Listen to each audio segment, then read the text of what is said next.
Mudkip, what happened last time? Oh, that's a good question. It is.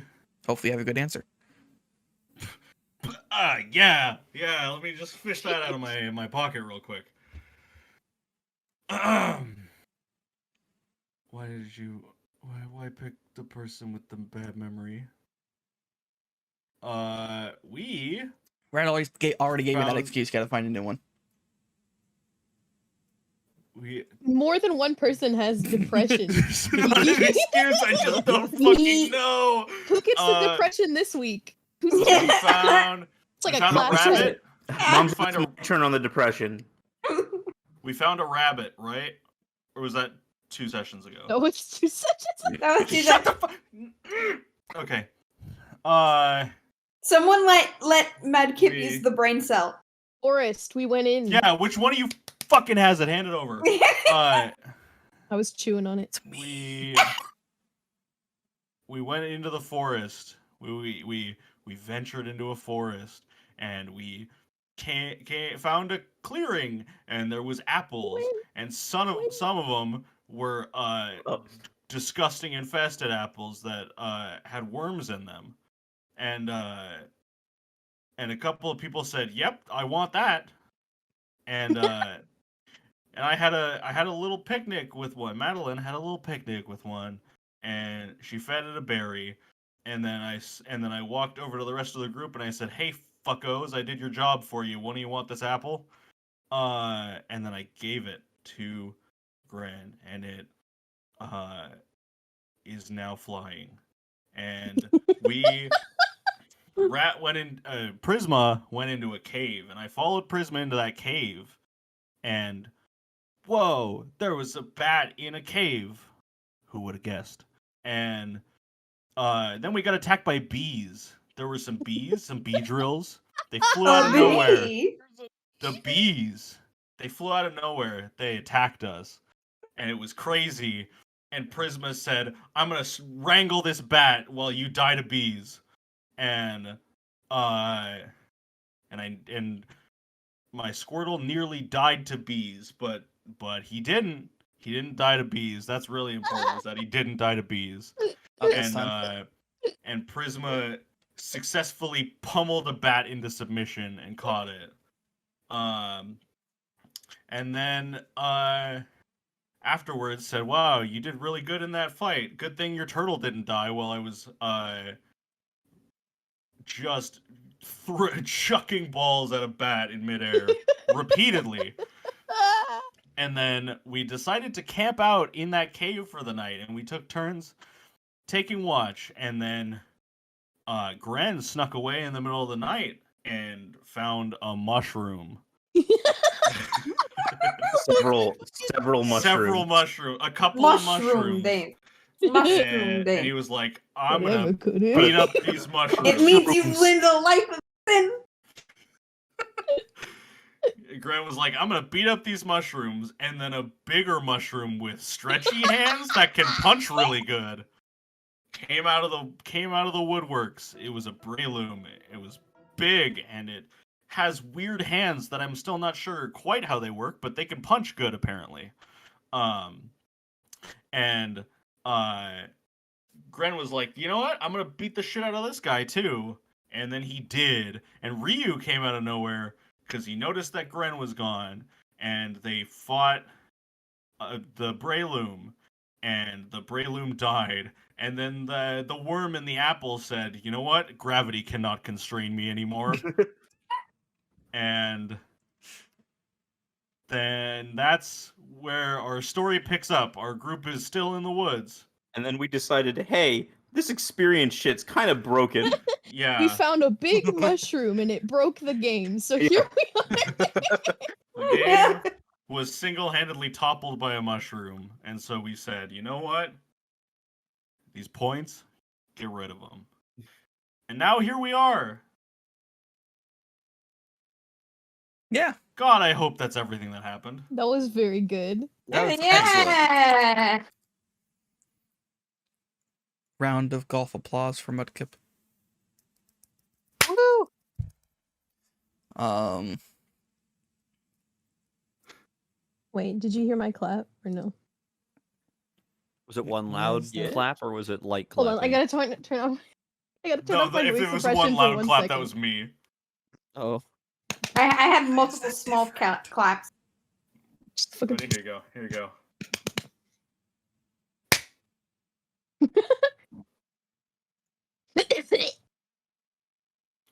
And actually, you guys will never have figured this out. But that was not my hands. That was one of my hands and my ass. Oh, Oh, wow! I thought you were just gonna say that like you did a funny jump and then your your cheeks. I thought Mudkip, I thought that round of applause sounded a little thick. Hell yeah!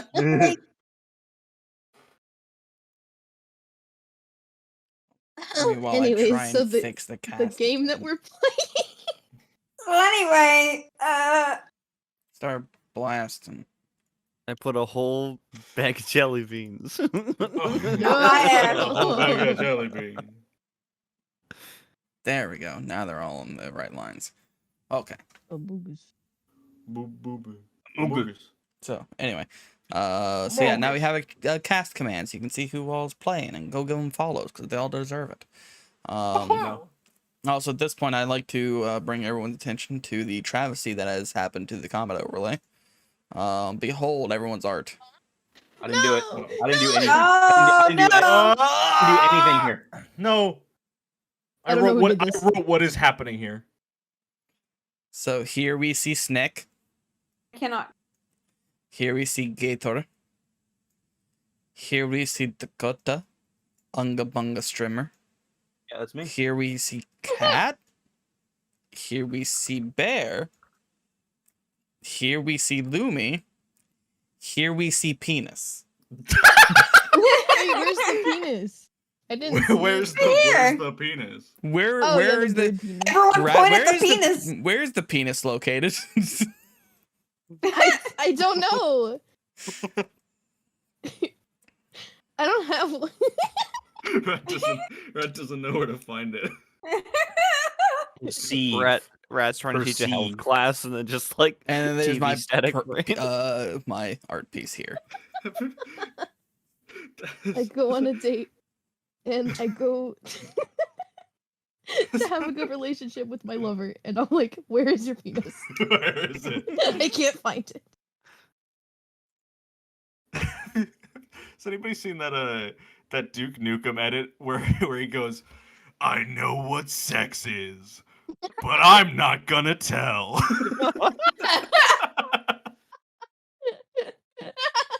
Sounds brilliant. Hey, there it is. Wait, look, Rat, there it is. Oh, It's highlighted. You found it. You can find it now. oh, thank you. The text is so big. Get rid of it. No, it's encompassing. Penis. A font change. Penis. Put it in papyrus font. Hey! Unfortunately, Papyrus is not one of the Comic options. Sans. Patrick Hand is the best I can get as far as Comic Sans goes. Wow! I thought you were doing the Doug theme song. No, it was Sans from Undertale. Oh yeah. Why is this text font called So Patrick big. Hand? Why does it say I don't so know. big? Get that? It's not. I mean, if you see it in the relativity to our icons, it's just pretty big. It takes up a Indeed, square. here's Ryu for scale. 5 feet. Oh. For scale.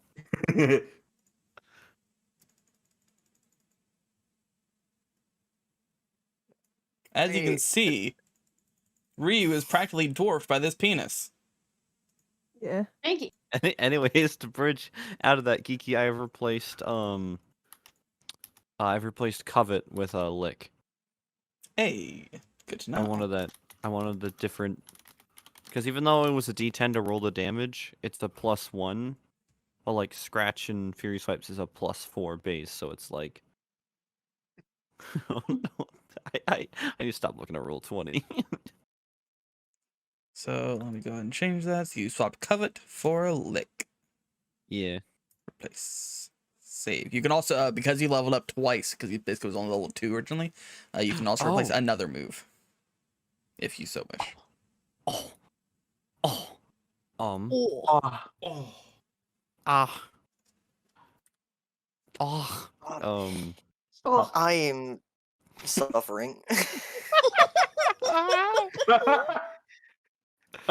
fuck. Well, in that case, I'm gonna swatch swatch this.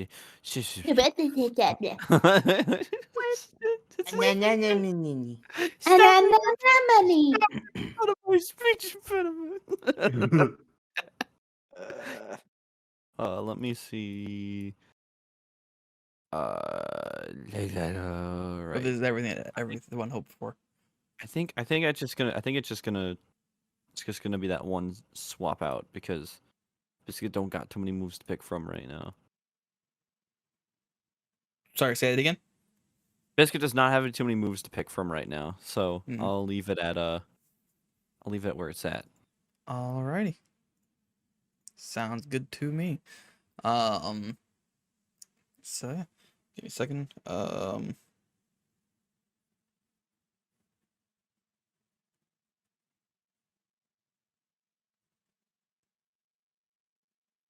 I am so confused.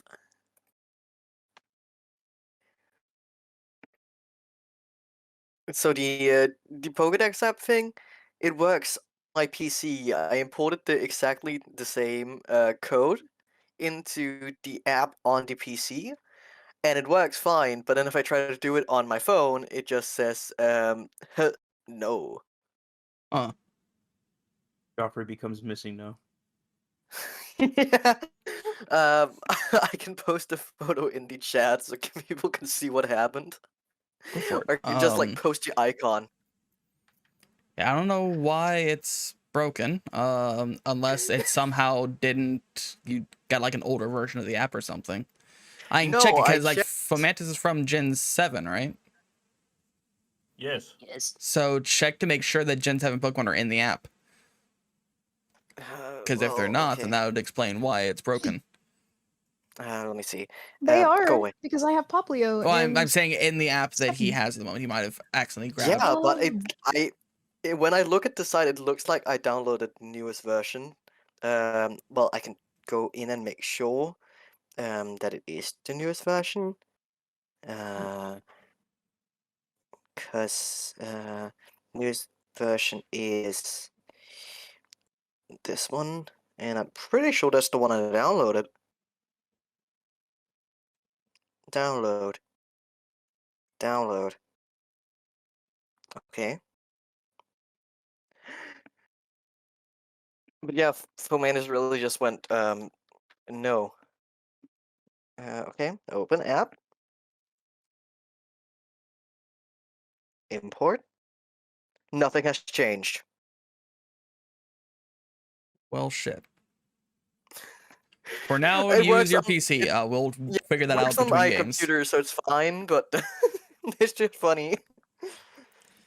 So, yeah, so I- having just finished dealing with Mushroom, excuse me, we're gonna tab back over to the watch, which will rewind time a bit, just a smidge, as this is between the time that Grin headed off and Ryu followed after him. The rain has picked up a bit. Madeline has moved her tent over towards Prisma, so she wasn't alone, given that Grin had left. And the rain is picking up. It's not storming, it's just raining. So no thunder or lightning. But you've kind of gathered a bit closer together to try and stay warm and stay dry. And damn it, I messed everything up. Sorry. And so I think we're in the middle of Prisma's watch, which I don't remember what Prisma rolled for perception, so go ahead and do it again for your watch. Hold on a second. Oh. I refuse. Well, that's unfortunate. I had to type a very important message. For reference, I got a whisper from Prisma that just says, yeah. Very What was I important. doing again? Perception. Perceive. No. Perceive. You have perceived. Not a whole lot. It's wet outside. Indeed it is. Yeah, the harder rainfall is making it kind of difficult to see through certain things. It's getting a little denser, a little more challenging to see beyond about 20-30 feet out, especially with how dense and dark this forest is. It's difficult to see what could be lying beyond in the shadows of the trees. I'm sure it's fine. But your day goes along fairly uneventfully. Oh god, I'm sorry if anyone heard me fucking scraping my bowl. I thought I was muted. I'm sorry. You did We not didn't hear hear it. Yep. Oh, okay, good. I just heard you go just before you started talking, so. Oh. Yeah. Anyway. But yeah, your night goes by fairly uneventfully during your watch. The only thing I know that happens is that you see several you see like nearby within the radius you can kind of see around you a few large brown mushrooms kind of waddle up and just start scooping wet moist leaves and dirt into their mouths and just chewing them and then moving over to the next pile and scoop. And yeah, you just watch a bunch of mushrooms eat a bunch of compost for the last like 30 minutes of your watch. Or you swap to someone else. Who are you swapping to? You have 2 more watches left in the night. Grin has taken one. I believe Madeline took one. Charlotte will take this one. Alrighty. So you swap out for Charlotte. Are you gonna move back into the cave, Prisma, or are you gonna stay here? I'm vibing. Alrighty. So where you like to take your watch, Charlotte? I guess probably around here. Alrighty. So you head over there. You bring out your tent over here as well. You stay at least somewhat warm and dry. And you see how you kind of bundle yourself up as much as you can and take this watch. Go ahead and give me a perception check. Ready. Which I believe because it is night gives you a -1. If I remember I think it's a correctly. -2. -2. That makes sense. Oh shit! Sorry, guys. Nah, fuck, I can't see shit. Well, it's fucking dark out here. Charlotte perceives that it is nighttime. Charlotte has an existential crisis of the fact that night has fallen. What a horrible night to have a curse. I know. Very Oh true. no, don't remind me. I have so much trauma. But yeah, you kind of curl up a bit, trying to stay warm. About 30-ish minutes into your watch, Ryu wakes up, asks if you've seen Grin, and then goes wandering off in this direction. Okay. Goodbye. Never to be seen from again. Not dead. That's what you think. Fucking finally, that guy's gone. Wow, fuck you too. So, while you're laying there, Charlotte, you don't see this until it's pretty much right on top of you.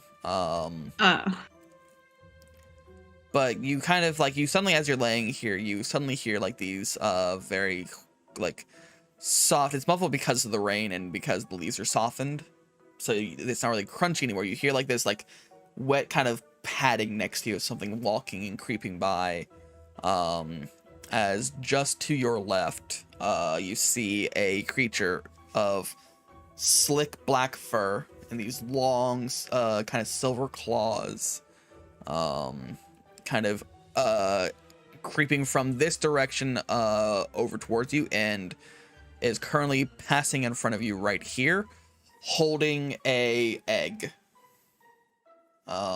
with like these kind of dark brown and light brown colorations. Is this thing close enough that I'm able to scan it?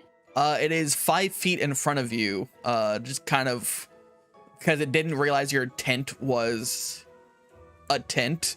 Thought it was just a kind of a weird angular rock, so it's a dumb creature. So it's sneaking, but it's 5 feet in front of you. So it's not really that difficult to see, but it is just kind of strolling directly in front of you and is holding this kind of dark brown and light brown egg in its claws. And yeah, I guess like I'm one gonna. of its ears is like large and red. I'm gonna poke my head out of the tent and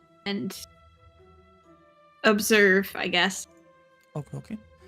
So yeah, you see this creature kind of just quietly walking in front of your tent, heading in this general direction, past you.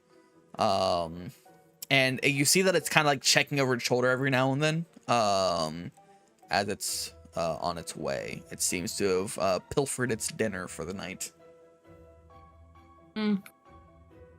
I'd like to scan it. Absolutely.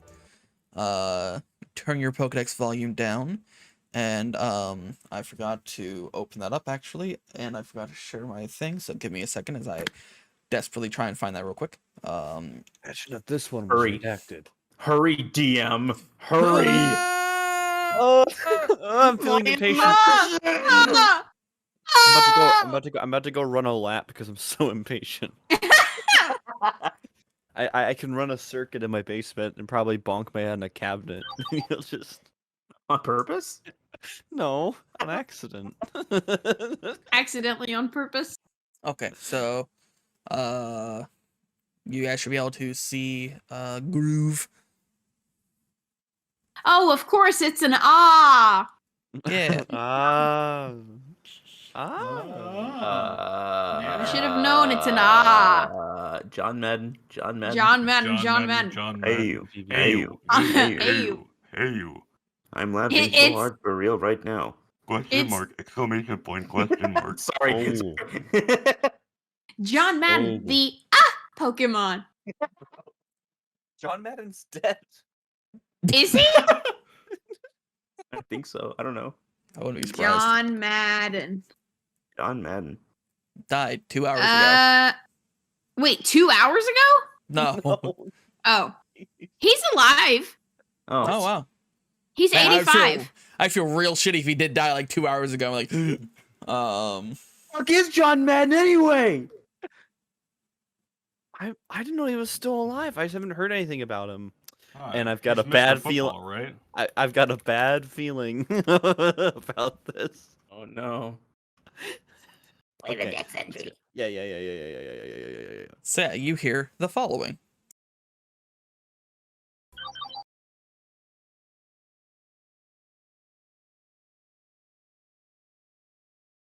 Sneasel, the sharp claw Pokemon.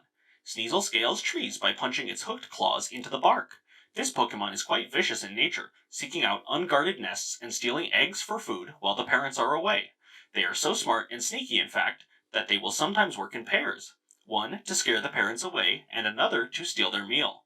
It uses its claws to poke holes in eggs so it can slurp out the gooey, tasty insides. Breeders consider it to be a scourge and will drive it away or eradicate it. Naturally sneaky, it blends into the dark of night to ambush its prey with razor-sharp claws. That is what you hear. You also know that through your dex, it is a dark ice type Pokemon. And it seems to be within the potential range to catch, if so desired. But it is currently creeping in front of your tent, trying to avoid being seen, but more so by whatever's behind it, more than what you, whether or not you might see it. Oh no. It's always a bigger fish. All right. Charlotte is going to. She's gonna put Azuro back in his ball first. Okay. And then boop, there he goes. And then she is going to step out of her tent and kind of like whisper to it to try to get its attention. Like, psst. Okay. Give me just a second. Just so that you can see what you're dealing with at the moment. There you are.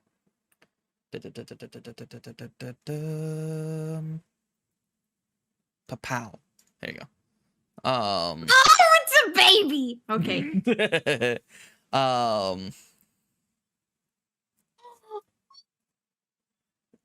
You kind of go like a psst at it, and you see it was looking off in this direction. It physically like jumps, like the egg like kind of falls out of its hand and like struggles to catch it again. It looks over, he goes, and just kind of like recoils a bit, like holding this egg. I want to like motion it to come closer and be like, "Hey, do you want to come in my tent?" You see it kind of glance back over this direction, looks at you. Go ahead and give me either a persuasion or an animal handling check.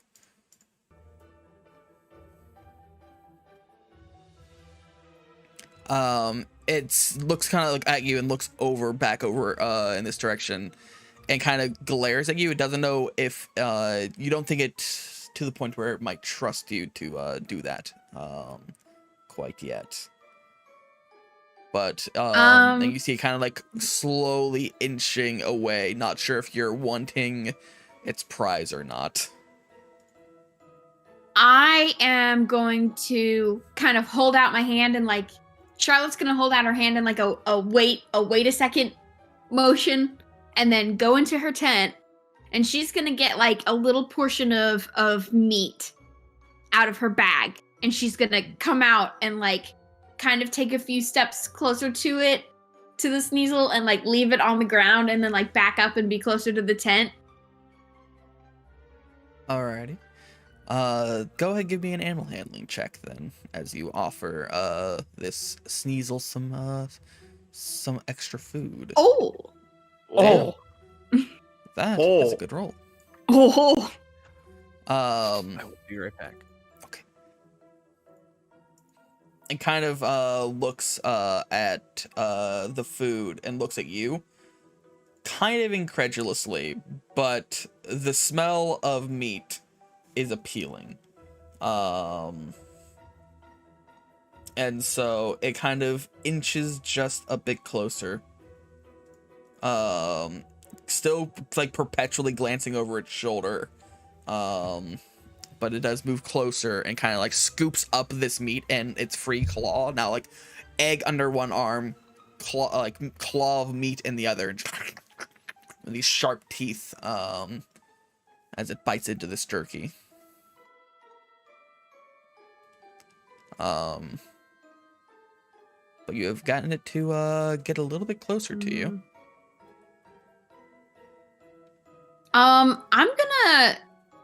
Is it possible for me to see, like, if I look over here, can I see what it's looking at? Go ahead and give me another perception check as you kind of poke your head out. Oh my god! You poke your head out, and like as you poke out, a particularly large raindrop manages to hit you right in the pupil of your good eye. Like, ah! And it stings a bit, and you're like, why? That's literally a 1. Fuck me. And unfortunately, you are not French, so you can't change that. Right. Only French people can change their fate. Yeah, apparently. So you're not sure what it's currently trying to hide from. Mm-hmm. I guess I want to try to persuade it again.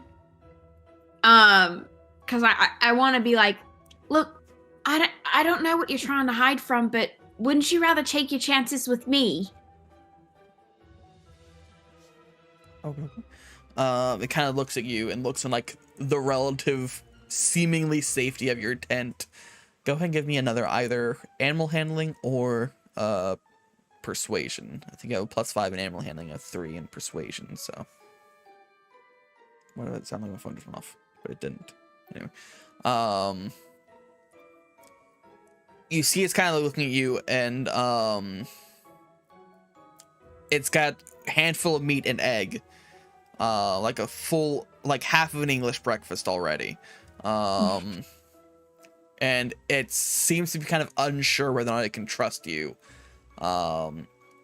As you hear like kind of a noise off in this direction, and it like suddenly looks off to its right as it is suddenly like slammed into the ground by a large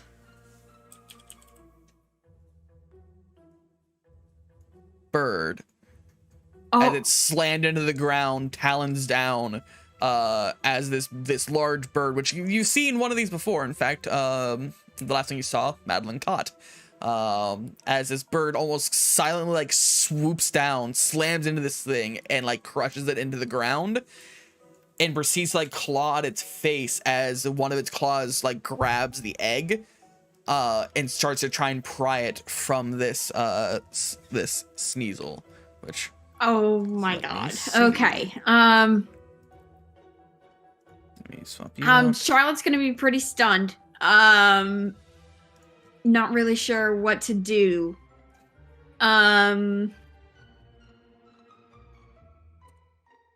She knows better than to get in between something like that.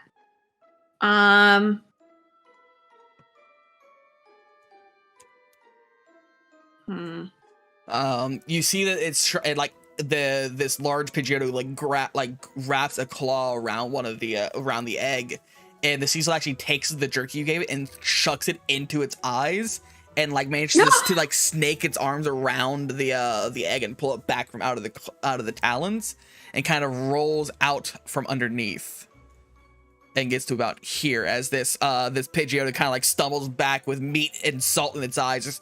And you kind of the area, like everyone who's currently sleeping, you are suddenly awoken to this loud screech as this Pidgeotto is recoiling from salt and eyes. So you just all wake up with this loud like just pained screech from surprisingly near to your camp. Oh, fuck.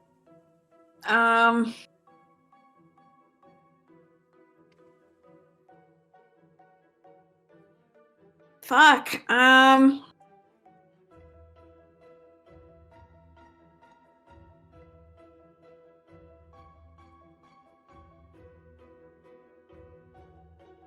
Okay.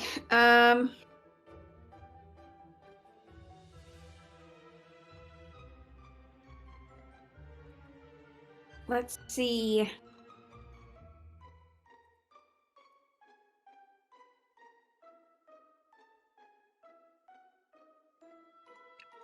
Okay. Charlotte's gonna get over here and she's gonna send out Fractal. Ooh, okay. So you kind of roll out of your tent, the rain now falling on you, kind of waking you up, and you call out Fractal, which I haven't cleared a long rest yet, so Fractal hasn't healed yet, but isn't too damaged anyway. Right. But let's go ahead and roll some initiative then, shall we? As I Oh, hold on, I just broke. Hold on. Oh dear. No worries, take your time. It's crashed. It's gone. I'm coming back. Uh-oh. Something's broken. Ow. Ow.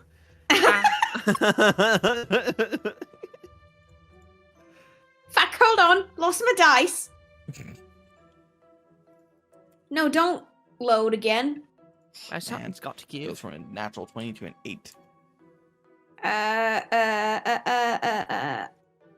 Nice.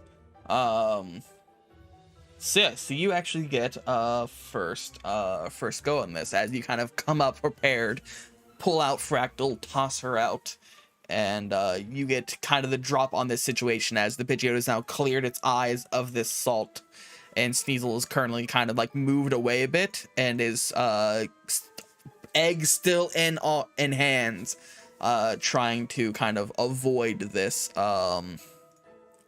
bird.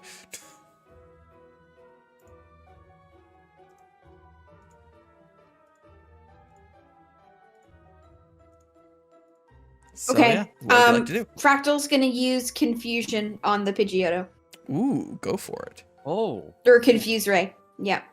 Oh, confused. Right. Okay, I was. Yeah. I got confused Say, too. Yeah. Fractal. Yeah, Fractal just learned Yeah. confusion. And just, no. Ah, fuck. There's no way.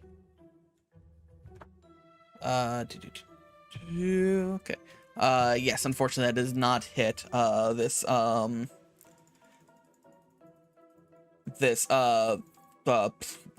brain.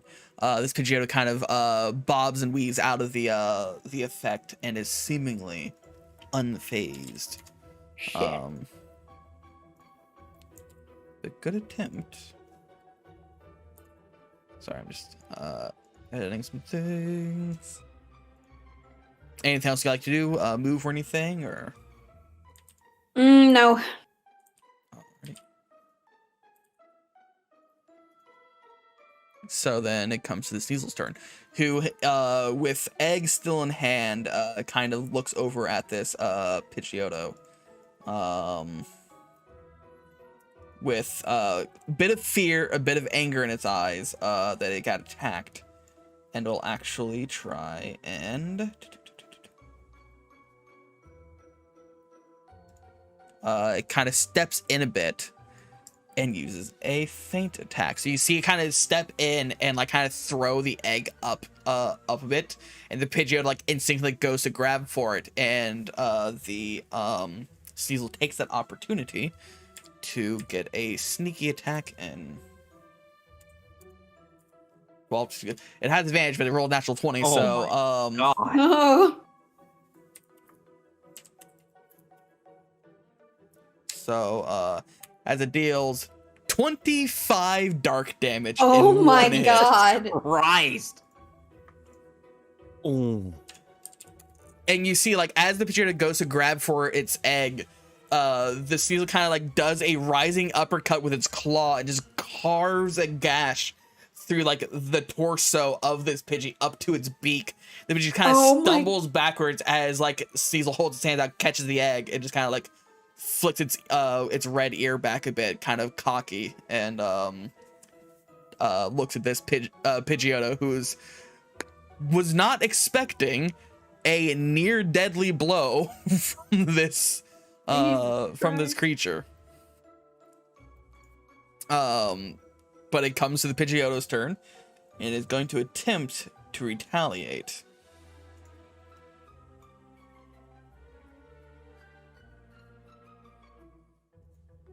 Not the move retaliate, just in general. Yeah. I was about to say a lot of Pokemon moves are just common verbs, so it's like as a DM, it gets really difficult to try and use verbs because it's like, okay, not the move, but like he's looking for payback, but not the move. Not the move. Sneasel will actually move to here, which Pidgeotto will attempt to take an opportunity attack of tackle.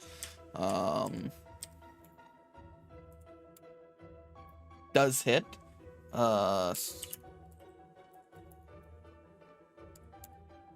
So 8 damage to the Sneasel.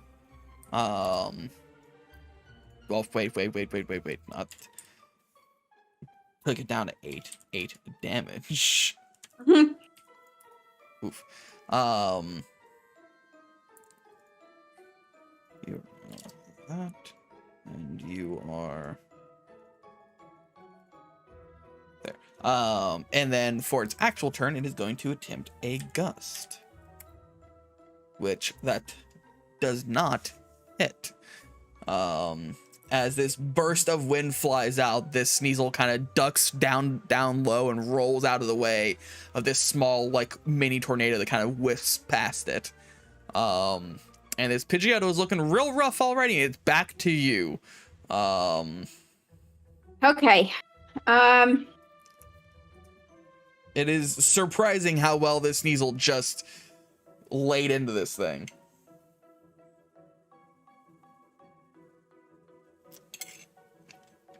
All right. Charlotte wants to go over here and try to reason with the Sneasel to give the egg back. Okay. Okay, so I'll go and tell you that this is going to be a difficult task, but you can certainly try. Okay, so Charlotte runs over here and she like kind of doesn't get directly between the two of them, but she wants to get like close enough. She's gonna look at the Sneasel and be like, "Look, okay, if you give that back, you can come with me to the next town, and I'll buy you like 2 dozen eggs. Just give that one back." All right, so go ahead and give me a persuasion check. Try and convince this Sneasel to give up its hard-earned meal for the night. You kind of plead with it a bit, and the Sneasel looks at you and looks at the fact that it has almost defeated this Pidgeotto in one hit. Feels kind of self-assured and a little cocksure, and thinks that I'll hold on to this egg for now. So, anything else you'd like to do before Sneasel goes again? I don't think there's anything I can do right now. Right. No. Fair enough. Then it is going to go ahead and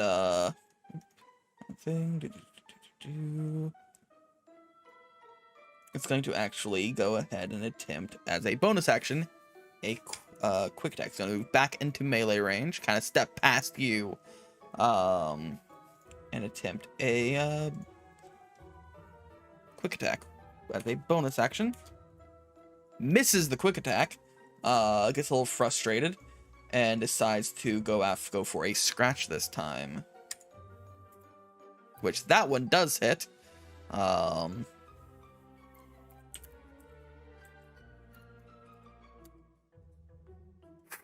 And you watch as the Pidgeotto is scratched along in a similar like you can see that Sneasel kind of purposely scratches at the same spot it already did to inflict just a little bit more damage, a little more pain.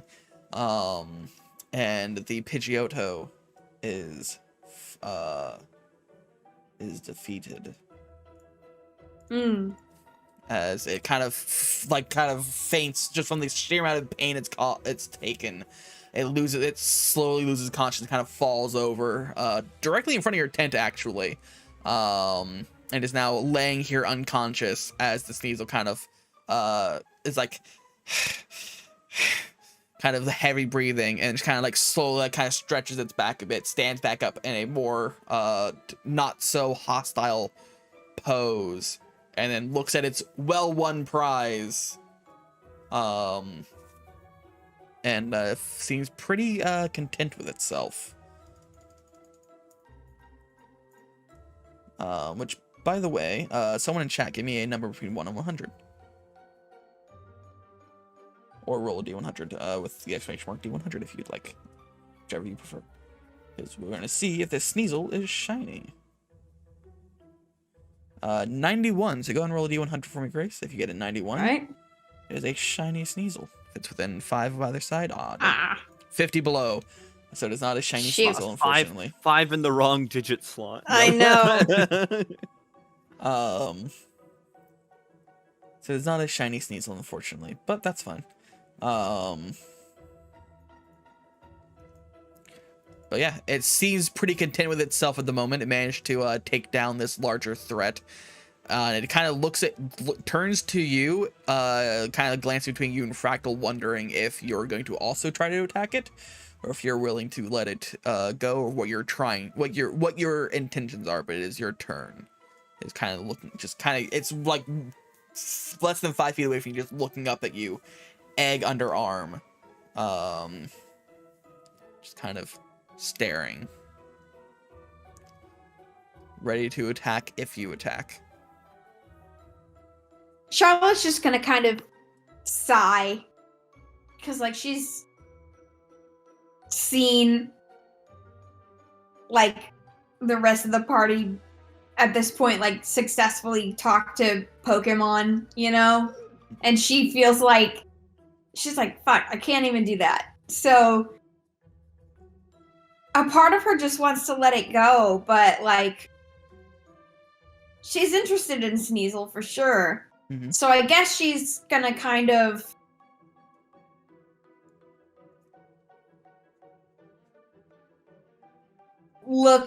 okay. So she's gonna be thinking about that. She needs to go over to the it's a Pidgeotto, right? Yes. She's gonna go over to the Pidgeotto and catch it. You unfortunately cannot catch unconscious Pokemon. Ah, shit. All right. Yeah. Well, she's gonna pick it up and put it in her tent then. Okay. Yeah. Kind of roll into the tent. And you are free to you can also attempt to just catch the Pokemon if you wish. It'll be difficult because it's only slightly weakened, but you can just attempt to catch it if you so wish. If that is something you want to try and do, you can also fight it, of course. But Yeah. you do kind of safely roll the Pidgeotto into your tent to try and keep it warm and out of the effects of Mother Nature as it's healing or trying to heal.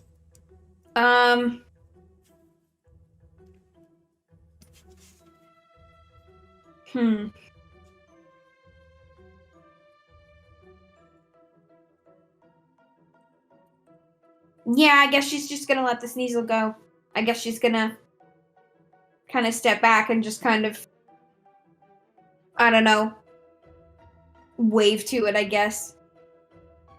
Okay. She'll say, like, you can still stay in the tent if you want. And then she'll probably just go, what the fuck? You can stay in my burlap sack if you want. You can stay in my body bag if you want.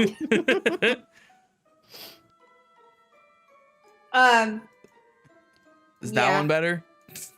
That looks more accurate to what I imagine the tent Looks like a pizza is. roll. All right, look, man. It's not that much better, but it's better. It's better than the body bag I was looking at a second ago. It's just the random from the web bullshit, so it's what I got. If I was paying, I could pull out for some reason these like black writhing tentacles. Oh. I love that. But that came up when I typed in tent. Great. There's also Love this that. one, but it's covered in snow, so I didn't want to use it. But there was this as an option. It's They just fake. look, they just like, look weird because they're top down.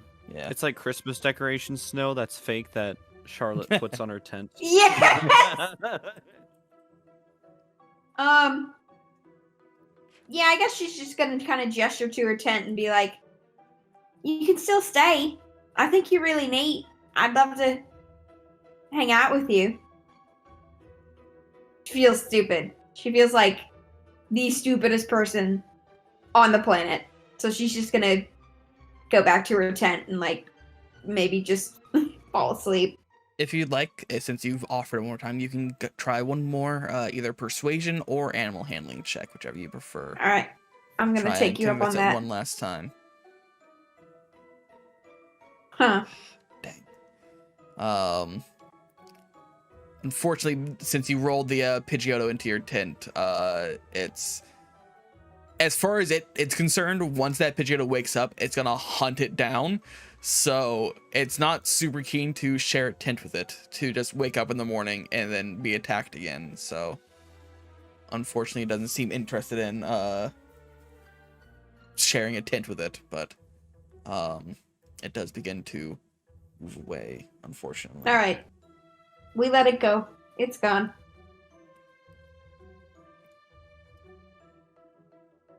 Try 30, and yeah, it just heads off, unfortunately. Egg in tow, prize acquired. Egg in hand, Justin. Egg and claw. Yes. Egg and paw in some Ah! Oh my god. Ah, you are motherfucker? Hamburger. Egg in possession. Egg acquired. You will give me an egg. You will give me an egg.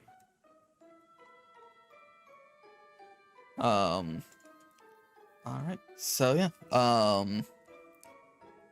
You continue your watch. You now have a Pidgeotto taking up the good majority of your tent, actually. So you're kind of like squished off to the side, or you're stuck kind of hanging out outside your tent because this bird is pretty big. Pidgeotto's not small by any means. But it is currently laying in your tent, unconscious at the moment, and it will attempt to heal over the night. But as for the rest of your watch, about 30-45 minutes pass before you hear some more noise in this direction over here. Chat, I can't see that. Over here. As Ryu and Grin return. Ryu having found Grin and kind of Oh god, there's two of me. No, Oh no. no! No! Oh no! You keep yours. You're being surrounded by Ryus. I've had nightmares like this. Well, here's the existential horror. Which one was the real Ryu? Oh my god. Did you delete the original? Now the clone remains. Oh my god. That's always a question. There is no Shipiphany.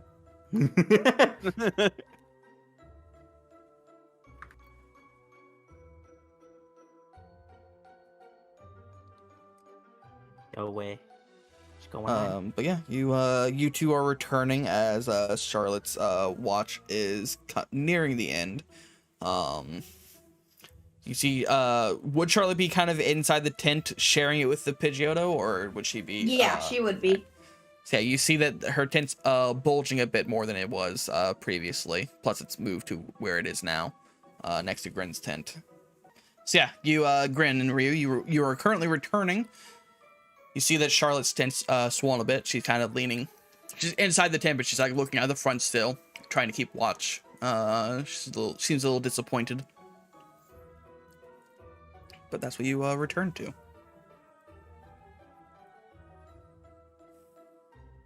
Hey Charlotte, Okay. nice dead bird. Fuck. Birds killed me, Mom. Oh no, Cruella DeVille, it's you.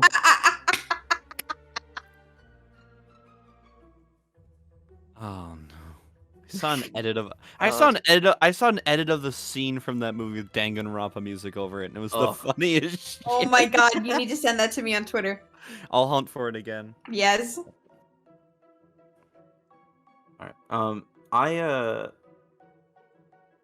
initially was going to largely walk past Charlotte and head into the cave, as to not be in the rain. But I stopped when I noticed the big bird knocked out in her tent.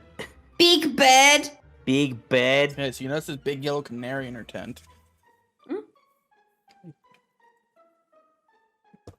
That's it's a Sesame Street joke for you kids out there. Anyway.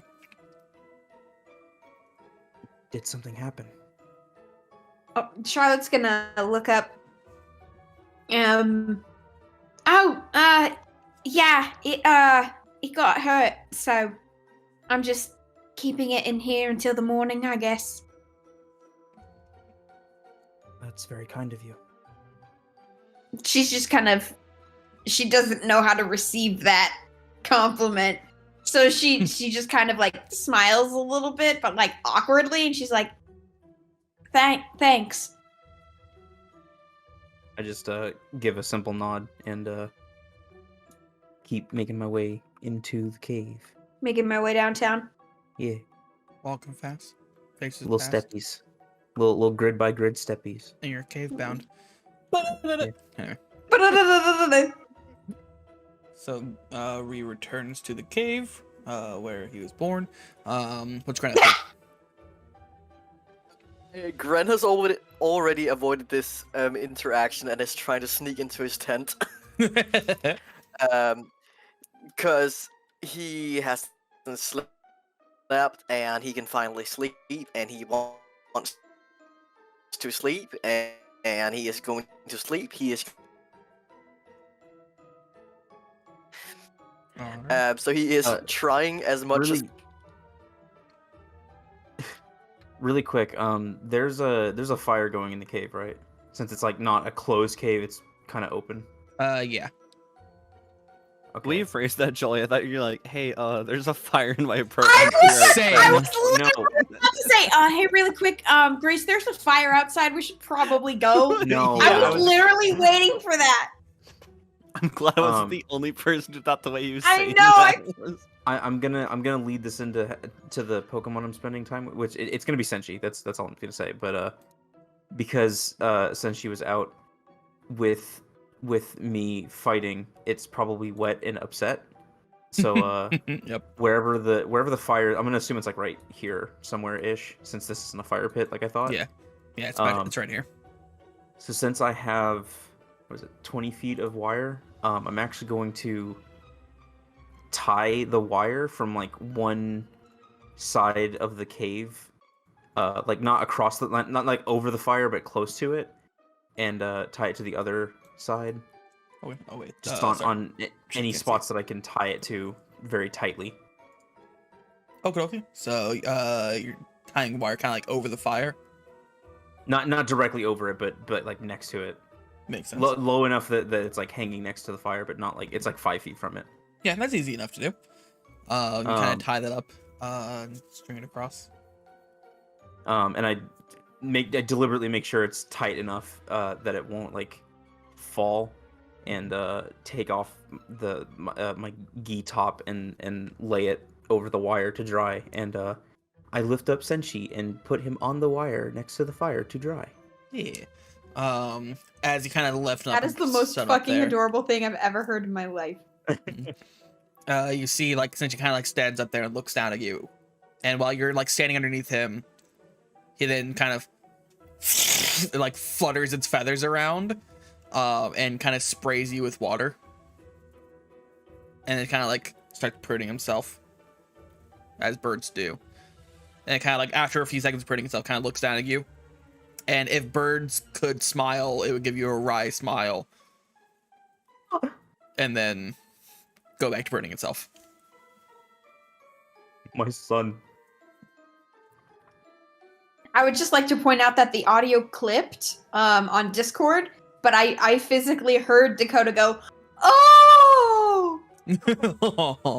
I didn't know it clipped. Yeah. Dang, I am upset that we missed that. Oh, I am done with this. Cool. I don't know why it didn't catch, but whatever. Your power is too great. Discord's just been weird with mics lately. I don't know what it is. Yeah, especially mine. Considering I've also had problems with my fucking soundboard and I can't use it anymore. I'm getting really frustrated. Mm-hmm. Discord, fix your shit. Or it's my mic. I don't know. So yeah. I'll put that there. I'll put you there. And Fractal there. So yeah, so as your rest is coming to an end, there's one more, or as your watch is coming to an end, there's one more watch to be had. So who would you like to pick for the final watch? I believe. I guess since I'm up, I probably could just take the watch. Oh, is Burke asleep right? Oh yeah, Burke and Biscuit are probably asleep. Mm-hmm. Unless you want to take it, I can just. I can. You've been out and about. I mean, Burke would be happy to be Ashcombe. Yeah, sure. I'll gently pry open Burke's tent and poke his face. I like a picture of you like, how do I wake him up? And then just like a jab to it, like Burke's kind of bigger nose. Quick nose bop, just bop. Not a bop, a boop. They're different. A bop is a hit. A boop is a... able to Beep take the boo next boo watch? beep boo boo bop. I can. It's tomorrow, right, Ryu? Looks outside. Oh, almost. All right. I could probably. What's up? Would you be able to take the next watch? Oh, for sure. All right, I'll take over. And he looks over at Biscuit and like tucks her in a little more.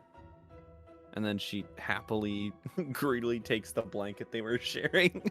Then he gets up and Burke's gonna skedaddle over and take watch and kind of. Alright. So like, what he said, like right here, I'm guessing. This whole area is kind of open. Though the cave ends here, so you're kind of you're gonna be getting wet here unless you bring your tent with you. Oh, then I'll sit here. Oh, But I'm okay. guessing it's like, is it okay? That's fine. Oh boy.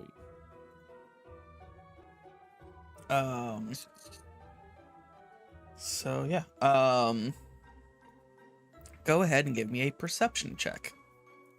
Baba boy. Nice. Moderate. Those are the results we like to see.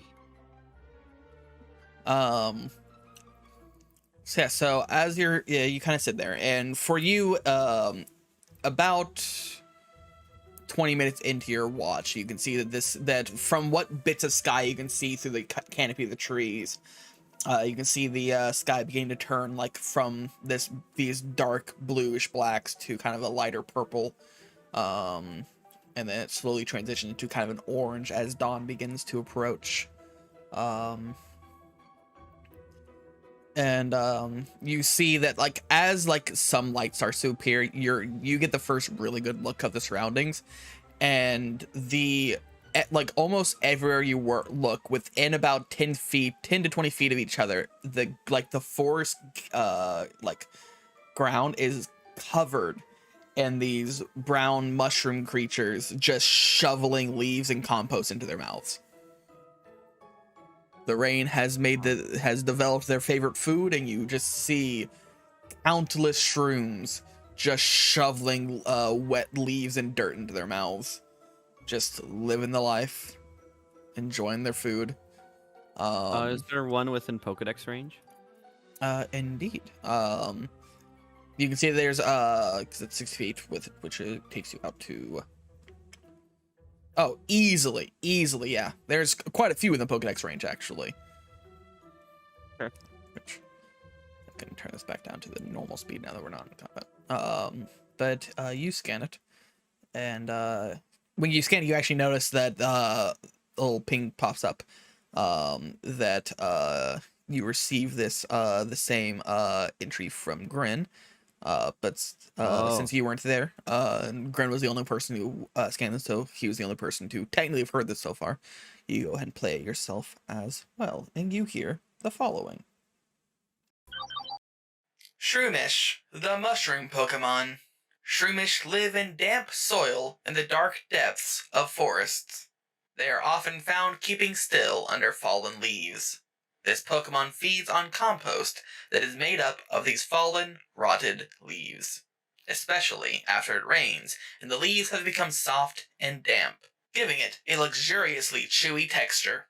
If Shroomish senses danger, it shakes its body and scatters spores from the top of its head.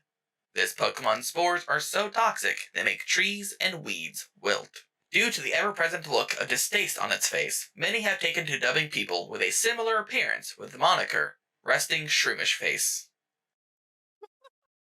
That is what you hear. Would Burke be able to send Turtwig out to go? Send Kiwi out to go hang out with them. Sure. Yeah, I'm gonna send Kiwi out and go greet them. Kind of walk over and say hi. Okay. Burke's just captivated with these Pokemon. So you pull out Kiwi, and Kiwi kind of looks at you, curious why you've called them out. But sees you kind of motion towards the feasting Shroomish, and gets the indication you want it to go play, and so runs off. And you said there's light coming out, right? Yeah, and that's why you're able to see so many of them, is that dawn is beginning to break, so you can start to see the Shroomish kind of around. So it's not that hard to keep an eye on Kiwi. Yeah, it's essentially me feeding Kiwi by letting it out into the sun. Is my main goal here. Mm-hmm. But yeah, that's so I just see a lot of Shroomish, and I see You also Kiwi's notice out that playing. Charlotte's tent is bulging a bit.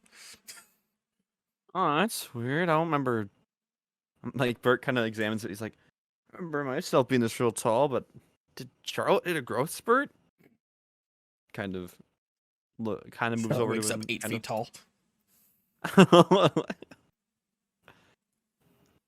Bert kind of walks over and he's gonna kind of inspect the tent, kind of, and see like what is going on with that tent. All right. Go ahead and give me a perception check. Oh boy. Bert might start believing Charlotte turned into a kaiju. You cannot perceive me. Oh no! Why'd you curse me? Oh wow, he really can't perceive. Oh no! I cannot be comprehended. Charlotte's a lot bigger than I remember. Charlotte, you put on some weight? Just say something like innocent, but like really rude and not on purpose. Like, huh, Charlotte's a lot bigger than I thought. Wow, maybe Charlotte did. Wow, that's. Man, she looks really tired. I'm guessing either Fractal evolved her, and Bert just has like that ridiculous, like imaginary thought bubble of like Charlotte just beefing up. Charlotte getting buff. Can someone please? Oh my god. Yeah, so what Body happens is builder as you Charlotte. approach, you're kind of going to go investigate the tent. When you get over there, like the tent is fully zipped up, and you kind of get cold feet. You don't want to just start unzipping tents while Charlotte's asleep, so you can't really figure out what's inside the tent. But you do notice it is, kind of bulging on one side. Like there's one too many occupants for this tent, and one of particular size. Burke's like, because all the tents are sealed, so Burke is like, someone in there with her? Is she larger? Is there a Pokemon in there? And he starts like going through. He's like mumbling to himself, cycling through all of these different theories. He's like, "Oh crap, Kiwi!" And he spins to look at Kiwi and see how Kiwi's doing with the Shroomish. You look over and you see that Kiwi and Shroomish is currently kind of like showing Kiwi the proper way to shovel leaves and dirt into its mouth, and how to get the most kind of scoop into as you can. Kind of shows that you kind of go with like a shovel motion, and you kind of you start in the back, you like kind of like pull it forward and kind of clump it up, and then open your mouth, kind of shove it in. And then Kiwi kind of looks at its nubby little arms and realizes also this Shroomish also just doesn't have any arms, so I don't ignore what I just said because I realize Shroomish doesn't have any arms. So it's more so like kind of walking around and kind of nudging, kind of building its own little pile, and then just kind of diving face or just I think it's and funnier eating if you imagine that the Shroomish just like opens its mouth and like just plants its face on the ground and just walks forward and slides its mouth like its lower jaw just scooping shit into its mouth like a fucking caterpillar truck. That's kind of pretty much what's going on because it's Geeky mentions the shoveling motion, so it basically is just like a. So you now see that Kiwi is kind of mimicking that and is now like kind of dug its lower jaw into the ground and also just kind of like walking as it's digging its lower jaw into this top layer of moist dirt. And so you just watch as these two basically play at being bulldozers for a while as they get their fill. Kind of cute. Kind of dirty, but cute. Burke's like, gonna need a lot more wet wipes for this one.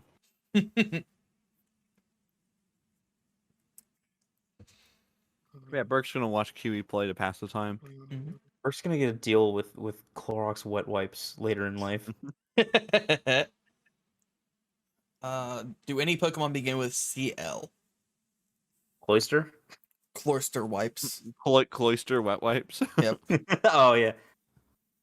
Well, that might be a different product.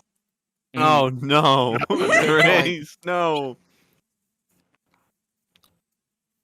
I feel like Swablu would almost have its own brand name because it's obsessed with keeping things clean. Yeah, 100%. There's definitely Swablu brand wipes. Like Swablu Swiffers. Swablu almost sounds like its own brand on its own. Yeah, really does. Swablu spritzers. That's what's making my hand sticky. What? And there's like an air You- freshener that's the probably like Swablu- spritzy. You need some Swablu hand wipes. Yes, I do actually. Instead of just Freshen getting my your hands laundry wet with from my spritzy. water bottle. Spritz I the like dryer that. sheets. Leave the laundry smelling fresh and clean. Don't What do be you mad. mean dryer Get sheets? muck. You just shove them in the dryer with your clothes. You just shove the whole Pokemon in the dryer. Oh no. Swallow will come out frizzy as hell, but your clothes. Will never smell cleaner. Exactly. It's a Team Rocket ass Wrinkle-free. product. It just pans over to this. This is Swallow who's just frizzed up, just like curled. Is your product cruelty free? I never said that. Oh no. No, actually, it's cruelty maximized. Maximum cruel. Like, no, the cruelty's not free. You pay for it. Capitalism. You paid a can and we'll kill. I love that. Cruelty free? No, the cruelty is a separate purchase. No, cruelty costs extra.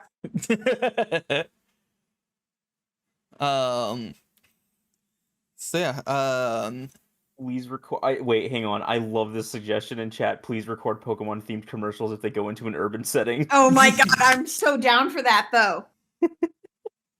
I'm gonna make Try one. Thunder for a clean It'd be machine. so easy to do as an audio post. It'd be so easy to do as an audio post. I can do it. I'll do one. I'll help with that too. I want to do it. We'll Anyway, worry about that later. Yeah. Yeah. I've written it down. So yeah, as you're kind of watching Kiwi do this, you're kind of surprised at how quickly an hour passes, and dawn begins to fully arise. Kind of this soft orangish red glow kind of fills the forest. As you kind of look around and you realize you should probably start waking up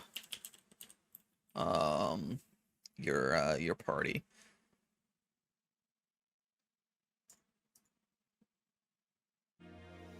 Oh, right. Oh. Bert kind of scrambles and he's kind of trying to think. Well, Ryu and Gren got here first, so I'll wake them up last. And so Bert goes to Bert kind of crouches down next to Prisma and Madeline's tent and kind of he's gonna try and do like a soft whistle to like wake them up. All right. Gonna mimic the You he's gonna rattle the mimic tent violently. no, he's gonna mimic a chatot call.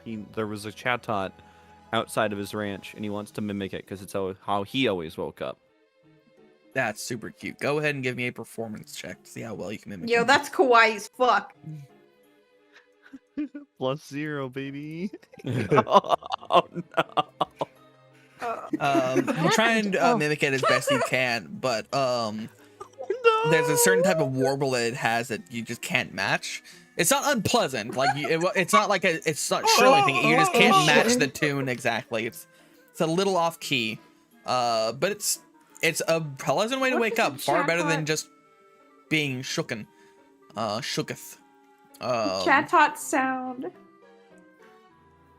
And Oh yeah, so- Chatot's I'm crying imagining Bert game is trying really to cute. whistle and he's It just sounds going, like.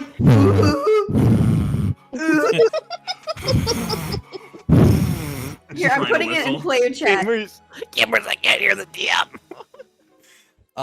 So yeah, so I like you didn't do a terrible job or anything. It's just, if anything, it's just unremarkable, but Yeah. it's still a far more pleasant way to wake up than virtually any other way. Oh.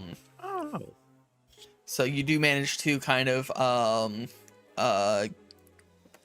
send this whistle out, and Prism Madeline, you kind of wake up to this this soft kind of trill.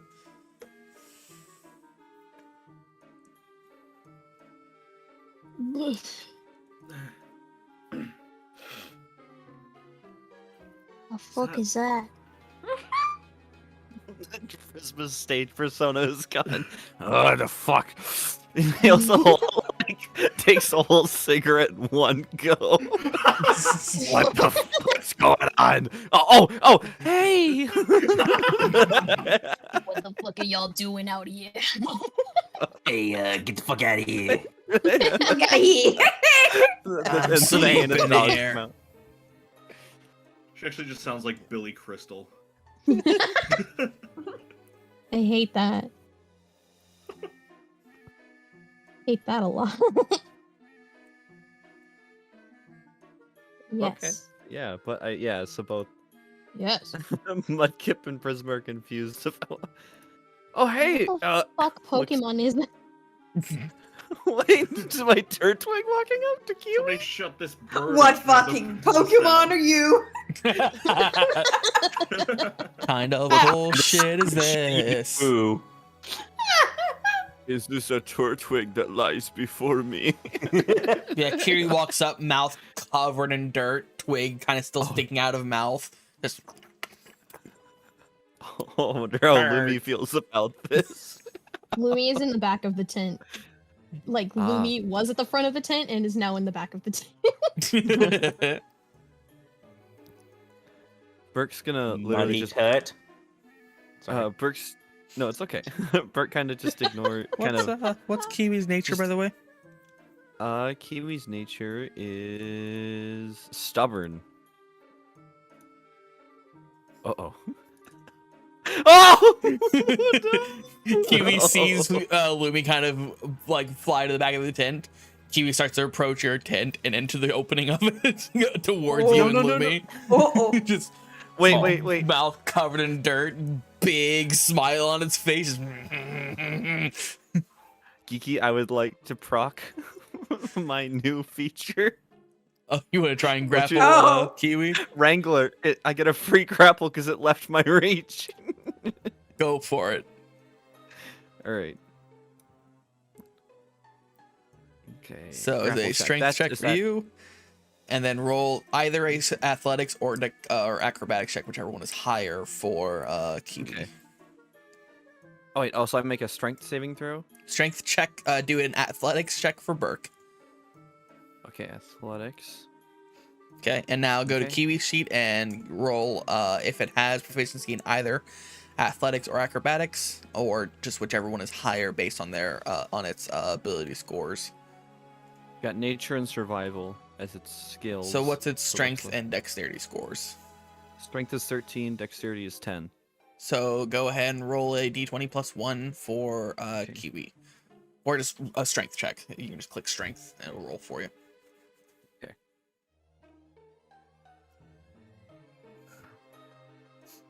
Oh.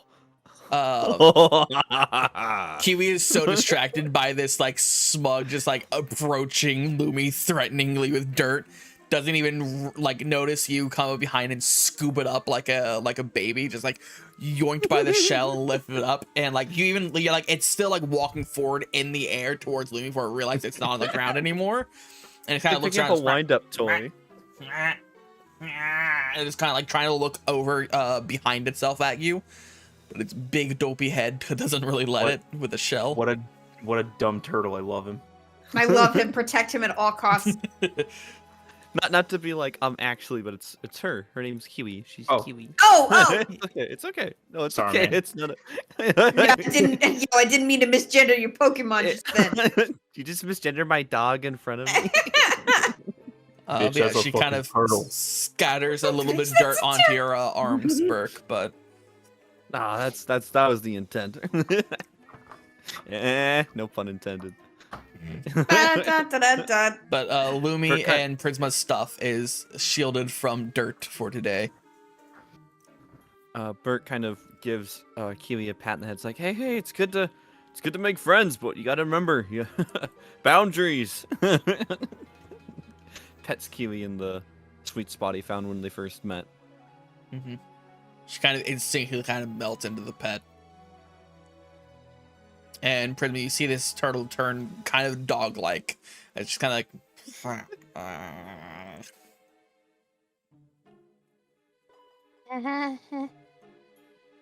Hey, What's your dog doing in here? Oh, Kiwi? Oh, she's just Bert doesn't even correct her. Just yeah, sorry.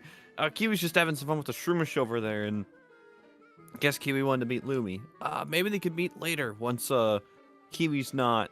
He kind of holds Kiwi up, and the mud's still dripping from her. Yeah. Yeah. I just finished up my Maybe watch. Ooh. after a bath. Oh, absolutely. But yeah, I just want to wake you guys up. I'm waking up in order of who went to bed. So I think that means Biscuit's up next. Burke's gonna give Kiwi another pet and then put her back in her ball. Alrighty. All right, he's gonna head back to start waking up Biscuit. Alrighty. So you head over to Wake Biscuit. Is Madeline and Prisma doing anything as you're woken up? I guess I'll get up and like pack up my tent. Put Lumi like on my shoulder or on my head so she's not close to the wet ground. Mm-hmm. Yeah, the rain that kind of permeated the night has gone back to kind of a drizzle. Has started to kind of start to clear up and shift a bit.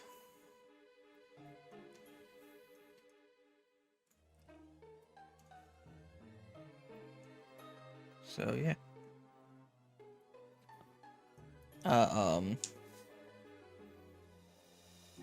But yeah, so you start to do that. What's Madeline doing? Madeline kind of sits up and stretches after maybe the first night she's actually gotten any significant good rest in a while. And kind of is a little out of it. She gets her surroundings, and then she kind of ducks as far into her tent as she can and kind of desperately tries to get her hair looking at least somewhat presentable. And then is like, okay, I think we can do it. She wakes up Aqua, who she actually let just sleep out of the ball for the night. Mm-hmm. And is kind of playing with him and is seemingly very weirdly cheerful. Just kind of, more so than she would be in the morning, especially. And she's like, "Hey, morning, little guy. Let's get up and get ready. What do you say?" And picks him up into her arms and she's like, "I know you're not a morning person, but we gotta get going." She kind of scoops him up and kind of puts him over her shoulder with like his arms like hanging over her shoulder towards her front, and his legs like hang off the back like he's like kind of just on his stomach. And then heads out to out of the tent to see what everybody else is up to and gather up her tent and stuff to get ready to go. So Burke, as you approach Biscuit's currently on her back, kind of like just kind of laying there, arms kind of like splayed off to the side, just kind of quietly breathing. Okay. Well, Biscuit, time to get up. Pretty much, yeah, like that. Yeah, like the little outside picture. So Burke's gonna let me get opened up a roll 20. There we go. Burke's gonna attempt to gently pick her up in like in a cradle hold and like try to wake her up, like through gentle like face pokes and stuff like that. Okay. Go ahead and give each a general dexterity check. Oh shit. Oh shit. Yeah, you do pretty well. Kind of scoop her up into your arms a bit and kind of like slowly coddle her to awake. She wakes up pretty easily. She kind of like opens her eyes, kind of rubs her face a bit, and just kind of looks up at you and just gives a nice big yawn, just big toothy yawn. Then gives a nice long stretch.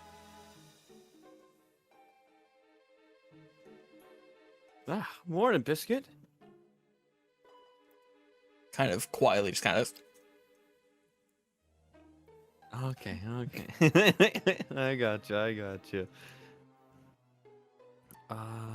Oh, and then Bert goes into his backpack and takes the apple he saved for himself, the non-Appleton apple, and gives it to Biscuit. Actually, he splits it in half. That's better. He doesn't give the whole thing. He takes his multi-tool. Wait, no, crap. That's different. That's a big ass shovel. That's not gonna. I'm gonna assume it has a knife on it, so I mean. Well, I thought the multi-tool. I could have sworn the multi-tool I got was like a shovel. I think has multiple uses.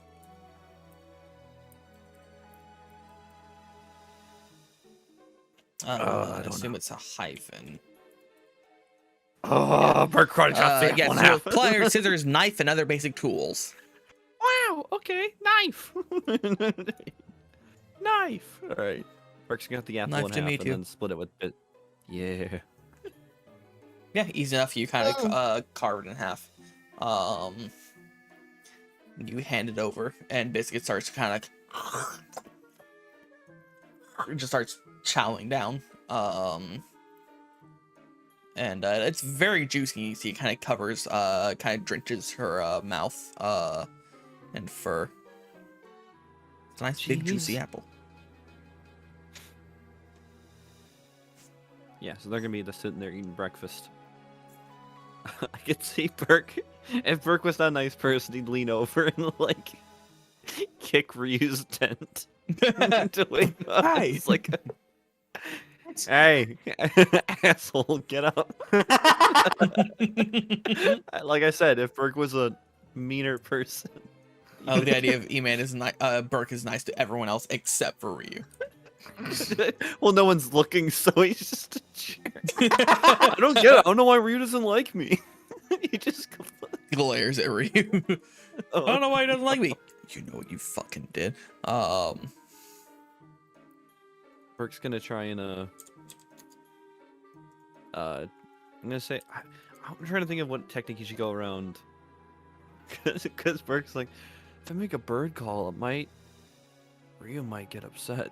Well, not get upset, but like Ryu might think it's something to battle. I'm just gonna say, while you're sitting here thinking of ways to wake up Ryu, Senchi's looking at you from the wire, just like, what is this guy doing?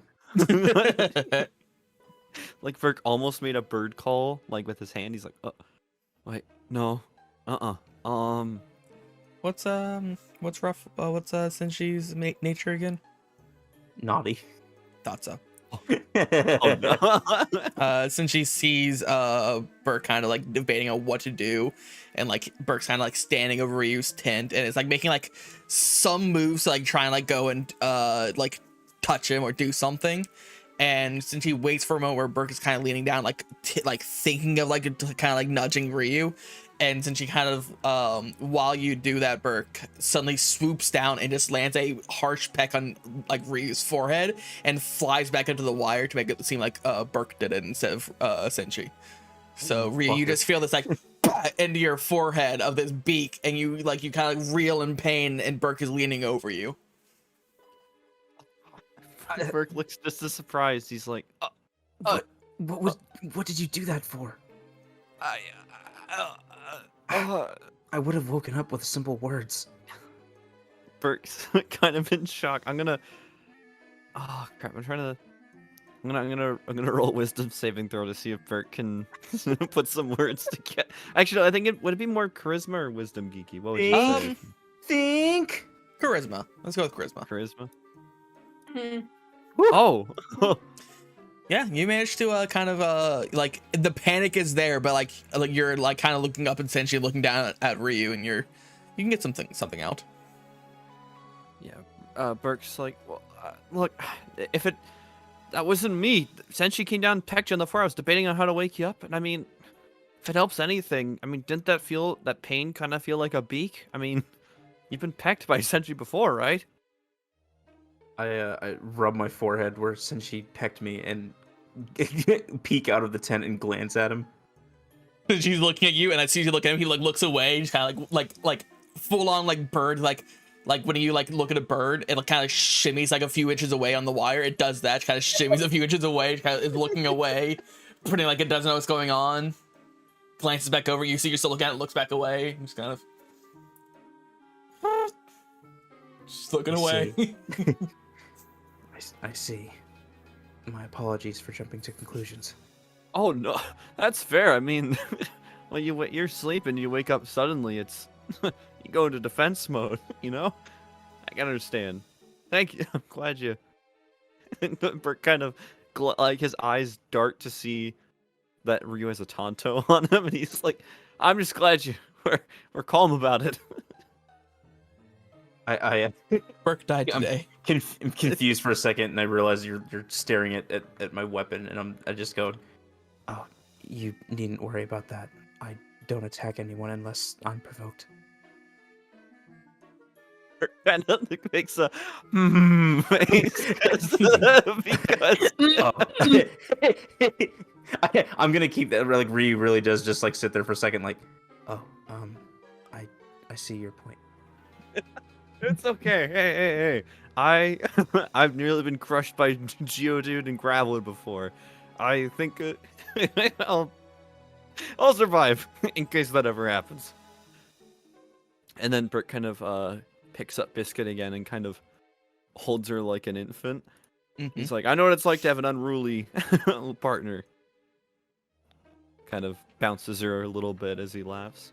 Like, as she's bouncing, Biscuit she kind of like blinks at you, Ryu. Just like part of the apple still in her hand. I'm not sure unruly is the right word, but he is quite the prankster. You feel another sharp pain, like kind of pain in your head as Senshi has now landed on your head. Claws kind of lightly digging into your scalp. Good morning, friend. Kind of steps to the left and right on your head a bit. So as what's currently happening with Senshi is happening, you know that these two are still asleep. Burke doesn't have to be the one to wake them up, or they can just wake up on their own. But Burke's kind of how I'm guessing Biscuit's done eating. It seems to be. She's kind of she's eating it kind of slower than normal. Burke's gonna be like, okay, take your time eating, Biscuit. I'll be right back. Burke, I just realized Burke actually hasn't eaten much himself yet, but he's too busy, like, keeping up. So he's gonna kind of step, apple in hand, over here. He's gonna head over to these two tents, and he kind of looks. He's gonna stand over here. He's gonna look at Charlotte's tent. He's like, I'll face that one last. And then he kind of crouches down next to Gren's tent, and he's like, well, he's like, well, now that I'm outside, I can try the call again. He's gonna try and do the Go for it. The chat do another call again. Performance check, which, by the way, unrelated, but everyone in chat, go check out the Pokemon D&D fan art channel and look at Lincoln's art because it's so fucking cute, and I love it. Let's see, it's a little compost cryptid. It just looks like it woke up on the wrong side of the bed. It's had a long night of eating dirt, and it's like, it's a dirt hangover. Don't you dare. Too many fermented leaves. Oh. Nick grabs a stick and it goes, Jolly! She's waiting for me to say kit in that voice. No! Like the Discord admin. No. You shut up. Okay. No. Okay, good. Panic, fear, anger, hatred, rage. Like Geeky Jolly, I got a loophole. Say skitty. Oh, skitty. But anyway, you feel like you do a better job this time. You can't quite get the exact tonality down, just because you're not a bird. But you feel like you did a better job this time. And the call kind of echoes a bit through the canopy of the forest. But Grin and Charlie, you kind of are woken to this kind of fairly pleasant whistle. Burke is just making noises out here. Y'all better wake up. No.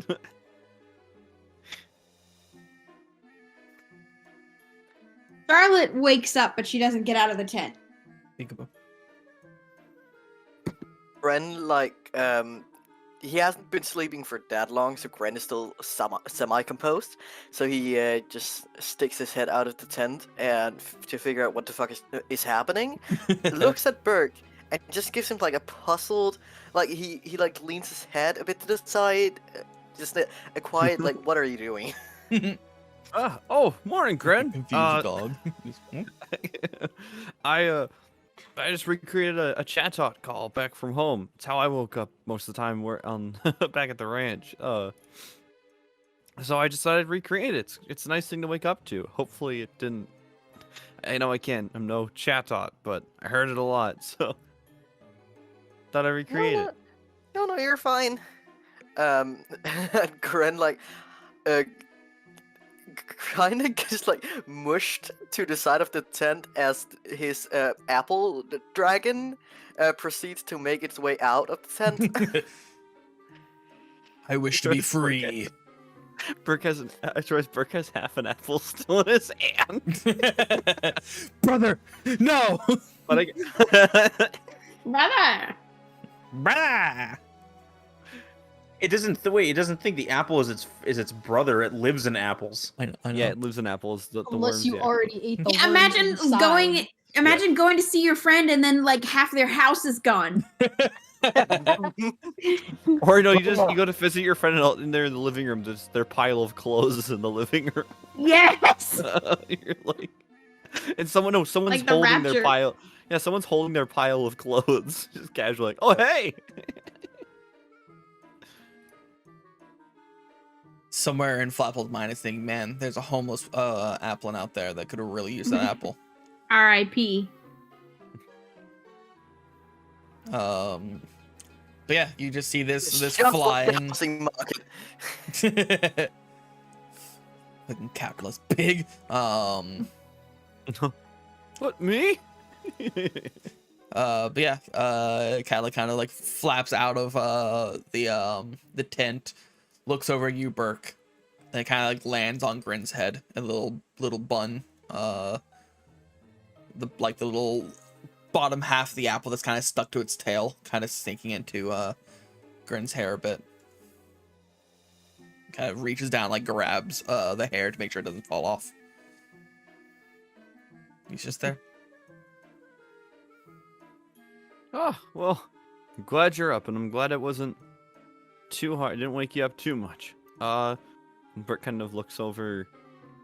I'm gonna see if I'm gonna do it. Can I do a check and see if Burke, kind of saw that Charlotte kind of woke up but didn't leave her tent? Give me a perception check.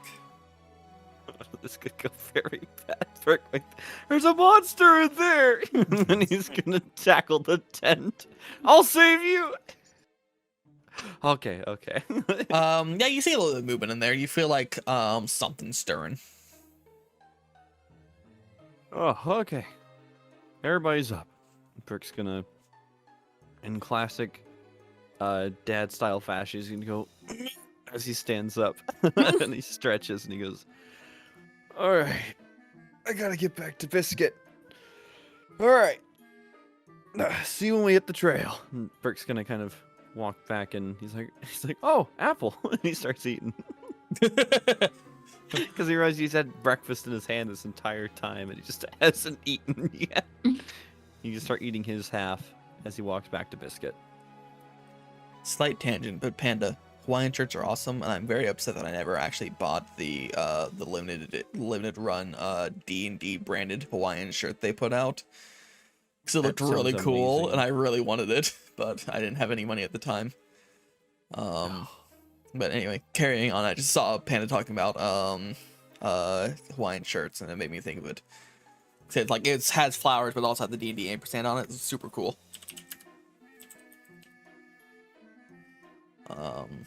But anyway.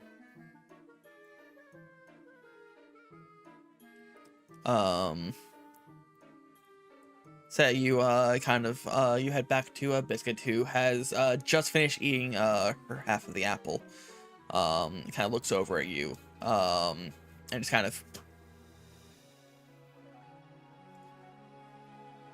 points back at her mouth.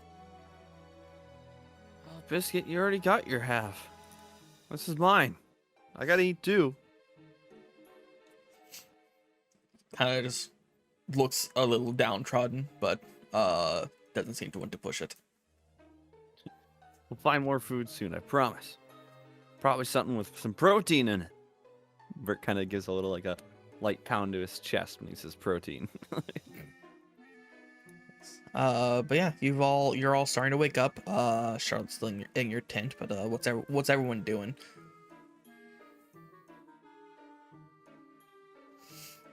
I'm basically just getting up, packing up my tent and the wire, and putting my top back on. Alrighty. Covering up your one nipple. Yes. Oh my The god. shy nipple. Oh, saucy. The tent opened up and Ryu was shirtless. Oh. In this moment. Cue that calm soundboard. It's like, ooh. What if just out of character, Bert turns to the audience, shut up! Please shut up. Who are you talking to?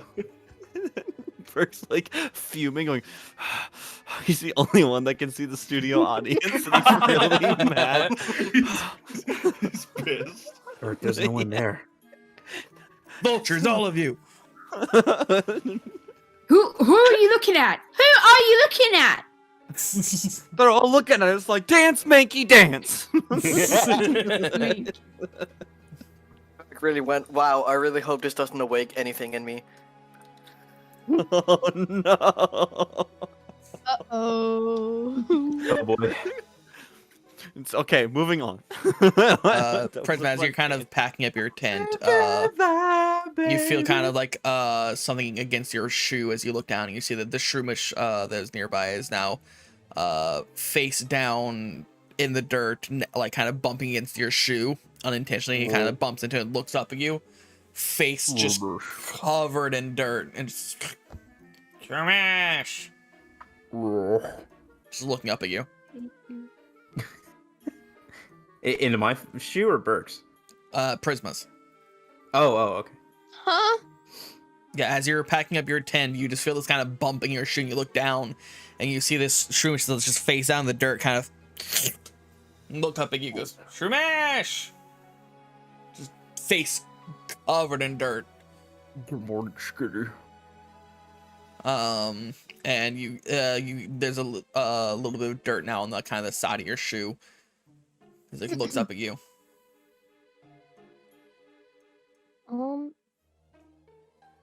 She's just gonna kind of look down at it like nervously, and she's like, "Hey, what you eating there?" Looks down at the ground. Fucking dirt. Fucking dirt. It's just Dakota. You just found Dakota. No arms, eats dirt. What's that supposed to be? Simple boy. Dirt You so bad. Simple boy, dirt boy eats dirt with dirt in it. It's a cup with dirt in it. I call it with dirt in a cup. Just give me an F and move on. Shout out to Brian 5 Regan. lines into that joke, finally someone picked up on it.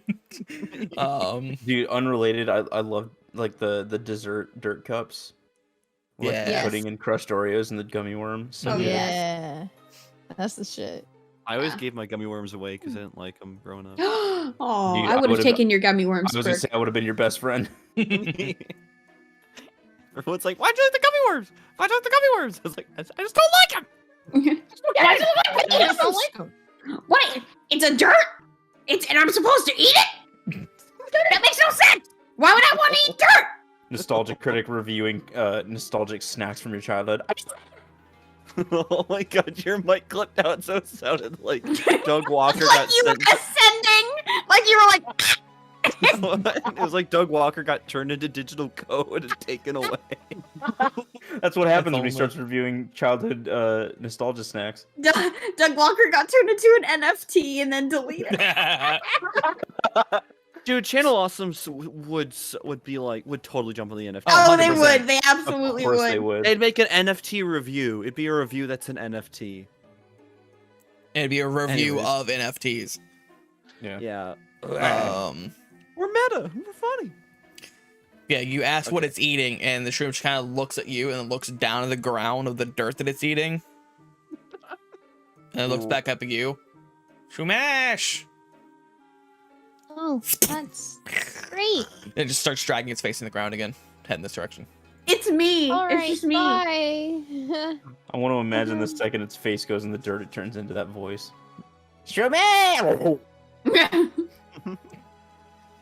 And yeah, it just continues its Roomba of the forest floor. It sees Gren and a shudder goes down its mushroomy spine. Spine. Yeah. No. Yeah, you know the mushroom spine. Yeah. Bones? Yeah. Why do plant have bone in it? Yeah, can I get the boneless plant? Granddad? Mario? Can I get a boneless salad? Well, actually, okay. If you get a chicken Caesar salad, you're gonna want it boneless. I'm not gonna put bone-in chicken in a salad. If you're a No. pussy. Fries. I want a pile of arugula with a full roast chicken on top. Yes. I need a full turkey with a single cherry tomato on top. Salad. Salad. But yeah, so the shroom is just Kansai drifted away with its face in the dirt. Yep. Look at that boy go. And you can see it, He's free. as dawn begins to break and the sun begins to shine through, and the clouds have cleared up. Thick fog has kind of filled the forest. Which gives advantage to dark and ghost type damage. Oh shit. Oh hell yeah. Burke, Burke, can I just hit Burke? That he saw, he checked on everybody, so he's like, wait, and who's in the tent with Charlotte? And he kind of. The groundskeeper. Oh! Oh! Nobody would have gotten away with it too if it weren't for you and your meddling teddy bear. Oh, you went that way with it. Okay. Oh, Okay. Scooby-Doo. All right. And who was phone? Yeah. Who was phone? But yeah, who is with Charlotte then? In the pool room. See your mom. Oh shit! Oh, shoot. Charlotte pretends. Charlotte pretends to pull phone. Hello, Miss Redpoint. Yeah, I hope I'll come over tomorrow. And Oh my god. I'm gonna laugh and acknowledge the joke and then say nothing further because I could say more, but I'm not going to. Sounds good. Yep. Anyway. Yeah, so Burke's gonna he's gonna give Biscuit the last bite of his apple because he's like, huh. And then he carries Biscuit over to like everybody sees Burke slowly creeping up to Charlotte's tent, like with a look of fear on his face because it's The like fear of God in his eyes. well, because it's like out of process elimination, he's out of options. So he's like, wait, oh no. So actually, I'll just stack them. I'll just put them side by side. So it's just duh.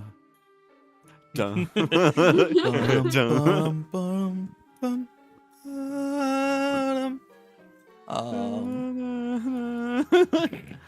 Bert goes, Charlotte. I initially wanted that to be like the Pink Panther theme, but it just went into Luigi's Mansion for some reason. But no complaints. I want. Yeah. Oh, I want to say that like Bert gets to right here and he starts calling out for Charlotte, but he like turns and she's like standing right there all of a sudden. Like fucking Blair Witch. Yes. She like came out of the tent, but he didn't see it, so he's like Charlotte, like maybe gets halfway through her name, and she's like standing right in front of him. Oh, it scares him. He's scared. Burke pulls like a Shaggy and Scooby Doo, where they both hold each other.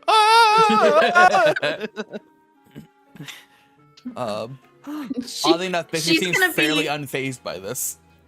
She's gonna be like startled because he's startled, and she's gonna be like, "Well, I didn't think I looked that bad when I woke up."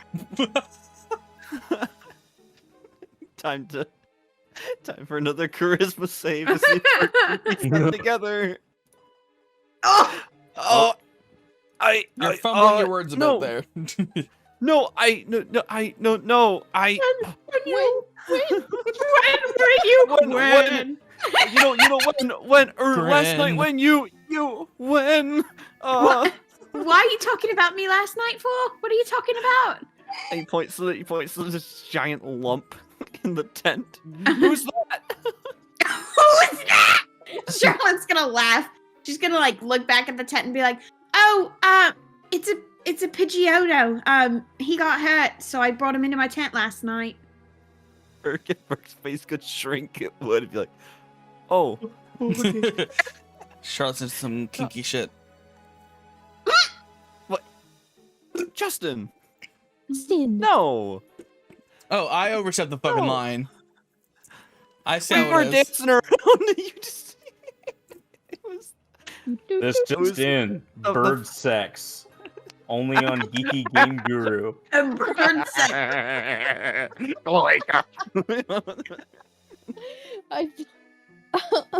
want to go home. You can't go home. Fuck, go back. No. We'll be back. I'm not done. Prisma just leaves. Oh, shit, I'm out of here. Burke's like, oh, okay, okay. And Burke gives a thumbs up and like speed walks away with his face just super red. Okay. And he just speed walks back and he sets Biscuit down politely, like on like a picnic blanket he left like in front of his tent, and he just puts his face on the wall. Reeves finished packing up and he's like starting to walk out of the cave, but he stops by Burke and he's like, "Are you all right? You look as if you've seen a ghost." Burke shakes his head up and down. He's like, when he pauses, he's like, "Well, not exactly a ghost." He spins around. A few pebbles drop from his forehead. He's like, there was last night when I was on watch, it looked like there was more than one person in Charlotte's tent, and I went through process elimination and everybody was in their tent, so I turns out it was just a Pokemon she was taking care of." The Pidgeotto, correct? It's a Pidgeotto? Yes, I saw it when I returned. Yeah, I just fucking told you, Burke. I don't know if you're listening or not. Burke's too embarrassed. Burke's face is still red because he feels so stupid. Oh, but I want to give him a hug. Poor thing. It's okay. We'll just. It's something we'll all laugh about like in a day or so. But for now, I just kind of shake my head in pity and like pat Burke on the back really gently as I pass. Just pull yourself together. Right. Burke's gonna. I just realized. Oh wait! I just drew on his face on accident. I was trying to. do the line. Now he's got a little booger out of his nose. Gross. Well, he was just crying. Yeah. Oh no, he's ugly crying. Yeah. Yeah. Also, is there a story behind just the two Cleffa sitting in here? They were kind of hanging out around this statue, but then when night fell, they kind of curled up in this little small corner that seems to be kind of their home, and so they just kind of curled up in that little corner and slept throughout the night. That was more of an out of character question because I know my character Burke was just being was just autopilot. But yeah. Yeah, Burke's gonna crouch down to Biscuit and ask her like, do you want to walk with us, or would you rather take a rest, keep resting more? She kind of looks up at you, and kind of gives you like this weird, confused look, and then kind of mimes like walking. Okay, sounds good. Oh, hey, can I really quickly? I forgot to last time because we didn't actually like end the night yet. Since I was reading the history book for a point yesterday in game, can I roll to see if I learned anything? I'm not gonna go over it right now. I just want to see if I've learned anything. Go ahead and roll an investigation check for me. Okay. As soon as I can find it, there it is. Oh, this book was chock full of information. Fair enough. So the information you find out immediately from reading through this. We didn't have to go over it right now. I'll give you just a slight preview, just the most important thing. Okay. Since you rolled a natural 20. You notice that compared to the book you had initially read, that kind of told the history of the battle from the perspective of the North that won, and kind of spoke about it. You notice that there's some glaring differences between the two. Because whereas the first book said that that this is more of a civil war between the two halves of the Tampinell province or Tampinell region, where the South kind of tried to split off from the North due to the mountain range and natural barriers they thought they could kind of fend for themselves. The book that you're currently reading actually says that the North and the South are two separate provinces: the Tampere province and the Elwyn province, that were two separate regions, and it describes that the North, the Tampere province, invaded the South, waged war, and it's more of a conquest to attempt to claim the southern region into its own land due to a lack of agricultural resources. So it wasn't a war to keep hold of a part of its land, it was a war to claim new land, according to this book that you're currently reading. Okay. All right, I'll hold on to that.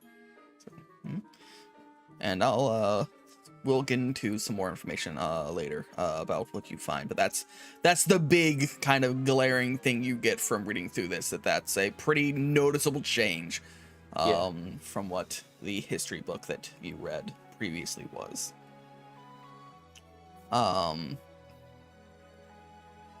So yeah.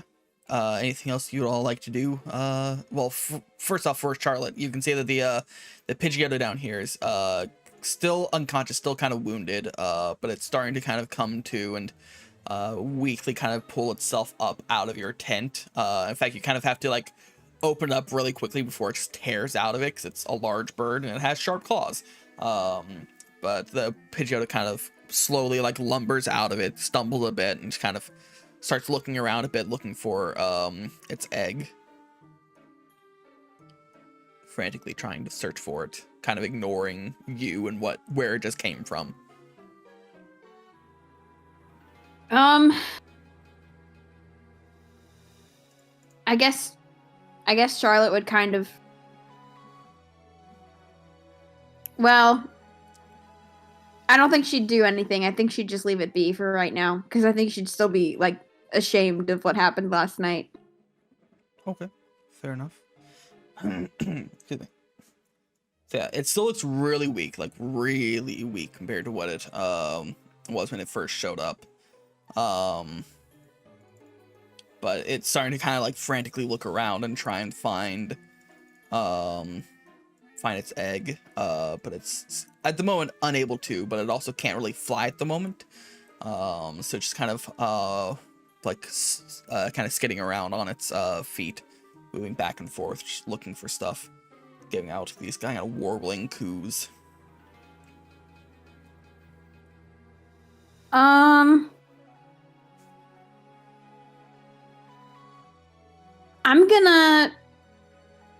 Charlotte's gonna take her Charlotte's gonna go into her tent and then get I'm assuming we have bowls probably Yeah, like for eating sure. and stuff. So she's gonna get the super potion out of her bag and like pour it into the bowl and like bring it out and like sort of put it at the ground for the Pidgeotto to drink. Okay. Yeah, that's easy enough. You kind of pull the bowl out and pour the liquid into it, kind of set it down and take a few steps back and kind of motion to the bowl for the Pidgeotto to like take interest in. And it kind of looks at you and looks down the bowl, and as far as it's concerned, it thinks it's just water and kind of goes down and starts drinking from it, and starts to heal it. So go ahead and roll the health that it would get from drinking the potion. So what does the super potion do? Like how much? Is that a D20 or? Let me actually check for you. 3d6 plus 6. That makes sense to me. All right. 3d6 plus 6. Oh, well, it would help if I did that right. Yeah. 3d6 plus 6.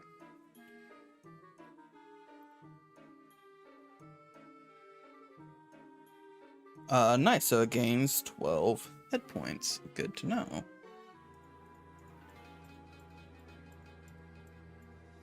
Nice. Yeah. It kind of like you see that some of the the matted feathers start to kind of reset themselves. The wound on its chest kind of starts to close and get healed up. And gets quite a bit of its energy back as it drinks this and kind of unruffles its feathers. Charlotte's just gonna leave it alone. She's gonna continue to just kind of quietly monitor it. Oh, good. Okay. So you start. So you finish packing stuff up. Kind of pull everything into your bags and your backpacks.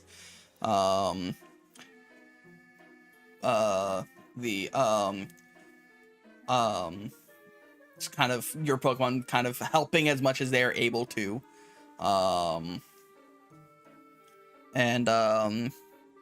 Like as you're doing that, you kind of notice that that Madeline has currently like kind of slid past everyone, is currently heading up the hill over here. Kind of in this direction. As you're doing that. But you kind of gather your stuff otherwise and start kind of pulling stuff together.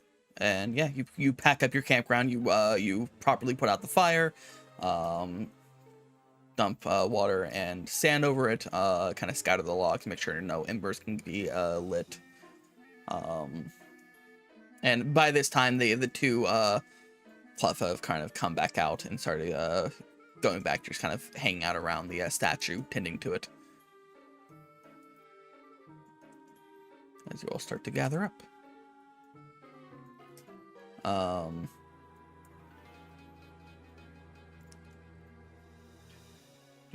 Boop, boop, boop.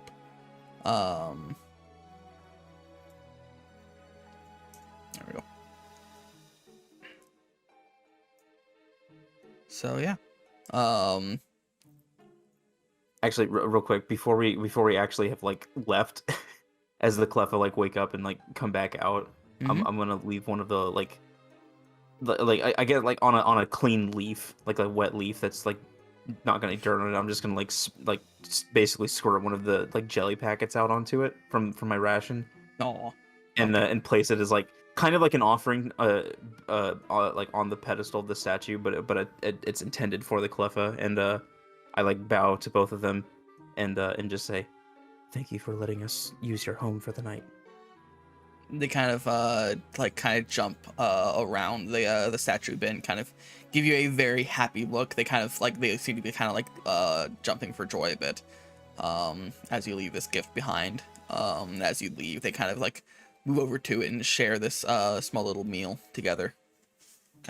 They like hold the leaf in between them. They're kind of like scooping up parts of the jelly onto the little claws and just eating it. Hey. But yeah, you're gathering all your stuff. The Pidgeotto's currently just kind of like hanging out where it was. It's kind of like its one claw is kind of like one talon's kind of just on the bowl. Now that it's empty, just kind of like using it as like kind of a weird perch. It's like flipped it over, almost like using it like a rock, as it's kind of like still kind of like looking around. But you can see it's getting a little more dejected as it realizes that hours have passed and its egg is probably gone for good. And Madeline is heading up this way. This poor bird, man. Charlotte's gonna go over to the Pidgeotto, and try to talk to it. Oh, good, okay. Hey, if you want, Excuse me. you can come with us, and maybe we can help you look for your egg. Go ahead, and since you've given it the ability to heal, go ahead and give me a persuasion check or an animal handling check with advantage. Since you've provided it with a home and health. Hot damn.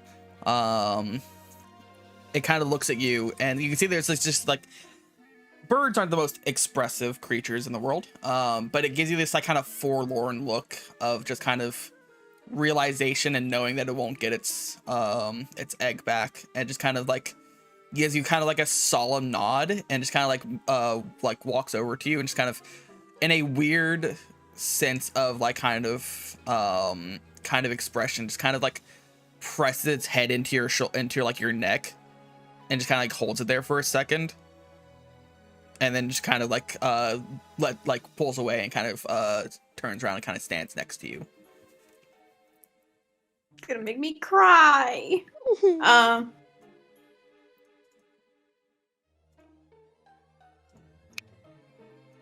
Charlotte's gonna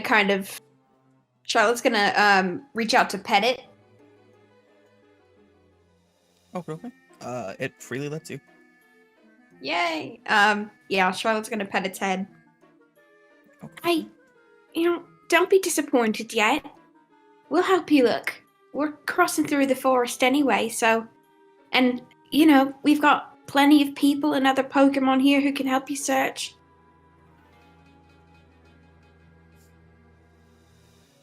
It kind of gives you just like this quiet, like... noise as it kind of trills at you. Charlotte kind of smiles and like nods to herself, like yeah, she's got this. So yeah, she's like, yeah, just stay with us. We'll keep you fed and all that while we look. It kind of gives you a nod and decides to stick with you for a bit. Yay, okay. You make a square. Yes. I am going to, when Charlotte rejoins the party, she's going to inform them all of what happened and why we're looking for this Pidgeotto's egg, so everyone knows what's up. Alrighty, so you all now know of the objective to find this Pidgeotto's egg. Egg. Right. No! Oh, God. The summoning circle was completed. So yeah, you start to head back off, which as you're doing so, it's worth noting that this is pretty thick fog, so it's gonna make looking around, searching for stuff difficult. But you do hear off in this direction as you're heading out some like bah noises.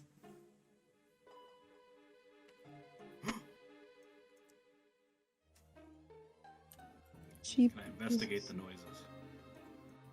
You can.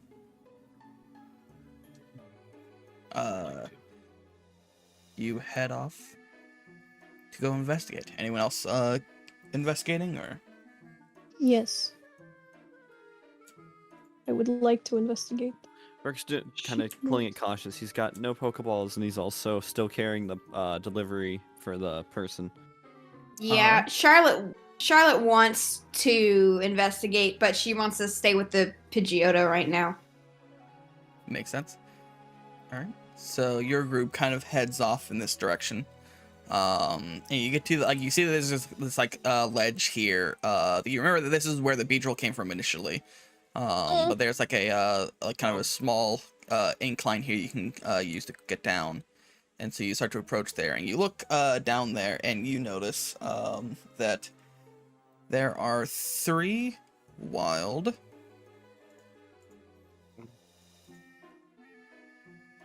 Mareep. Baby. Which you remember seeing some Mareep back in town that were domesticated and being used for wool. And they're just kind of like chewing on the wet grass, just kind of bang at each other. Did we scan them back in town? I think we did, right? You did, but you can scan them again if you want. Twice. Yeah, right. Did the entries specifically say anything about being electrocuted to death? Not to death, but I think they mentioned getting paralyzed by the Oh, nice. I won't touch them then. by the Yeah, fur. don't- The fur can paralyze somebody. Well, Yeah, Maybe it was Flaffy that I remember. Maybe it was Flaffy that. You also kind of Flaffy, yeah. They have patches of skin that's more rubbery and can be touched. The pink skin. Mm-hmm. yeah. Well, I am just going to look very fondly at the Mareep. Mhm. I have no interest in catching them, and I do not want to be electrocuted, so I will not be advancing any further. Okay. Fair enough, but there's just some Mareep down there hanging out. Yeah. And if unless Prisma wants to do anything, I'm gonna head back to the group. No, I'm good. All right. Cool. So you continue to head off. We'll now swap back to the here. So who is leading the expedition as you head deeper into the forest? I can do it. Go for it. Roll Yeah, me we a can do it. perception check. Let's do it.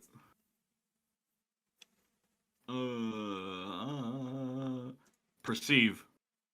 That's not bad. You have Ooh. perceived.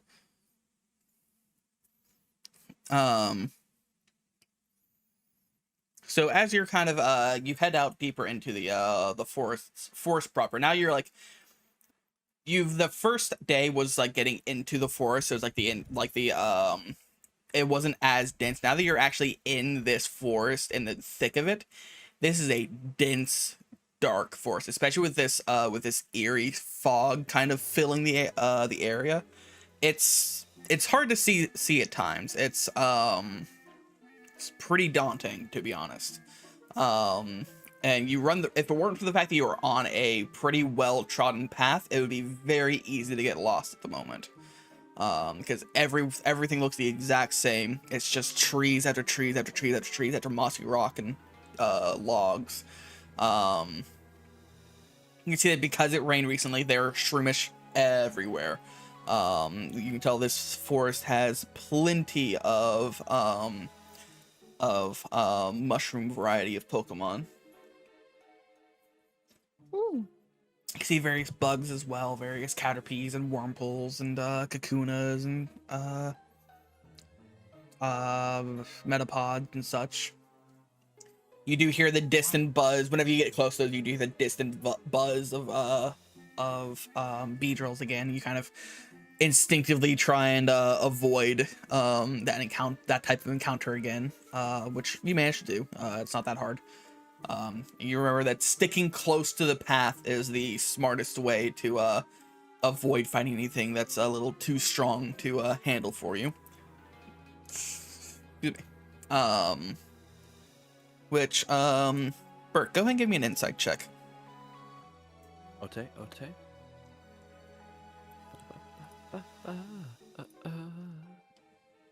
Insight. Aha, perfect. Natural Oh. 20. Oh, Hot you have damn. the granted Just show eyes. that. To the eyes. So as you're walking, you're kind of you're like the chaos of like the early morning is kind of weighted off.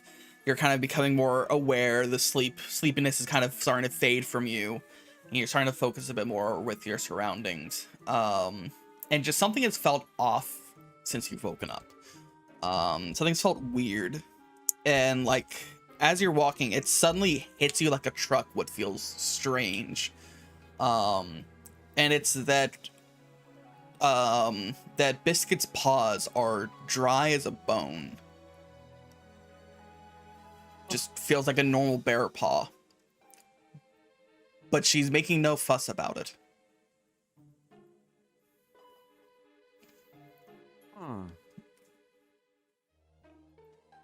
That's odd. Has anybody seen Biscuit? I agree with that thing you just said. I agree with that thing you just said. Oh, this is I'm scared.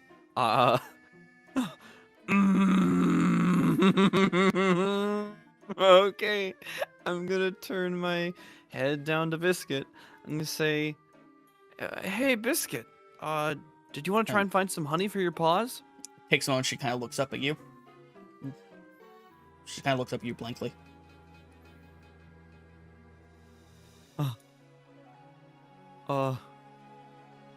Frick's gonna look around. He's really confused. Can I try and hunt for just any honey tree? Like just, I know it's a gamble, but I. Go ahead and give me a perception check. Either a perception or a nature check, whichever you prefer. Oh, nature, easy. Oof.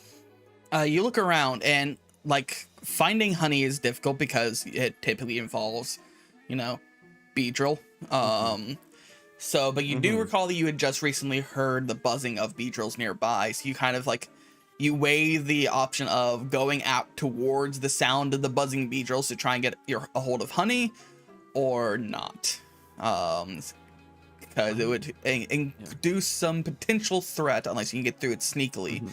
But you would have to go towards a beedrill nest in order to actually obtain the honey that you were looking for. I want to test something. I want to try and return Biscuit to her Pokeball. Okay. You pull your Pokeball and you press the button, and the button flashes red twice and nothing happens. Go ahead and make an animal handling check for me. Oh no! The light flashes out towards Biscuit, and it pulls Biscuit into the Pokeball, and you feel it twitch in your hand. Boop, boop, and Biscuit's no, this is Biscuit's Pokeball, so never mind, that doesn't happen. Just nothing happens. The light flashes twice, and Biscuit kind of looks up at you blankly. Guys, can we stop for a second?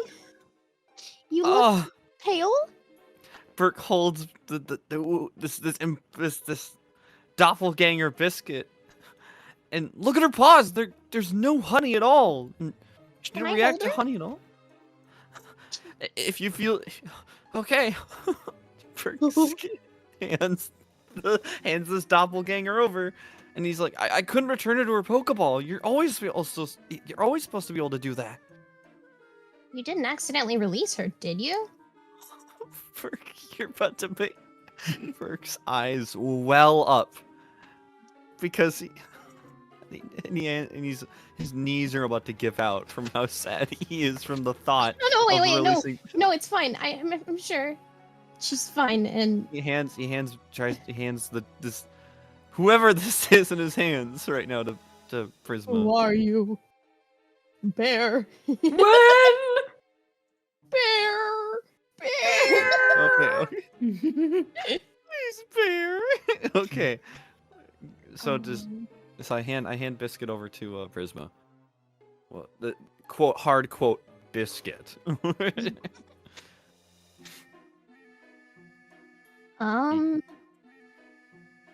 What happens when I hand Biscuit this hard quote Biscuit over to Prisma? I've held Biscuit before. Mm-hmm. Is this around Biscuit's weight, or is it lighter or heavier? Give me an investigation check with disadvantage. That's a very difficult thing to try and, since you don't hold her very often, to try and figure out. Investigation? Yeah. Oh, fuck me.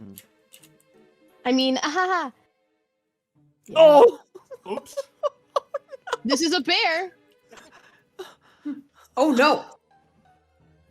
No, it's gonna. I mean, I was just trying to guess its weight. I I'm just like to probably picture like, I bet yeah, this is Win a about bear prize. weight. Win a prize. You're insane. You're losing it, Bert. I want to look it in the eyes. I want to stare deeply into its eyes. Okay, you're staring deeply into its eyes. Oh, by the way, so that chat can see. You see, natural one. Thanks for showing them that. For the one to know. So you're staring at it in its eyes. Which one? What Like you're as trying to do? embarrassing as like having a nip slip and you just showed it off the chat. Thanks. All right.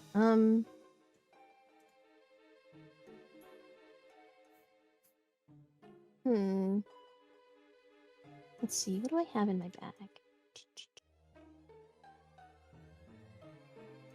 I have a few rations left. I think I have like 4.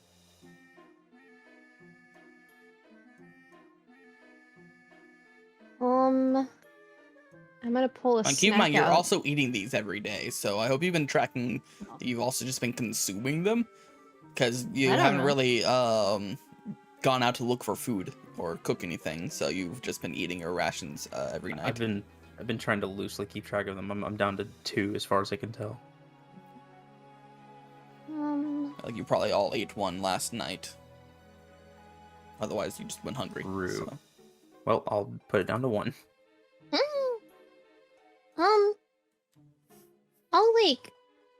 Would you say there's like maybe there's like cookies in there, right? Or like some sort of sweet thing? Most likely, yeah.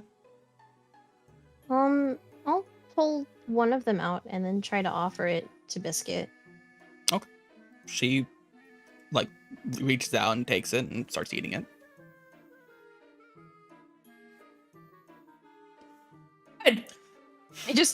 I hold her out like stretched outward, and I'm just like, "Are you okay? What is wrong with you? Why are you eating slow? What is wrong with you? What is wrong with you? What is wrong with you? Like she's concerned, but like from afar, if you couldn't hear her voice, it would look like she was like shaking her or interrogating her. Like a parent who doesn't know what to say to their kid anymore, so they just panic. What's wrong with you? But yeah, she's just kind of looking at you, and she's just. Madeline kind of chimes in and goes, "Do you think scanning her again would work? See if it recognizes as a Teddy Ursa, or?" Oh, yeah. That's a good idea. I just don't know why my Pokeball wasn't working at all. That's what's got me worried. Okay, Burke's gonna pull out his Pokedex and I'm gonna hug this Biscuit close to me in case it tries to get away. Okay. So you pull out your Pokedex and you hear the following. Teddy Ursa, the little bear Pokemon. This Pokemon's crescent mark glows whenever it finds or makes honey. Teddiursa concocts its own honey by blending fruits and pollen collected by Beedrill. It then lets the honey soak into its paws. It then likes to lick its paws that are now sopping and sweetened. Every set of paws tastes unique. Some have even begun to market Teddiursa honey blends. That's what you hear. I taste its paws. Is it normal? It doesn't have anything on its paws. It's dry. Charlotte's gonna be like sick of listening to them and be like, then just fucking dunk her hands in something. Well, that's not Biscuit. How do you know that? Burke is trying, like, pulls out his Pokeball and keeps clicking the button, aiming at Biscuit, trying to return her, but the ball's not returning it. Then where is Biscuit if this isn't her? I don't know. Are you Biscuit? Is that your name? She kind of looks up at you, and there's like a brief moment of hesitation, and starts nodding her head.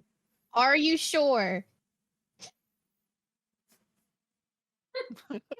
Are you the real? Let me ask you something. Only the real Biscuit would know. Can I do a Bryn. perception check?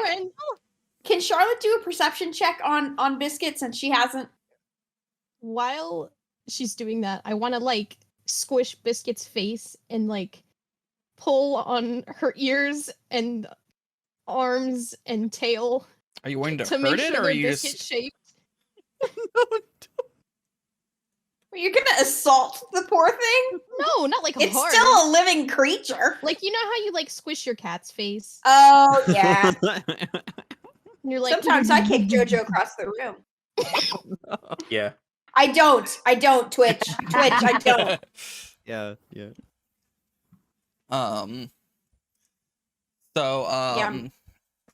So, Charlotte, you said you wanted to make an insight check as well? Insight, yep. All right. So you go and make an insight. Yeah! Wow, it's a bear. Yeah, see, I mean, you're kind of Bear. confused what's going on. You don't really, it looks like Biscuit. She's acting a sure bit is strange, bear. but it looks like it. But it is strange she's not going to her Pokeball. Prisma, as you kind of like massage Biscuit's face, she's kind of like face is just moving in weird places. She's like just like looking up at you, like, what are you doing to me? But it seems like a Teddiursa. At this point, Gren is also gonna try an insight check. Go for it. Wow. Ryu's asleep over here or something. I mean, it looks like a Teddiursa, but it doesn't seem to be Biscuit. It seems like it's like from how Biscuit usually acts and her mannerisms.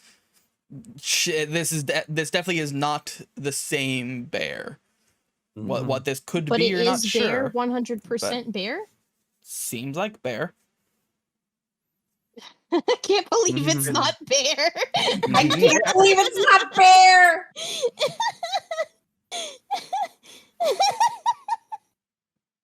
God. Can't believe it's not Biscuit. I can't believe it's not. Oh my God. Burke is immediately like, he's like on all fours searching around like everywhere. And he's like, oh, there's so much fog. He's scratching it, like holding his head.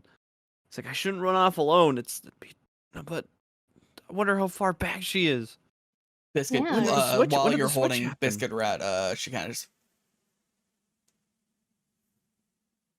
points at her mouth. She just what? Points at her mouth. Mouth. Did you eat Biscuit? You're hungry? I fed you. We both fed you. Why hungry? You have a toothache. 2 words. Sounds like. Sounds like bear. Is not bear. Yeah, it seems to be asking hold for on. food. Burke is gonna Burke's gonna check for apple juice, like around its mouth, because there was apple juice spillings like when it ate the apple earlier at camp? You can touch its face and you can see that it's like it feels a little bit sticky. It seems like it's still there. What the? You also, from that insight, Gren, you also notice that since you've seen Biscuit this morning, Biscuit has yet to make a sound. It's been silent, just making gestures, which is another thing that kind of set Burke off a bit, because Biscuit's a fairly vocal creature, and the fact that she's made no noise today is a bit strange.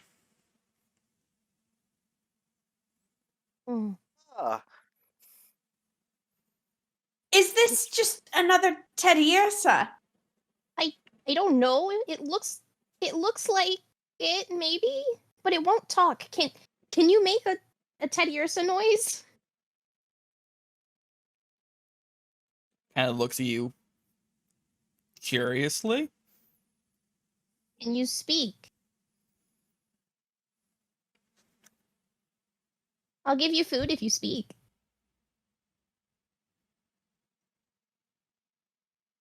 It starts kind of like trying to wiggle out of your hands.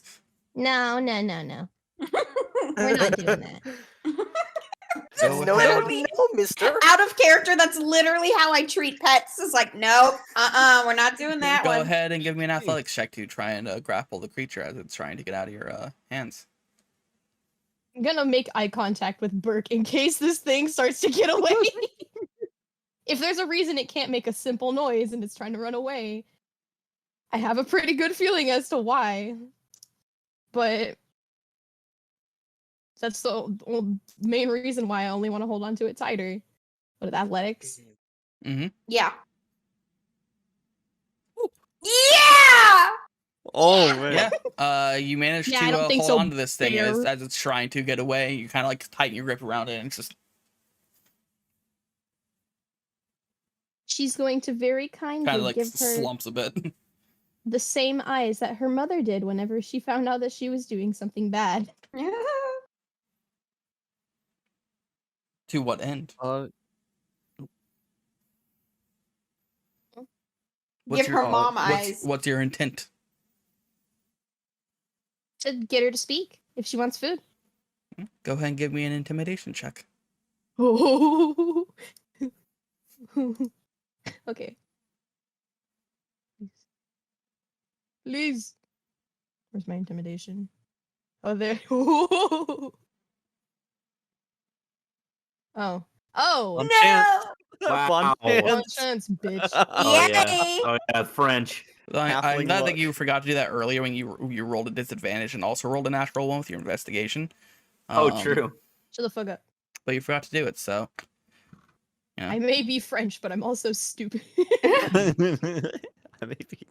may be an idiot, but I'm not stupid. You kind of glare at this teddy ursa and just kind of like reels back a bit, and just kind of like looks around.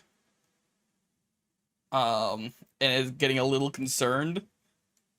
I'm not going to hurt you. I just want to hear your sweet Teddy Ursa voice.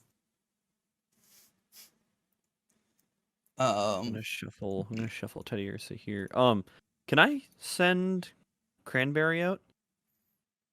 Sure. You think Cranberry out? Cranberry pops out in your arms. Okay. I'm gonna let the well, I mean, is there because I want Cranberry to use a move. What move? I want Cranberry to use Yawn on this doppelganger. Okay. And that just automatically does something, and if it's still here, and by the time it comes back to you, yeah, it says if it's still in battle at the end of the next turn, it falls asleep. Yeah. So it turns But out its 6 range is seconds. So 30. it has 6 seconds to kind of react to this as Cranberry kind of yawns at it, and Prisma's kind of glaring at it. She In a kind friendly of way. How do you friendly intimidate something? How do you I don't intimidate in a think you've friendly hung out way? with me in person. You are correct. I have not. Yeah, no, Justin, just take a word for it. Like when Jolly said something awful in public. Uh-huh. And it's like a smile, but you know that if you take one more step, you're Gonna get you've beat to shit. seen Rat's gun emote, right? Yeah. Uh, it's not fiction. Ah. Confirm. Have also witnessed the smile. Rat has cap. Will bust. Does an 8 hit Prisma? No. I don't wait, does it? No. At 8? No, I would think not. So as you're kind of glaring at this thing, intimidating it, and it can feel itself kind of starting to lose consciousness, and a frantic attempt of panic, it kind of scratches out at you, Prisma. But you kind of hold it at arm's length, and its sharp claws miss you as it kind of starts to like eyes go heavy and just falls asleep. Okay. I'll go back to this temporarily.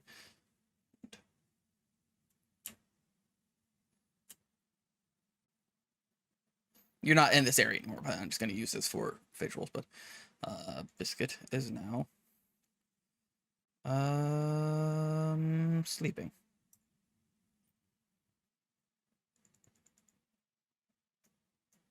Okay. Something's off. Something's really wrong. I don't like this. I'm not letting this go. I'm sorry. If you want to keep walking, we can. But I'm gonna hold on to, and she's gonna wink at Burke. Biscuit for a while. Maybe. I guess, but Burke looks really torn up because he's like he cannot look forward on the trail. He keeps looking back. He's so worried because he's like, there's so much fog, and it's like.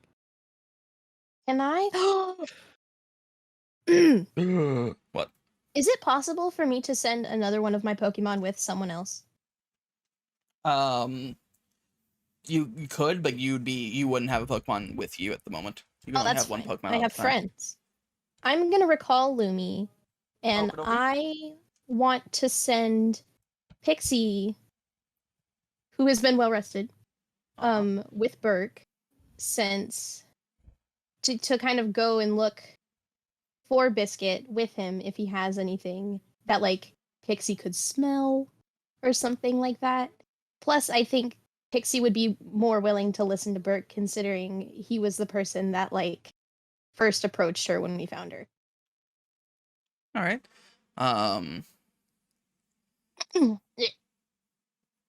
So go ahead and yeah, okay, so yeah, they split up and you're heading back to the cave.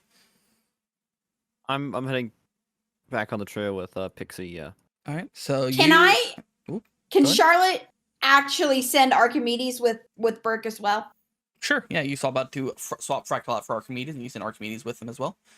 Yeah. Like my dog. So You cherish like Charlotte like is holding Archimedes in her hands, and she's just gonna like place him on Burke's shoulder and be like, just take care of him. Like she's gonna stare at Burke like this is my child. Something would happen to me first before anything happens to Archimedes. I promise. I believe you.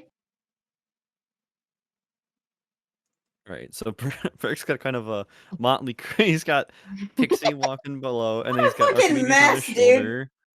And then Burke's got Cranberry in his arms. Indeed. And then before Burke leaves, he's gonna turn to the group. He's like, if you guys see anything, like any leads, just call me. Remember, we can call each other. Yeah. Right. Right. And then Burke's gonna head out with his group, running back on the trail to try and hunt see if we can find the real Biscuit. Alrighty. So yeah, you four head back. It's Burke, Cranberry, Archimedes, and Pixie. So go ahead and each of you give me a perception check, which I think Archimedes has advantage on because it has keen eyes. No, it doesn't. It's a starter, so it has overgrowth. Never mind. Dog. But Pixie, Archimedes, and Cranberry can also give perception checks. Okay. Just a second to proceed. How do I proceed? Yeah, how do I do that? If it's not a skill, you'll have to just roll a wisdom. So just roll wisdom. Oh, okay. Oh, my dog's stupid. But somehow it's better than Archimedes! Why? It has a -1. Dog? Hello? Dog? No. And don't forget about Cranberry's perception as well. Pixie's like. You said wisdom. You said wisdom is for perception. Yeah. Pixie's like, wow, was a bloodhound. Oh my god. So Archimedes has never gone with anyone else except for Charlotte before, so it's a little overwhelmed.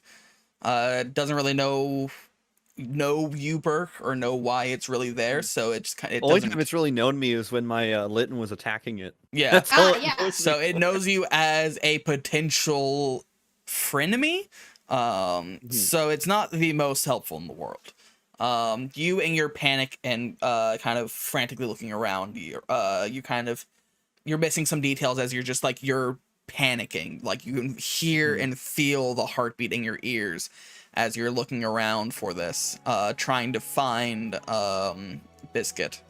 And so they're heading off. Prisma, you have a sleeping Biscuit in your hands. Oh. Okay. Can I? Congratulations, you've won. I don't know what to do with this, man. Haven't won anything. You have a Can sleeping I- Biscuit. Look Charlotte- at it Charlotte's again gonna- to see if something's Yeah. wrong. Yeah, Charlotte's still staring at it. She's We're puzzled. just looking up and down at this bed. Yeah, we're just staring at it. Like newborn parents, like, what the fuck am I supposed to do with this? You said, "Can I?" You stopped. What you want to do? Oh, I guess I could. I said, can I look over it again now that it's asleep to see if there's anything wrong? Give me a perception check. Perceive. Okay, Nope. I'm gonna perceive a second time. I was. Oh! Hey, can I wait? Can I give Prisma advantage? She's already How? rolled, so no. Well, You can that- roll yourself. I will if you'd like. perceive. I'll let one Give other her person advantage. roll perception. What is your perception, Grace? Not good. So maybe I should give the perception I've to got you. I've got a 4. Yeah, okay, I'm giving it to you. I have a 7 if anyone want to give it to me instead. Oh, yes, Hey, Bren, yes, look at it. you wanna What about perceive? Madeline? Madeline, what do you have? Oh god. We're receiving, right? Yes. Mhm. How much perceive you have? I only have 6. I Okay. I will So give perceive it to on my Grant. own, and I guess Charlotte will give her advantage. to Only Grant. Yeah, at this to point, I'll Gren. let only one other person do a perception check. Can you so- ignore mine? Sure.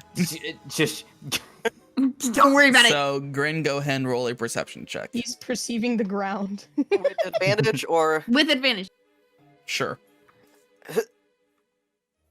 Oh, Um, baby! You kind of you step forward and you look at Biscuit more up close and in depth. And I mean, it looks like a Teddy Ursa. It's dry paws, which is strange for all Teddy Ursas. It's before it was asleep, it seemed unusually calm, unusually silent. It's just kind of, but now that it's asleep, it's hard to kind of tell mannerisms because it's asleep. But you are pretty confident this is definitely not Biscuit. And it's strange. Like, something feels off about this. I guess we can continue forward carrying Strange Bear. Well, you know that Burke just went the opposite direction, so you're gonna keep going without him, or? I mean, yeah, I sent him with my dog. What does he have to worry about? Okay. Look at him. He's so happy. Beedrill. Pixie knows Fire Fang. So you head off. You head off back. So back to you, Burke. So with the 217s, between Pixie's keen nose and Cranberry's more focused eyesight, given it's lazy, so it kind of stares at one point longer than most things before moving on to the next thing to stare at. Yeah. And the next thing to stare at. And then the next thing to stare at. And the next thing to stare at. Slack. And so, after a bit, you notice that kind of Cranberry kind of like points in a direction, and Snubble kind of starts sniffing over there. And you find kind of in the back of the cave near where you were sleeping, kind of tucked into a corner, behind a rock, you find another biscuit sleeping, kind of curled up in a little ball behind a rock. Oh, I don't like this. I am gonna reach into my heart and use my one use of speak with animals. Okay. To speak to Biscuit. All right. Well, Biscuit is asleep at the moment, Okay, then. so you'd have I to wanna wake it wake up her for that up. to actually be useful. Wake so. it up. Wake Okay. it up. I You wanna- kind of shake Biscuit awake and just looks up at you and just Oh, Burke is kind Burke's- of rubs her mouth a bit. Burke's crying like crazy because he's like, "Oh my Biscuit! Oh my goodness!" And Burke starts crying and he holds both like Cranberry and Biscuit like you're holding two stuffed teddy bears next to you. He's Aw. just hugging them close. He's like, "Biscuit, there was someone that was pretend to be you," and I and Bert kind of like like in the same hand he's holding her with, kind of moves her paw to kind of smell it, see if there's honey on it. Yeah, you lean down and sniff it, and it smells like honey. You kind of run your hand through her paws, which kind of makes it like the claws come out a bit, and it feels sticky. It is of getting dangerously low on honey. It's been a while since it's been refilled, but there is the residue of the stickiness of honey, since Biscuit it refuses still- to wash her hands. Oh, it still smells like home. Bert's crying because he's getting hit with the reuniting with memories of home, with just the combination of just all of this, and he's like, "Oh, I gotta." He's gonna. he's beefy enough, so Burke's gonna hold Biscuit and Cranberry in one hand, as he's gonna start reaching for his I guess Pokédex to start calling Okay. Prisma. Which, by the way, do you still do speak with Pokemon, or? You want to be safe? Let's do it. Let's do talk with animals. I'll use my one. Okay. What do you say Be to Biscuit? I say, Biscuit, it's you, right? Back from Sinnoh? She kind of gives you a confused look of like how clear you're speaking to her. And she kind of like scratches her head and just goes, "Yeah." Oh, Because No, shut. Burks. Why did you there wake me was- up so late? Well, someone was pretending to be you, and they switched places with you, and I was carrying them, and then we got a little bit further in the track, but then I noticed that they didn't have any honey on their paws, and I know I've been bad about getting you more honey. She kind of nods, kind of ignoring what you said about leaving her here, and she kind of like looks at her hands. Yeah, I need more sticky. Burke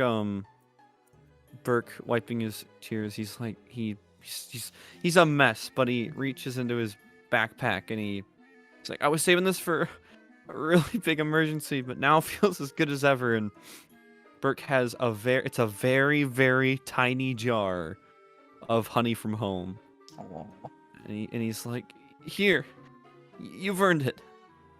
And You see her eyes grow like dinner plates, just these big wide eyes as you hand this honey over that she's familiar with, and it's her childhood favorite. And there's a slight bit of ravenousness as she kind of like pulls it open and starts just like full on like dig paw in, jar now over mouth, just. Mm-hmm. Okay. Well, she resupplies, and Burke is gonna. I think. Which probably Pixie and... speak with the animal will last Yeah, for yeah. 10 minutes, so you have 10 minutes worth of shit. Oh my conversation God, you can have. Wait. Oh, wait. Is it? And it's not targeted, right? Nope. Oh my god! You better get the fuck back here right now. But first, Yeah, the you ability say to something comprehend and fix- verbally communicate with beasts, well, Pokemon for the duration. So you have 10 minutes of speaking. Okay. No, I will say, I did say earlier that you had gotten about 30 minutes away from the cave. So there's no, you can get back in 10 minutes, especially with them moving away from you now.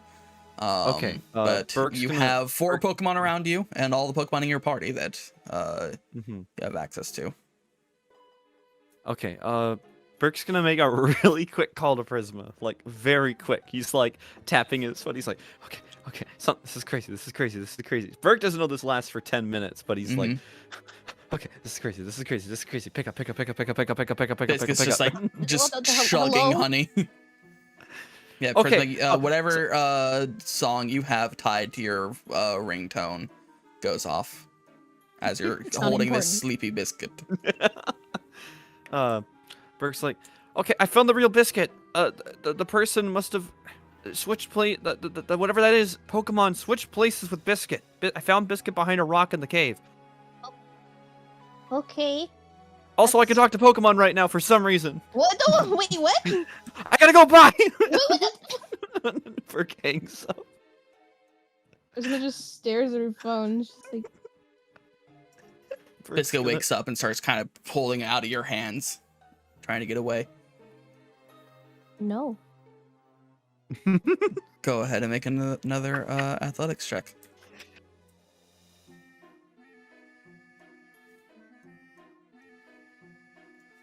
Bear. As it will attempt an acrobatics check. You kind of like, because like you're kind of stunned with what Burke just told you, and you're like holding like hitting the end call button in one hand, so you only have one hand on Biscuit, and you realize a bit too late that Biscuit has woken up and is now weaseled her way out of your hands, has plopped on the ground, and started waddling away from you. It's not the fastest, especially since it took half its move to get out of your hands anyway. But it is. Excuse me. Arlen, help me grab the bear. It gets about 10 feet away from you. Hang on. Wait. Are you athletically inclined? No, but hang on. Do you like it? Yeah. I spoke to Pokemon Prisma. Yeah, sure. None of my I'll Pokemon. get you inside. Okay, I'm gonna just try the only Pokemon that I have that has like the highest charisma. I'm gonna send out Yuki. Okay. Right in front of where it's going, and attempt an intimidation to keep it from going anywhere. Okay, so go ahead and roll intimidation from Yuki. Just click charisma. Yep, because I don't think Yuki's proficient in intimidation, so just charisma. No. Oh, I didn't mean to roll advantage. It's fine. So 8. Yuki kind of hops out and gives this kind of like hops down. You tell it to intimidate Biscuit, but it looks at Biscuit, who she's been traveling with for a while, and she's like, she kind of gives you this weird look, like what? And she seemed kind of off-put by being told to intimidate someone who she's considering a friend. And so by the time she kind of like focuses herself to try and do it, Biscuit has kind of waddled past her, which I'll move these back down here. But this is more so theater of the mind at the moment. But Biscuit is kind of ignoring Yuki at the moment, kind of frantically waddling away. It's now about 35 feet away.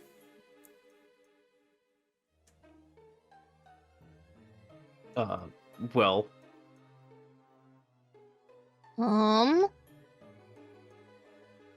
Grab the bear.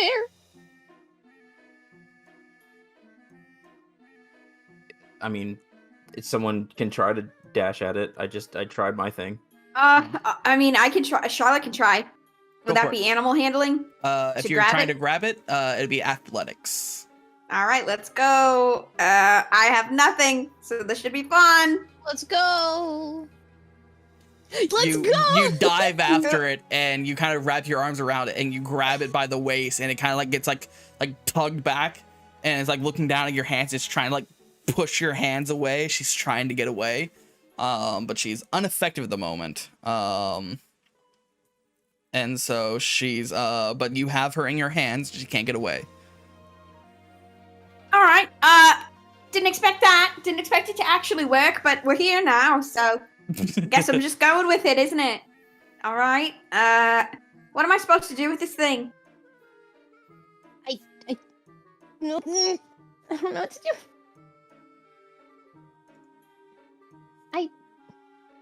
There's just something wrong. It doesn't. Well, we scanned it. It's a Teddy Ursa. Does a 22 hit, Charlotte? Oh, yes. Oh no. Oh, I'm scared. You take okay, 4 that's not that damage bad. as it kind of like rakes its claws against your hands and trying to get you to let it go as you scratch. Would that make Charlotte let it go? Not necessarily. It just hurt. Okay. It would have to take an action to actually try and break your grapple. I'm just using that for flavor text of what it did. Yeah, this is not. Charlotte's like kind of like biting her tongue, clearly in pain, but she's not saying anything about it. I'm gonna step forward and say, maybe this is just another wild Teddy Ursa, and we should leave it alone. That's what I was thinking.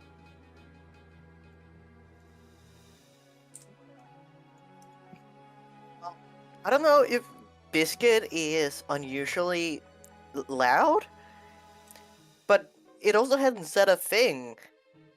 I know I've been trying to get it to make a noise, so I can see if it's okay. But it's clearly not Biscuit. I just don't know. I mean, it's a Teddy Ursa. Biscuit. It's a Teddy Ursa. I just don't. I mean, do they live around here? I mean, it's a forest, so I guess. But well, then I don't maybe see we any should. other bears. Well, haven't yet. Should we look for? I feel like maybe we should let it go. I don't really want to get in between it and its mom if it's wild. I second that. The last thing we need is an Ursa ring on our tail. At this point, it's been a while. It tries one last time to try and get out of your hands before you decide to let it go. So it's gonna go ahead and make natural one. So you could go ahead and try, but I think unless you have unless you also roll a natural 1 and you don't have a +2 to your strength, go and make an athletics check. But I think you're gonna hold on to it. Wow. But it wasn't a natural 1 that though, so you do technically win because plus that was the status quo. So you hold on to it as it tries one last time to try and get out of it, but it's very weak. And it realizes like it's starting to get a little you realize it's starting to get a little more frantic, and like it's starting to like more frantically try and push you away from it. As like it's starting to like look around desperately, and is trying to just get away from you. And go ahead. Do you mind if I hold on to it? I really think we should let it go, but I mean, if you want to hold it. I want to make sure that it's okay and maybe get it some help if it needs some. All right, but if its mom's comes, it's eating you first. Yeah, that's fine. I've dealt with worse. She should. Charlotte is gonna hand the Teddy Ursa over to Prisma. I want to apologize to it and let it know that at this point I'm less suspicious of it and just more concerned for its well-being because it's not acting right. And I want to let it know that I care about it. So go ahead and make a grapple check, Prisma, as you try and swap over to it. It's going to try and get away from you as you do. Please, come on, please. You do manage to hold on to it, despite how Fair. frantically it is desperately trying to get away.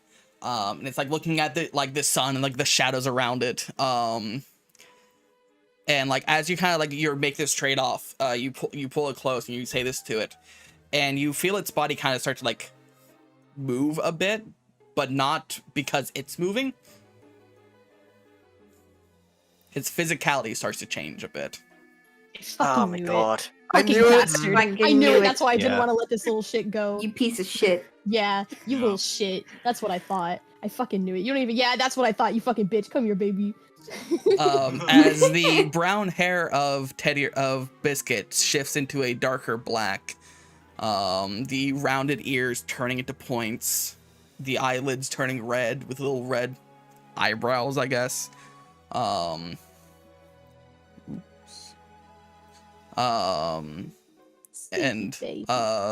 it goes from being bipedal to quadrupedal. And it shifts into a small black and red dog. As it is now frantically looking up at you and looking down at itself, realizing that its illusion has faded because an hour has passed and it wasn't able to like hide and redo it, and it's now scared. She's going to try to comfort it. She smiles down at it, like kind of like comforting, but she's like, really, because these Pokemon definitely, they're not from her region, but they do live in her region. And I feel like she's seen them before, especially because her and her friends used to go. What's the name of the forest? You know the Pokemon forest? The one in the mountains? The one where you go to like the Pokemon village. That's the like the mountain one. Yeah. Where the Snorlax are. I think That's it's just where called Pokemon Village or yeah. something. Yeah.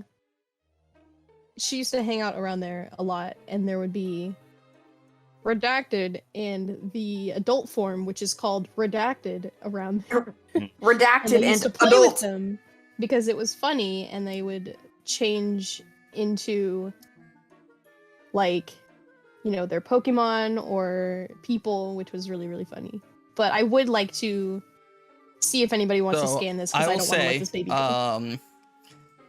Go ahead and roll a just a straight intelligence check with disadvantage, because these things are exceptionally rare. Even in the games, there's a 10% chance for it to appear in the Pokemon Really? Village, and a 5% chance for it to appear on Route 20. So Wow. these are extraordinarily rare. Oh, so you I made a most save. Is likely that- are. That's a save. I never thought they were that rare. They show up all over the place. So go ahead and roll it again. Take the lower number. So yeah, with the 6, you have no history or recollection with these. Especially because of their ability to disguise themselves, and their proclivity to try and avoid being detected by people. You probably don't have any experience with this, because if you would have, it would have been under a disguise anyway to try and fool you. So I would say that no one really knows what this is as far as your characters go. Obviously, as players, it's hard to hide anything from you, but your characters have no idea what this thing is. Well, none of us are Unovans too, so none of us even heard like stories about it either. Charlotte's gonna take out her handy dandy Pokédex and scan this bad boy. Sure.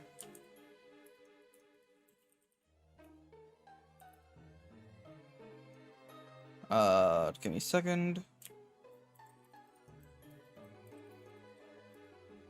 Alrighty. So yeah, you pull out your Pokédex and you scan it, and you hear the following. Zorua, the tricky fox Pokemon.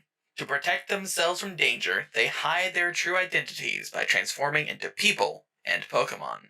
It uses this ability to both surprise people and hide from opponents. It will even use this ability to disguise itself as a silent child in the hunt for food in larger cities. If a normally talkative child suddenly stops talking, it may have been replaced by Zorua. This Pokemon has a cowardly disposition, so when it's not around friends, it basically always stays transformed as something else.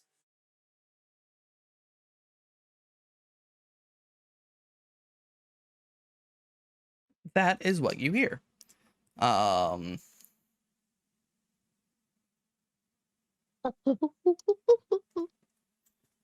So yeah, you now know this is a Zorua, which is a dark type Pokemon. Chat, go ahead and someone give me a exclamation mark D100, and then we'll see if this is a shiny Zorua. Oh my god, if it's shiny Zorua, oh my. That's look If cool. it's shiny, I'm gonna It cry looks- in real it's life. So Same. I put it in player chat. Roll a 19. Like swooping in there and stealing it from chat. Haha! So, That is Chat, cool. you're too slow, chat. Too slow. He snows. keep You in mind that lows. chat is on like a 15 to 20 second delay. Oh, no. Well, they snooze, they lose. You nappa. You get slappa. Yeah, so basically, my kid, you said you threw a baseball and said think fast, well, it was already soaring through the air. Yeah, Yes. take that, chat. Shiny Zorua is just edgy. It's so beautiful. I mean, it's just inverted, but it's so beautiful. Prisma, since you're the one who's currently holding Zorua, which I'll actually move you over there. Oh, I don't want to spoil it for chat, but like, you know why I want this. Plus, thinking about the fact that it can change its form would be really great for contests, I think. Okay. No. That's not within 5. Dang, that was close though. 8 and 19. Twas not a shiny Zorua, unfortunately. Also, what do you mean its colors are inverted? It's not inverted. It turns into into like gray, like dark brown and blue. I meant like the eyes and the fur. Yeah, I was gonna say, bro, she working that eyeshadow. Man, Zorua's Like the red fucking and the blue cool. swap. It looks like 7 out of 10 of my punk friends. That's good. Wait. Oh, dude, and Zoroark is like has a purple mane, dude. Shiny Zoroark is fucking cool. That's one of my favorite shinies. Hot damn. Anyway, unfortunately, not today. But as you come to realization of what this is, and it's now in your hands, just frantically trying to get away from you, because it is full on Metal Gear Solid. Disguise has dropped. Exclamation marks have gone up, and it is trying to run as bum bum ba-da-dum, bum bum ba-da-dum. But Burke, you've just hung up the phone. You have a few more minutes of talking to your friends left, and you're like, man, I hope they figure out what's going on with Biscuit back there. But hey, you have Biscuit here, and that's what matters. Burke wants to talk to Cranberry first. Go in chronological order. To Pixie first. Wants to talk to Bisky first. Did I say Bisky? Pixie first. Hi. Well, I should say nice to meet you, but you can hear me, right, Pixie? Kind of looks up at you, also confused. Like it's also like it was hearing you talk to Biscuit, and should we require the trainer that owns them to voice them? Oh God. As fun as that would be, I would be 100% okay with this. Okay. Maybe in the future. For now, I want to have kind of what they say initially, but maybe in the future. Because I do like that idea. You kind of look down at Pixie, and Pixie looks back up at you, a little confused. But she kind of like strains herself up and says, "Hello." Hi. Wow, I can hear you. I can understand you. Stop.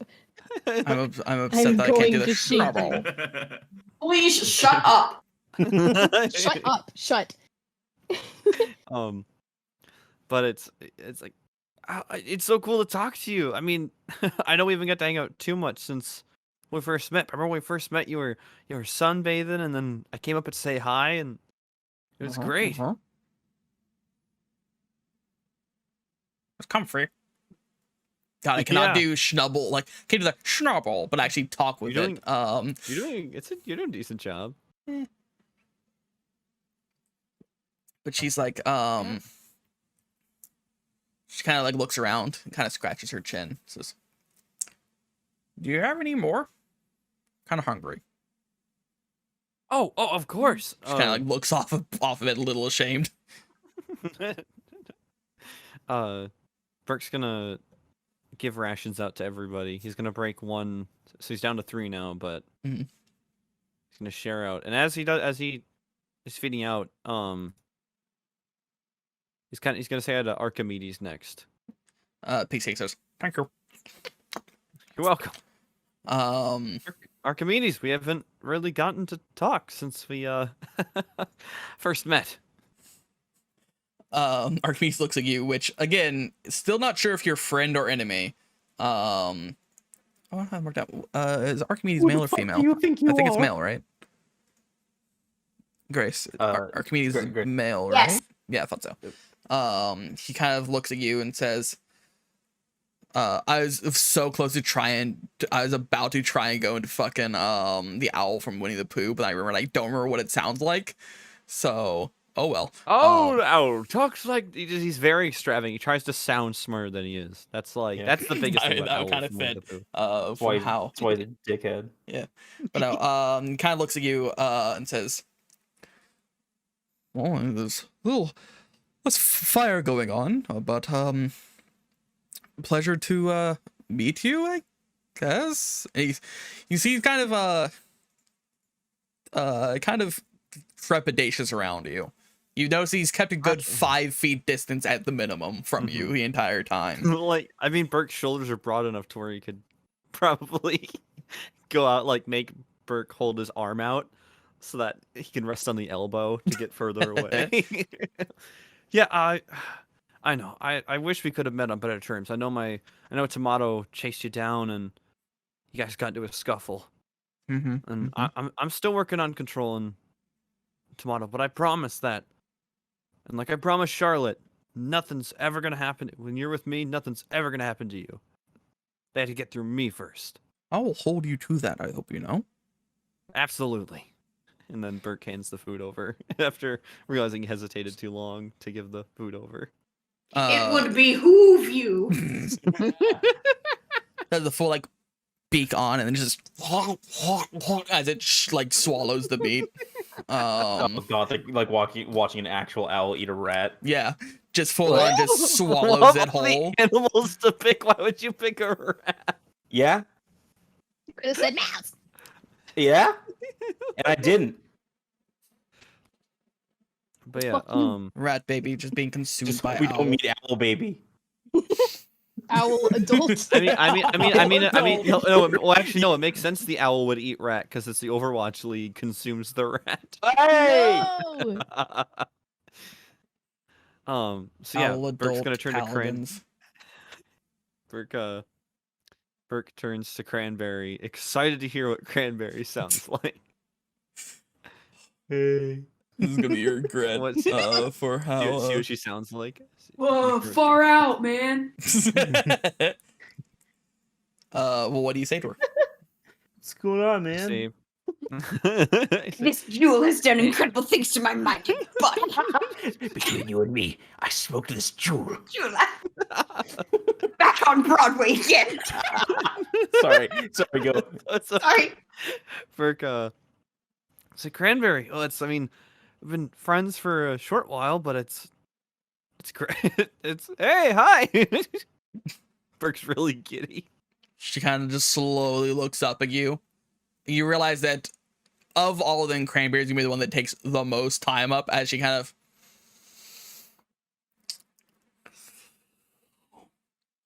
Hi. Oh, and I give her some head pats and I feed her. Like, It's this that's what I long smile. Just... Yeah. Oh man.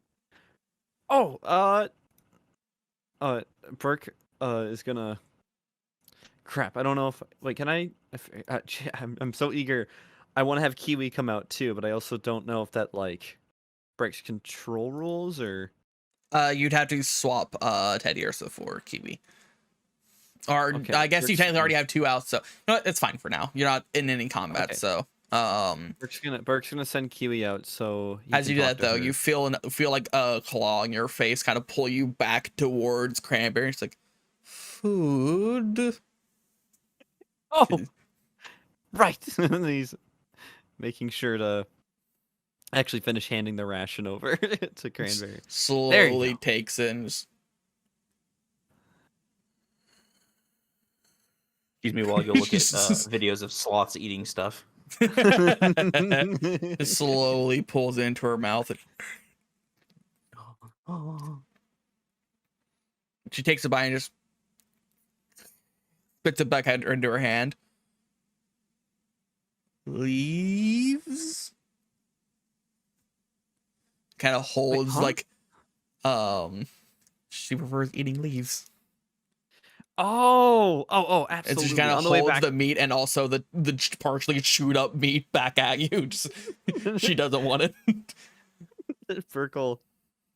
Burke's gonna champ beneath the partly chewed, so he doesn't have to feed anybody else. So nobody else gets fed it, and he can't get over the texture, but he's like, "I'll get you some leaves on the way back." And he shudders as he swallows it, and he puts the rest back, but he's gonna turn to Kiwi and be like, "Kiwi, nice, I can talk to you. This is a weird thing that's happening, but hi." I need more dirt. That's not how Kiwi sounds like. She's my precious bean turtle. By the way, I posted the video of sloth eating in the player chat and viewer chat if you just want to enjoy. Two-toed sloth eats treats. He eats sweet. Eat a treat. Yummy meal. Yummy meal. Well, actually, in Cranberry she's yummy meal. You pull Kiwi out and she kind of emerges and she gives a nice good stretch. She looks up at you with this big like smile on her face. She goes, "Hi." Burke's got sparkly eyes. He's like, "Oh, it's so cool. It's nice to to actually talk like talk to talk. You can fully understand me. This is a weird thing. Don't know how long it's gonna last for, but oh man, it's cool. I can talk to you guys." Yeah. And Burke realizes he doesn't really have to feed Kiwi because Kiwi had all that sunlight earlier. And dirt. And dirt. Can't forget the dirt. Dirt was like a dessert. Burke is gonna kind of group hug all three of them. Like, oh, this is a dream come true. I mean, it's always like in the storybooks they talk about this, but they said I didn't think it actually happened. This is crazy. Burke's kind of just like looking at his hands. He's like, "Oh man, I'm a god." He's like, "I can." You hear yeah. Kiwi kind of say, "I'm excited, twig, dirt, twig," as the 10 minutes run out, unfortunately. Burke's gonna be like, "Oh, that's, yeah." And Burke, I'm gonna check. When did I call Prisma? Like, how? Like, I'm guessing. Like, I want to check his phone to see when he called Prisma. At this point, about like 8 or 9 minutes ago. Okay, I called 8 or 9 minutes ago. So, okay, must last for about 10 minutes. That's my rough guy. It's not a perfect science, but that's my best guess. So I'm going off for now. Bert kind of stands up and he, after letting go of the three of them for a group hug, it's like, okay. They're like, Biscuit and Kiwi gonna put you guys back in the ball, and Pixie and Archimedes, let's get you back to your owners. And Cranberry will get you some leaves on the way back. So yeah, Burke's gonna return Teddy Ursa and Turtwig Alrighty. to the role. I just like to picture Burke probably recorded a video of him for proof. He's like, oh, I gotta prove this to them, but it's just a video of Burke talking to them, and then they're just making Pokemon noises back at him. He's 100%. I hope you know that we've literally recreated the Detective Pikachu trailer. Yeah, true. We're gonna be like, you can hear him, right? Oh yeah, Turtwig. Yeah, I can hear him. I am beyond happy that this is. I don't care that this is. This is so cool. But yeah, you start to head back. Burke's like, yeah. No, go ahead. Go ahead. Burke's like skipping. This is like a childhood dream come true. Like he's like skipping and he like grabs a leaf from like a tree, like a very vibrant green leaf. Actually, let me just take a funny perception check to see if Burke is even gonna spot it. Okay, no, he just grabs a random leaf on his way, and he just, as he's skipping back, and he's. I would actually like to picture that Burke is like carrying Pixie too, because he wants to. He is sprinting back to spread the news.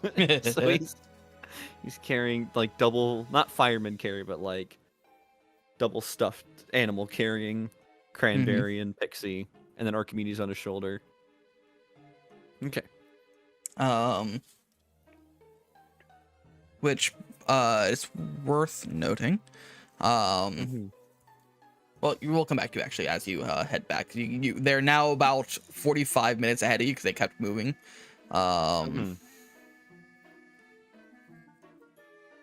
So, for the rest of you, you are currently looking at this little red and black dog, frantically trying to get the fuck away. I kiss it on the forehead.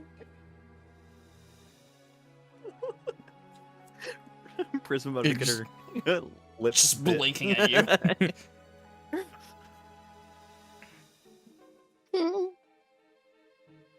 Sorry, what'd you say? She's just, Zora just is blinking at you in surprise. Like, the fuck did you just do to me? It's Why you touch? funny dog.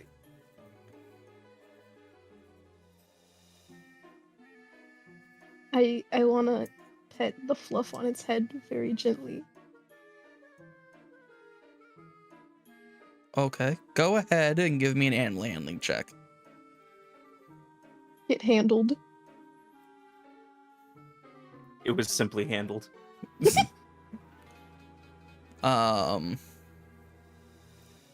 So yeah, you kind of you're like kind of pull it close to you and just start like kind of rubbing Zoroa's head, and it's just like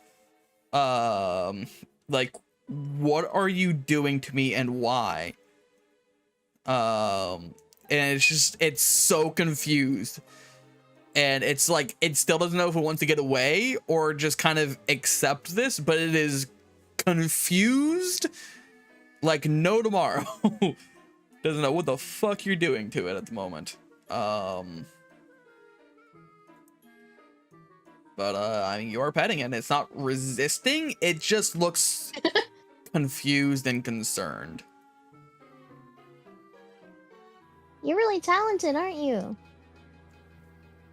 You know, if you would have studied Teddy Ursa's behaviors a little bit more, I probably wouldn't have been able to tell.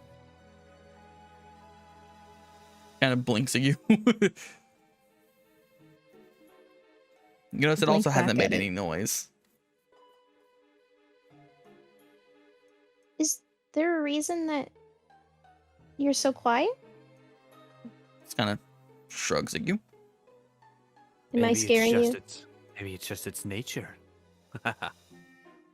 Wait. Sorry, I'll hush up.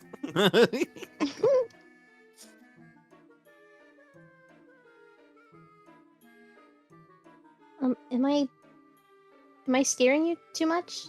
I mean, I know I did grab you.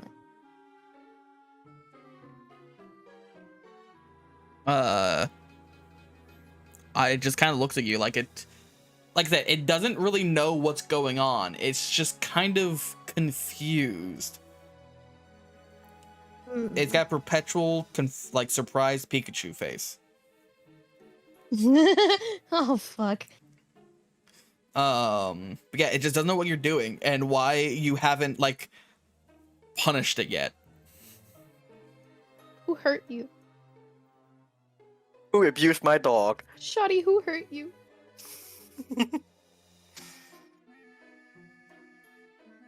But yeah, Do you live alone? it kind of like looks down a bit and kind of moves its head to side, kind of not in a shaking motion, which kind of like a. Give me an insight check. I'm so insightful. Okay. It's hard to read what kind of response it's trying to give you. It's not a yes or a no, really. But it's difficult to kind of ascertain.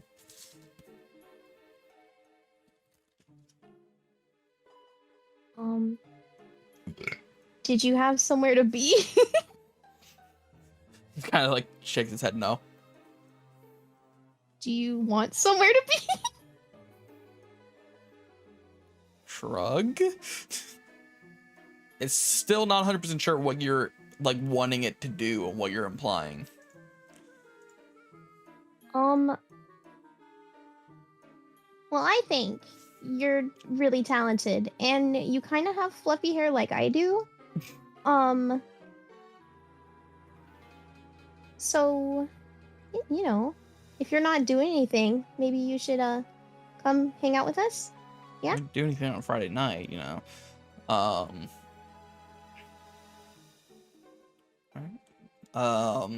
So you're trying to convince it to come with you? Yes. Go ahead and give me a persuasion check. I guess I should swap to people to see. It kind of gives you a look and kind of with its little nubby paws just kind of looks at you and then like points back at its mouth. You're still hungry. Kind of again the kind of like head kind of bobbing motion. Man, this little guy's groovy. If you come with us, you can have food whenever you find some. If you want. Its ears perked up. Sometimes we have food that's even better than leaves and berries. Sometimes. The little tail starts wagging. And I really need to learn how to cook more. But yeah, if you want to come with us, we can feed you. And I have other Pokemon that I'm sure you would like very much. Also very fluffy. Also very cute. Speaking of cooking, four of you individually, without like any information else, said that you were interested in cooking during this game, and no one's cooked anything yet, except for one time you all just kind of threw stuff into a pot. I spilled the potatoes everywhere. Okay, it was my fault. You've given us trauma. We sat down to cook, and then Jurassic Park happened. Yes, I will never make potato soup again. Oh my god, I didn't know I offended you with fucking spuds. I'll leave you alone. No starch allowed. But anyway, so I mean, it looks interested and excited at the prospect of food. Specifically, a source of food. Yes, it is me, your food source. Because,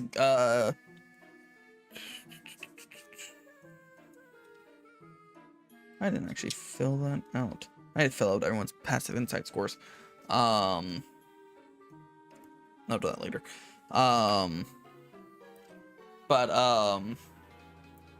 Go ahead and give me another insight check.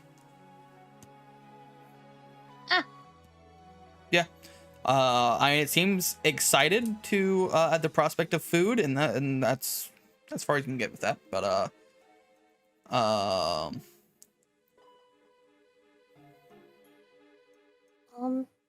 I mean, it seems interested. I want you to come with me, but do you want to like battle for it, or do you just is food enough? Can I just as soon as we get to the city, I'll treat you to a nice meal if you come with me. It gives you kind of a nod. See if we can find some sort of patisserie. You know what I mean? Yeah. I don't know. You like baked goods? You like Mike and Ike's? You'll go give you Mike and Ike's? I like Mike and Ike's. Oh, right. I keep forgetting to have. Hey, yo, Zarua, your number. Can I have it? Spinderella. I just forgot Spinderella. So Spinderella's been there the whole time. You still have not caught Spinderella. I want to get to town and give her a fancy Pokeball. I do. Oh, yeah. Yeah. She deserves it. Cherish ball. Okay. Yeah, okay, whatever. Mr. Ball Man, why haven't you made balls? I don't. I don't make Pokeballs. I have knowledge in them. Yeah, but you're from Johto. You're from Johto. Make some balls, bro. Guys, You he want is not stored in the balls. You fucking you want to take a look at the Johtoan character thing? It doesn't. That doesn't even mention Pokeballs. It's Rival. Rival's the one that mentions Pokeballs. I just have knowledge in rare Pokeballs. Leave me the fuck alone. Okay, You remember correctly. The only person that makes Pokeballs is Kurt. There's one dude. I thought everybody That sounds was the like personal Kurt. problem. I thought everybody was like And Kurt. that's racist. And a racist mind is a racist kind, okay? What? I got that, Jolly. Thank you. Give you a little kiss on the forehead. Give you a little kiss. Until then, I'm gonna give you a little kiss. So are you gonna try and catch Zoru, or are you just gonna bring it along with Spinderella? I'll try to catch it. Okay. Because this little fucker's So gonna I get was away gonna say, from me. 'cause I'm you- gonna cry my eyes out. So I was gonna say you can only like bring one with you that you are not actively catching, because otherwise that gets ridiculous. So go ahead and roll me an animal handling check with advantage. Oh. Bribery.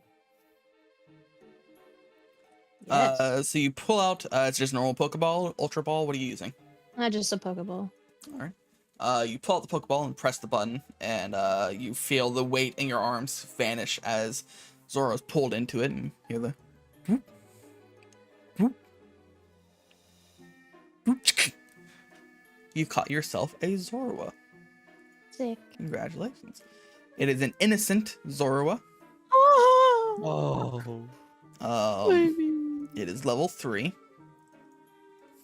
The DC to catch it was 16 for the record. Dark type, small.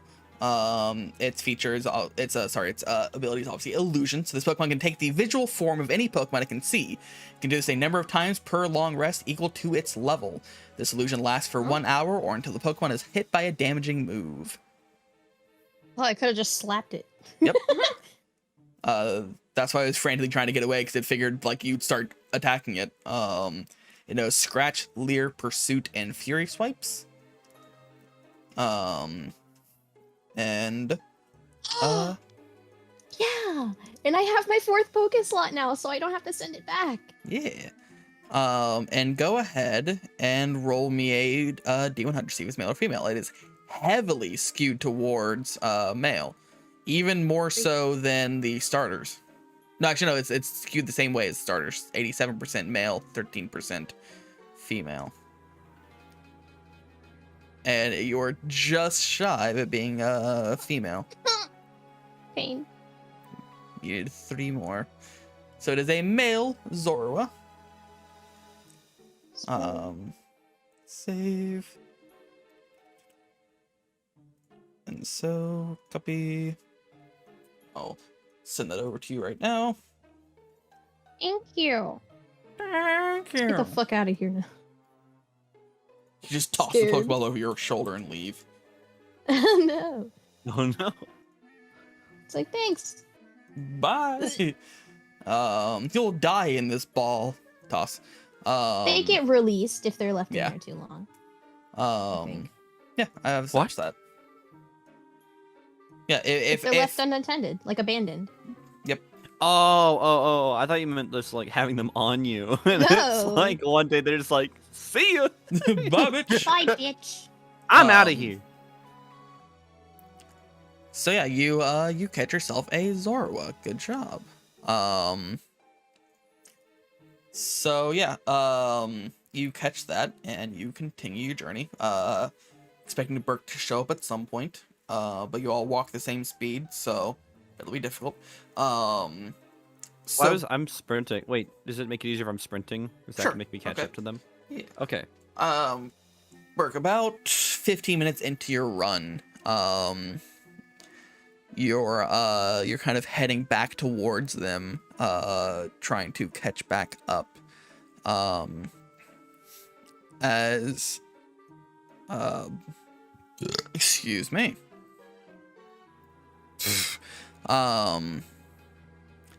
As you're kind of caught off guard by something.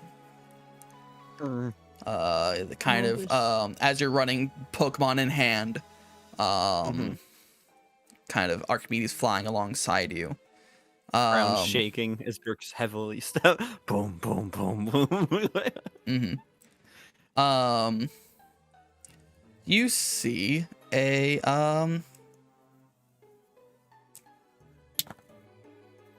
interesting. Which I'll actually zoom out now, and we'll actually go to a different map with this. I'm gonna copy a U4, and we're gonna swap over to we'll go back to here. The grid's consuming us for the grid. The grid. The grid. Barge, grid.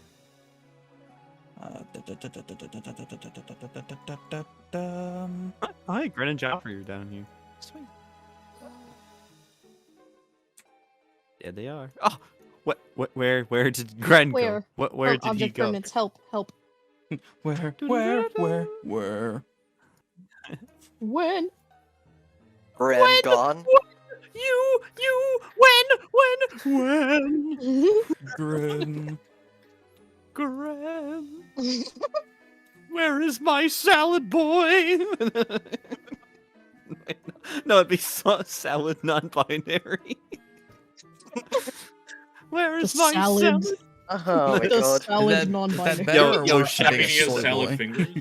shout out to Salad, gotta be one of my favorite genders.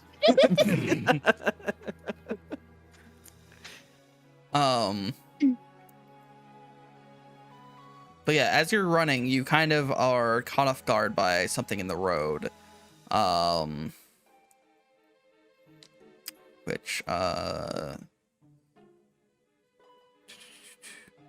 you see a... Sorry, I'm trying to upload it at the moment. I swear. What? There's one of two outcomes that are gonna happen here, and I don't want to say. You're fine. Go for it. I already have what's happening, so. It's either gonna be baby or it's gonna be oh god, oh fuck. Help. Those are the two outcomes. Baby or oh god, oh fuck. And then Ryu, I warned you about stairs, bro.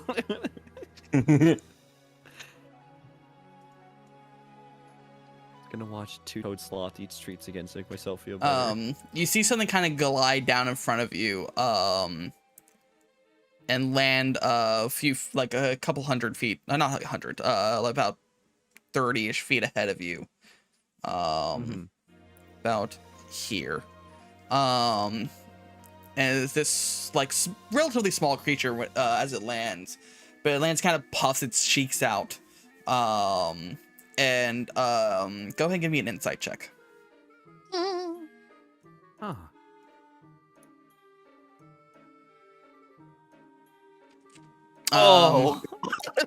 This thing lands and it looks hostile.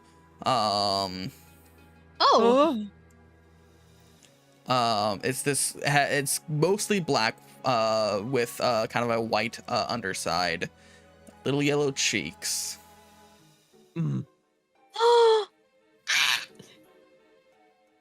Red.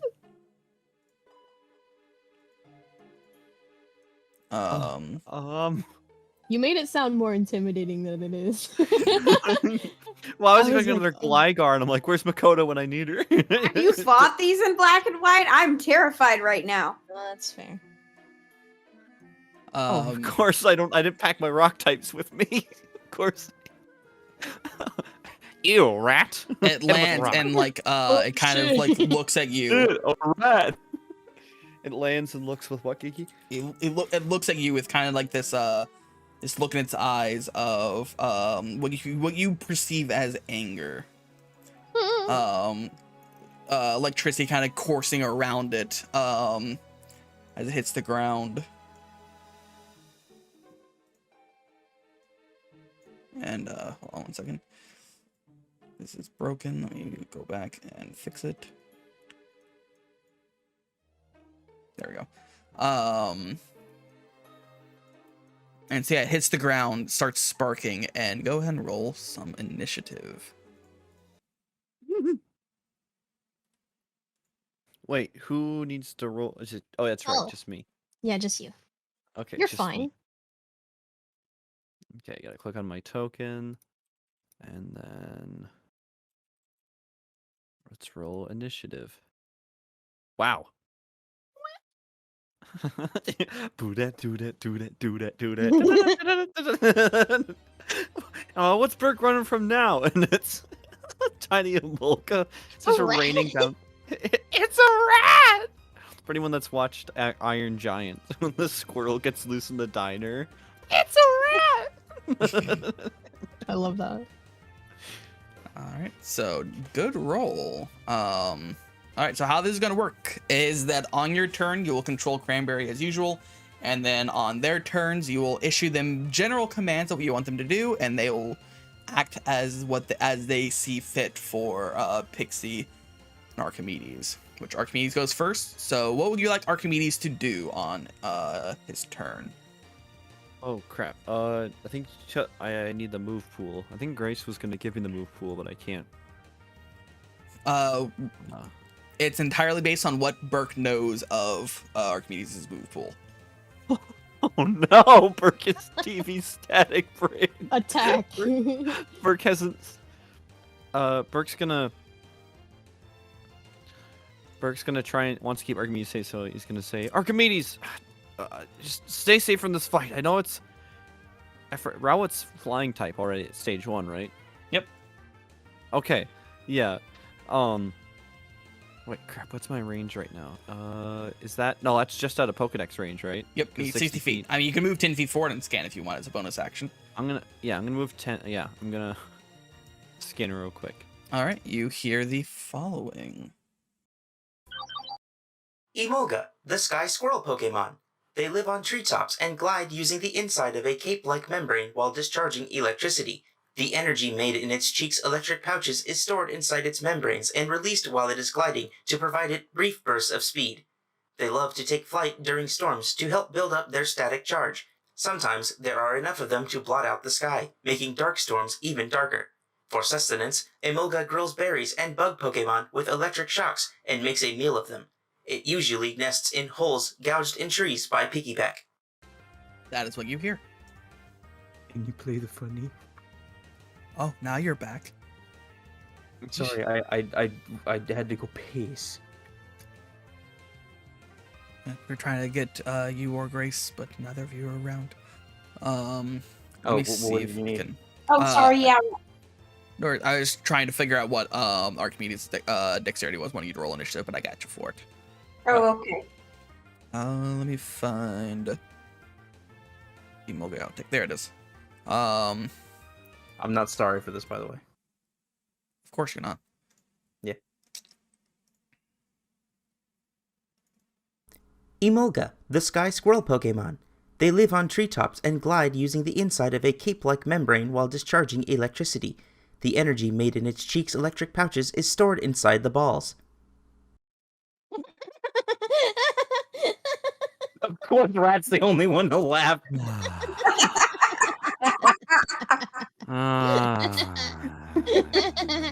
What if it doesn't have any? Then I guess it's stored in the labia. It's stored in the soul. Women have balls too. Yeah.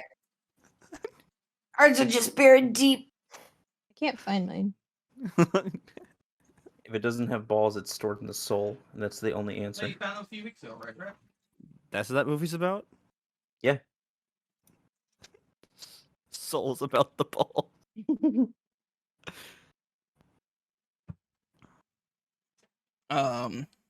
So yeah, given Burke's knowledge of Archimedes, what would you like Archimedes to do? Also, I'm gonna assume that Burke was still carrying Pixie and Cranberry as he stepped forward a little bit. Sure. Burke's gonna tell Archimedes, I just keep an eye on the surroundings. Make sure we don't get snuck up on. I don't know if this guy's alone or not. Gives you a nod and like a, and starts kind of scanning the area. Okay. Which it will go ahead and, because it has, oh, never mind, it's not, but still, it will attempt a perception check, which is not proficient in for some reason, so it's just a flat d20 roll. You think Archimedes is doing a great job? What do your owl eyes see, Archimedes? Ew. Archimedes like, I just see fucking fog, dude. All right. Okay. So now, Burke's kind of like, he's like, wait, would a Pokedex? Oh, wait, I know I already used my bonus action. I was gonna say, crap. Would a Pokedex tell me what moves? No, I don't know if. No, I have to catch it. I think you have to own it in order to know that kind of information. So that's going on. Now, what do you want Pixie to do? With what you know of Pixie? Burke's like, thinks, if I remember correctly, Pixie's got all sorts of, from the practice battle I got to see. I've seen a few practice battles. Pixie. Oh! Got it! Alright. How,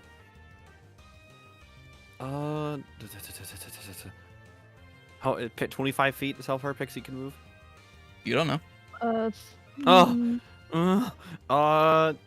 It's faster than me. I'll say, Pixie, move here to where can you see my cursor where it's pointing? Yep. Alright. I'm gonna. I wasn't the one who moved that. That was... I'm gonna have Pixie. Let's scare them back. I'm gonna have tell Pixie. I want Pixie to intimidate the Emolga. Alrighty. Not the ability, but the check. So you tell Pixie to intimidate, and instead it's going to do a scary face. Which will force. Yeah, well, you know, Pixie do what Pixie want. It will attempt a wisdom saving throw. 14, which I believe succeeds against the scary face. He is a DC 12. Yes, it's DC 12. So the Emolga is unaffected by the scary face, unfortunately. But so you see the Pixie kind of steps up and like kind of stretches her face a bit and get out this deep growl, and the Emolga is unfazed. Which now comes to your turn, which now you can directly control Cranberry and tell it exactly what you want to do, because it will absolutely listen to you. Okay. Cranberry, you gotta move. I'm gonna tell Cranberry to move. I'm gonna move Cranberry here. Okay. She goes slowly. You gotta trust in me when I say you just gotta wait there. Wait there, Cranberry. She looks over you and gets like, with her arms kind of raised up, just.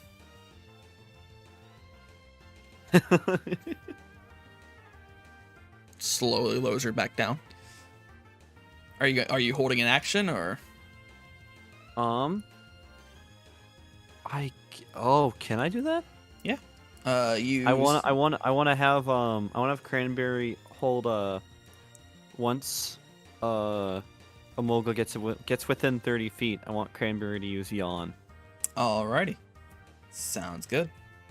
Yeah, so Cranberry, once it gets close, use Yawn on it.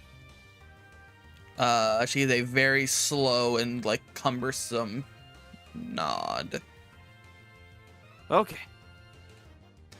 And it becomes the Emolga's turn. Who will?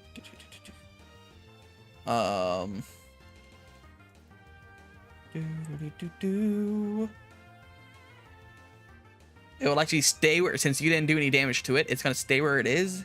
And you see kind of like you see like some electricity kind of like spark off its body, and it kind of like squeezes body of it. It's like zzz, zzz, as light as electricity kind of pulses over it, and waits. And it's back to Archimedes, who is just observing. Unless you issued it any other commands, it will keep doing so.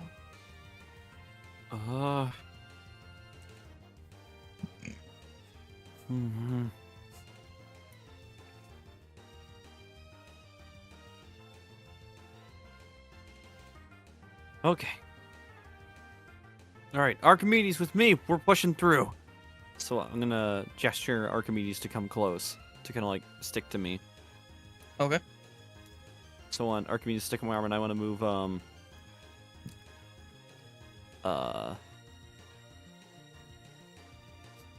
I actually so I have Archimedes on me, and I wanna try and convince the Emolga that I'm not here to fight.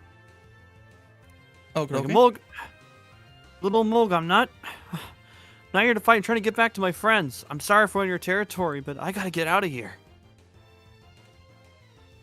There you go. Now it's daytime again. You yell that out amidst this fog, and on its turn, you'll see if it has any effect. What do you tell Pixie to do? All right. Pixie, just stand your ground. You too, Cranberry. I'm gonna have Cranberry still hold the yawn for. Okay. Actually, I'm gonna Pixie back up. I'm gonna have Pixie back up. Okay.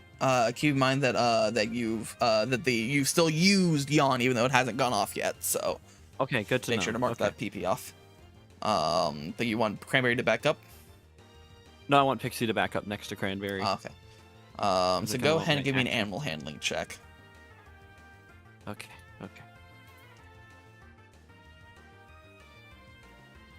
You see that it looked like Pixie was ready to like charge at this thing and ready to fight, but it like looks over her shoulder at you, kind of gives like kind of a begrudging nod and backs up. Okay. And then, are you still wanting Cranberry to prep yawn, or? Yeah. Do I have to use another PP to do that? Yes, because it has come back to her turn, which means that the ready to action goes just fizzles. Okay. I'm gonna have her again. I'm gonna have her prepared again. Which you already used it once before on I don't know how much PP you have for crit. Oh, that's yawn. right. I have 5. Okay, 5. So you're down to 3. Yeah, you used 3, so you're down to 2. Alrighty. So it is back to the Emolga's turn, who has this electricity kind of pulsing off of its body. Which, go ahead, chat. Go ahead and roll ! D100, and let me know, and we'll see if it's a shiny Emolga. 46. So Burke, roll a 46. Or sorry, roll a D100. If it's a 46, it's shiny. Oh, that's very close. Roll a D20 with a natural 20. It's a shiny. Not a shiny Emolga. What does that look like? Shiny Emolga is pretty. It's just brown. It's just like a filter just thrown over it. Oh. Just rolled in poo poo. The sepia tone Emolga. Basically. It's the region's Pikachu. Of course, they're not going to make it look much different. Yeah, that's very disappointing. I honestly thought it was gonna be pink because you could honestly be right many times if your guess is the shiny pink or is it green, and you'll usually be right. I think it looks better without the shiny, honestly. All right, so on its turn, with that persuasion check, it seems hesitant to like attack you, giving that you're not attacking it and you're trying to tell it to not. Go ahead and give me another insight check for me. Okay. You're kind of looking at this thing. You see how its disposition is and how it kind of approached you, and you realize that like how it's viewing you is it initially thought that you had just stolen these Pokemon out of the forest and were running with them. Because they weren't in their Pokeballs, which most trainers have their Pokemon in the Pokeballs. So you have 3 Pokemon just kind of under your arms and running. So the Zamoga thought you were stealing them from the forest without catching them. So it's swooping down to try and stop you. But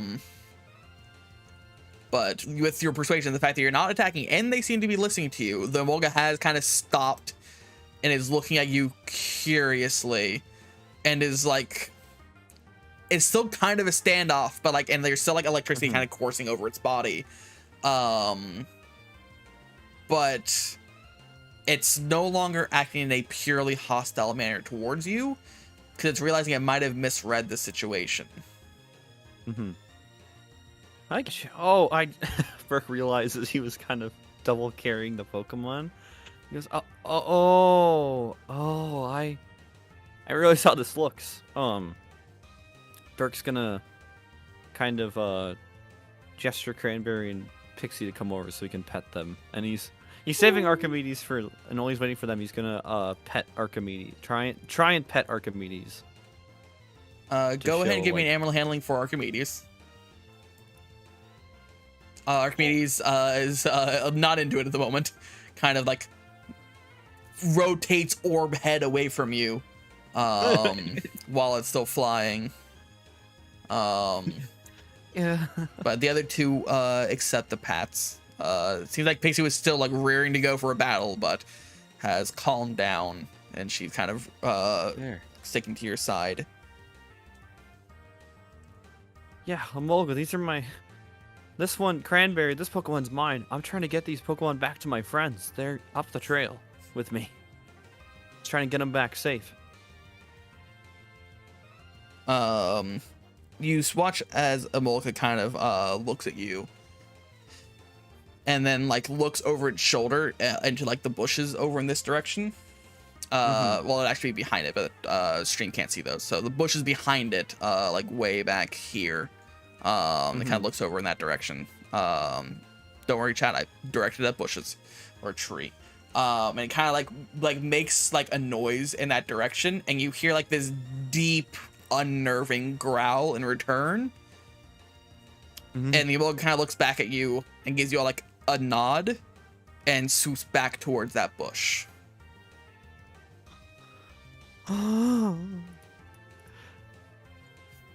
Okay. All right, let's Burke's gonna pick up Cranberry but let Pixie walk next to him.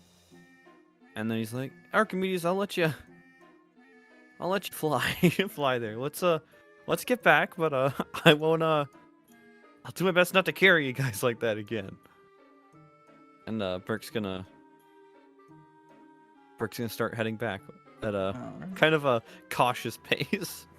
I just like to picture this over 6-foot beefcake, and this Amolga's like, this fucker, this guy, this guy, this clown. All right. Go ahead and give me a perception check, by the way, as you head back, as you continue moving. Okay.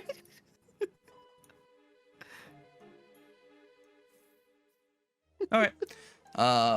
So you continue heading heading towards the group. Kind of still at an advanced pace, and they keep up with you pretty well. I mean, Cranberry, you carry because like I still refuse that its speed is 25 and it's a sloth. So, but I think there'll be times where it'll be go time and it'll be like, okay. But it's funny because even in Colosseum, it rarely gets up to attack. It literally, when you attack, it raises its arm up and then hits them, and then when it gets hit, it falls back and then it like wiggles like a snake to get back into position. Oh, that's cute. But yeah, you continue your run back. As you head back, you see a couple Pokemon that like in your panic of running back, and now like the day is getting brighter. Like the fog is still here. It's a thick fog that'll last the majority of the day. But like with the sun kind of peering in through the trees, you can get glances like silhouettes in the fog. You see like kind of some bird Pokemon flying overhead, flitting between tree to tree. You see some smaller Pokemon of quadrupedal nature off to the side and stuff. So you can see that the forest has come to life. Something that the other half of the group, or the majority of the group, will notice as well. But now that they've kind of settled the thing with Not Biscuit. But as you're heading that way, you see that in the middle of the road, you almost trip on it. Because in the middle of the road, you kind of you're just kind of in a rush, and you're like looking around at all the stuff happening above you. That you trip over a small small tree, like a stump, like a small sproutling. And you go ahead and roll a dexterity saving throw for me. Shit! Oh no! Oh no! And you go sprawling ass over tea kettle onto the ground, and you kind of like Cranberry just like flies out of your hand, just kind of like slides a bit, then just kind of lays her head down. Can I at least try to land like front down, because do my best, because I am carrying the packages on my back. With a 9, it wasn't a critical failure, so sure, you land on your chest and face. And that's part of why Cranberry kind of, because you kind of toss Cranberry to and land on her. So she's kind of like skid a couple, like a foot or two on her belly, just laid her head down. Pixie, who's next to you, like waddles over to you and looks down at you, and kind of like crouches a bit so you can use her shoulder to stand back up. Oh, you're stronger than I thought. All right, thank you, Pixie. What did I trip on? Burke's gonna kind of turn around to look and see what's in the road. It's a small sprout of a tree. It's about like maybe a foot tall, and the tree's sweating. Oh, I'm gonna scan it with my Pokedex. Ew. I think I know what it is. This is a Pokemon that actually appeared after you had left the other day. But I just rolled for it again, so I'll go ahead and play it. But you hear the following as you scan this sweating tree.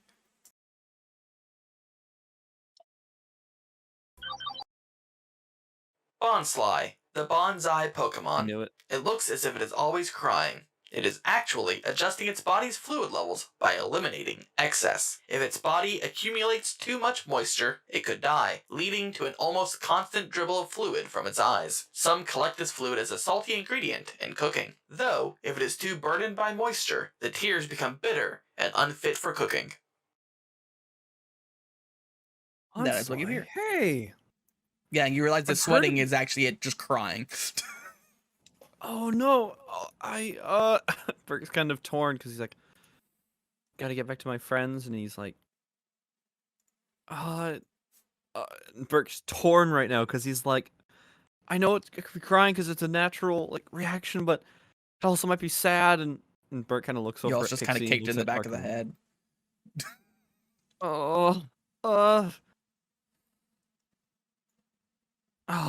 And Burke kind of he scuffles back and he goes to check on. He's like, "Hey, little Bonsly, I'm sorry about that." And Burke's gonna try and comfort it a little bit. Go ahead and give me an animal handling check so you can comfort this thing. Oh my god, all my rolls are You're kind of like, as you're like kind of like you've like kind of scratched your arms a bit where your shirt's kind of rolled up, and you kind of got some dirt in your beard.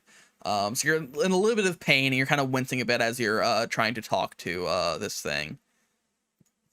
And so you're kind of like trying your best to like stay calm and like talk to it. But you're also like wincing and kind of like reacting to the pain. So so they can see it. So it seems like it's not really responding to you. You also notice it is partially planted in the ground. And so it can't really move anywhere. Also, because you scanned it, you know that it is a rock type, not a grass type. But yeah, it seems to be kind of like give me an insight check. Okay. Insight. There we go. Oh, it's hot damn. Oh, of course, there's the crit. Yeah. So you from what you just scanned, you can tell that a lot of the crying is definitely for water balance, but also you realize that it is partially crying because you did accidentally kick in the back of the head as you were just moving. So like it's just in a little bit of pain. It's nothing major. I mean, it is a rock. Like you kicked a rock. That's part of why it hurt so much and why you fell over so hard, because unlike a normal bush that would have some give, this did not. So it's not really hurt that bad. It was just not expecting it and is just reacting to that. Ultimately, it's okay. It'll get over it in a while. Okay. Oh, thank goodness. All right. Well, friend, I hope you can forgive me for not watching where I'm going. Oh, ow. All right. And Berg looks over his shoulder. He's like, oh, thank goodness. Okay, cargo secure. Cranberry, how you doing? And Bert kind of holds Cranberry like under her arms and like kind of like inspecting her. You go and scoop up Cranberry, and Cranberry had fallen asleep on the ground. So you kind of pick her up, and she kind of wakes up and okay, kind of tuck her under. All right, well, I got to get back to my friends, but hope you can forgive me, Bonsly, and sometime I'll have to. Burke's like feeling so guilty. He's like, I just gotta go. Burke's keeping his eye on the road now as he carries Cranberry again, and he marches forward. He's like, I gotta be close. I gotta be close. Alrighty. So we'll say you keep going. While you're doing that, we swap back to the other group. So, Grin, go ahead and roll me a perception check. Yes.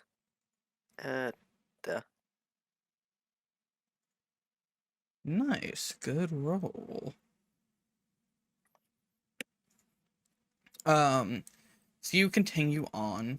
And much like Burke, you see many Pokemon on your way that you are kind of obscured in fog. You see some bird Pokemon flying overhead and some smaller Pokemon on the side. Some of them are easily recognizable because you've seen them before. Like you see, it's just the distinctive silhouette of a Caterpie or a Wurmple on a tree. But the Shotokan will probably refund you those points because I don't want to interrupt the stream to show them. So sorry.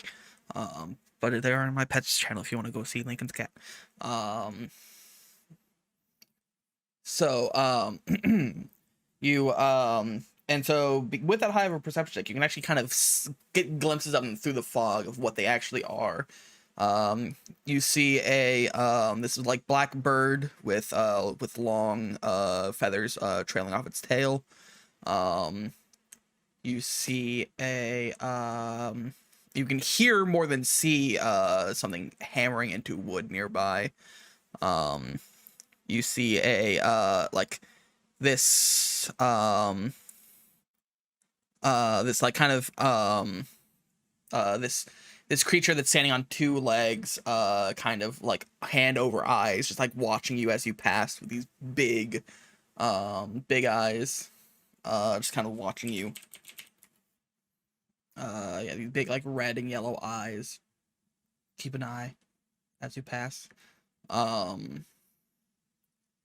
Excuse me.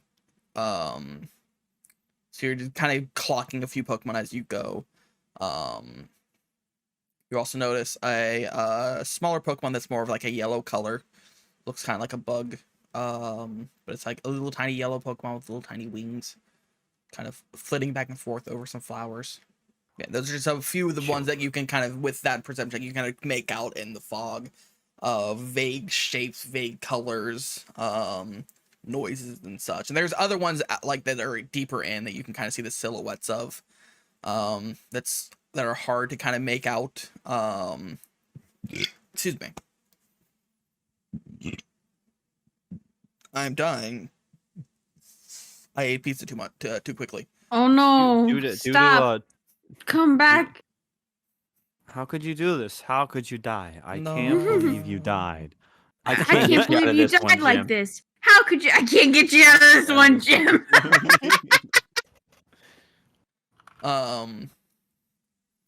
Yeah, in fact, Grin, you even notice the fairly familiar body shape of a couple deerling nearby, kind of hanging out in the fog.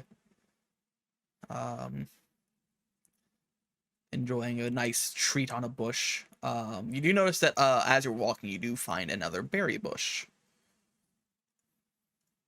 I want to pick. Also want to pick. Alrighty. You approach. I'll say that that Yuki sees it before Ryu does, and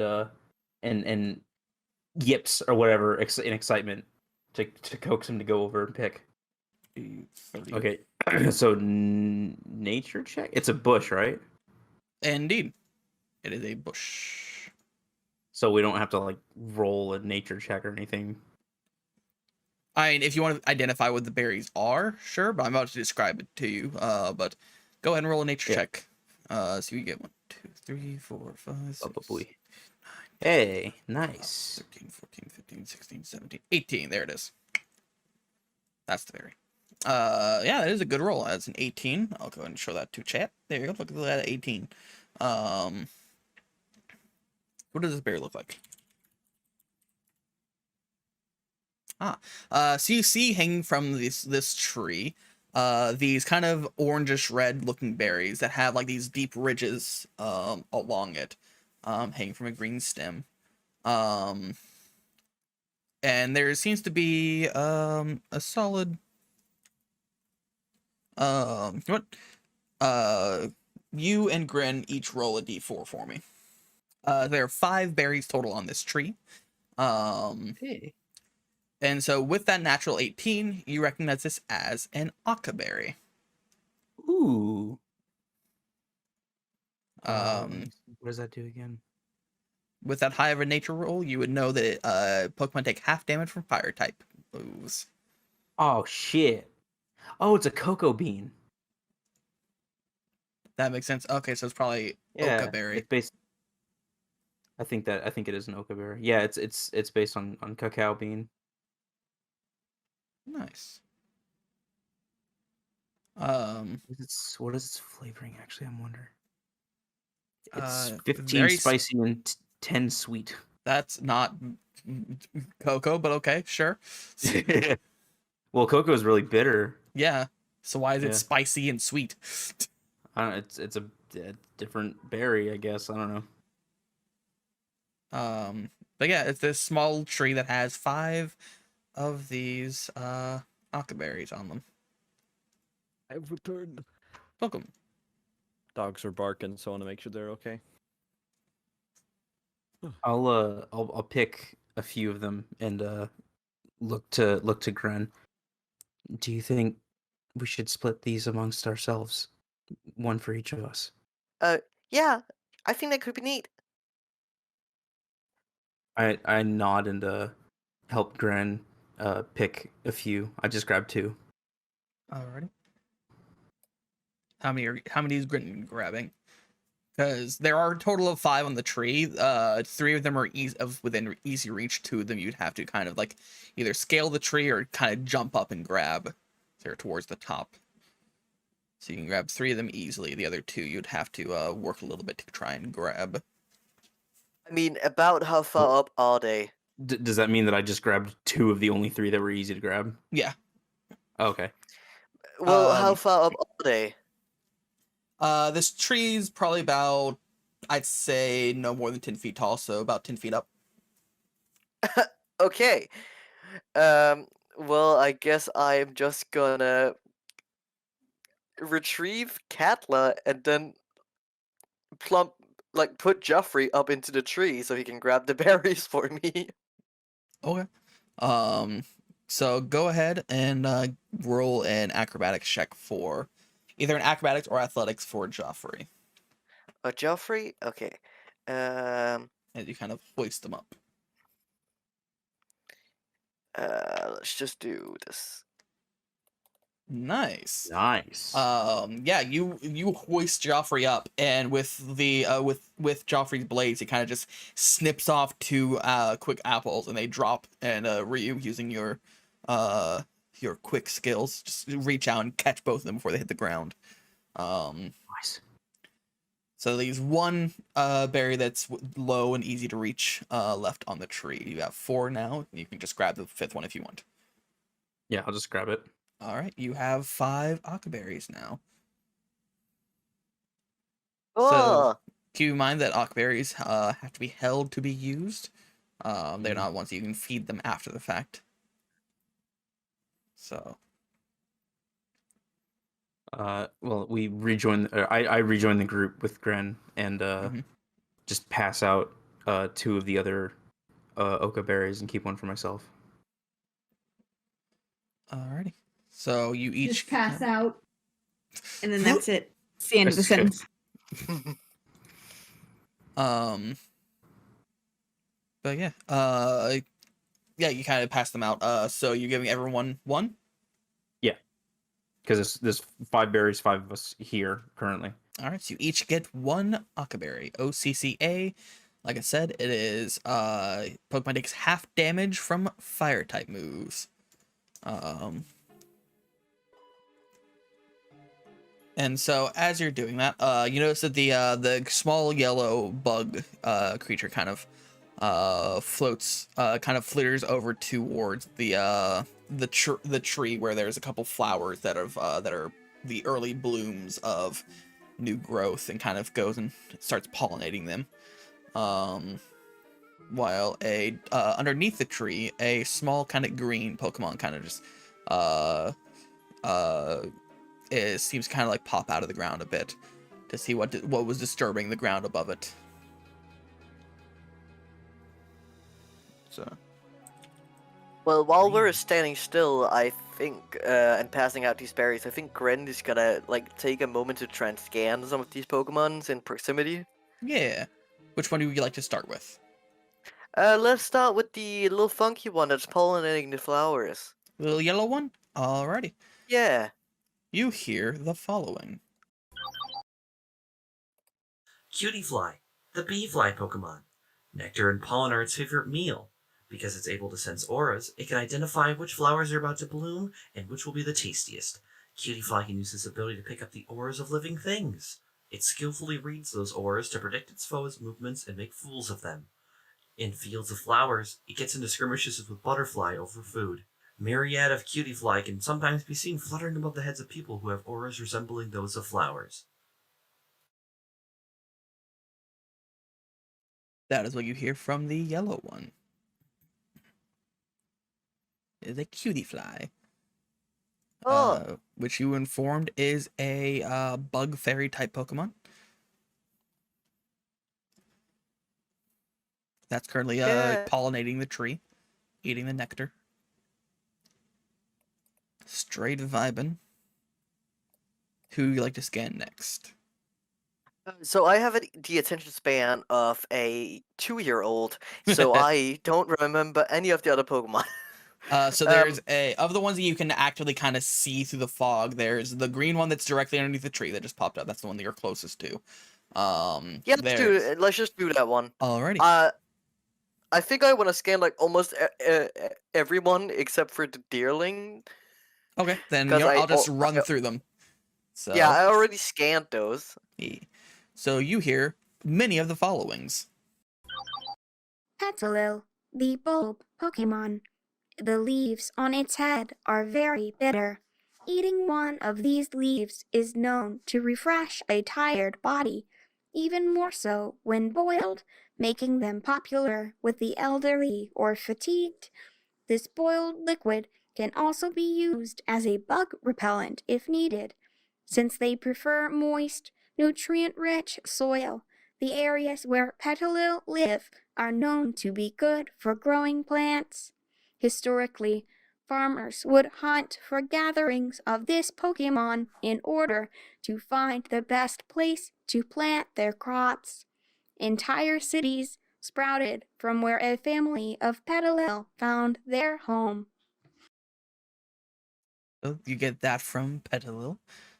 You know it is unfortunately it is a grass type Pokemon. Don't tell Nate that Petalil's here. Why? He loves Petalil. He was begging me to catch one in Pokemon White, but it's not a very robust moveset, so I wasn't gonna use it. They'll never forgive you for not catching it. I caught it. I caught both. I definitely No. caught it, I and meant evolved one. no. I meant in this. They'll Oh, never in the- forgive yeah, if yeah. someone doesn't catch it here. So that's Because why no one tell them. Yeah, no one. So one the say. next one you hear, we'll go with the bird. You hear the following.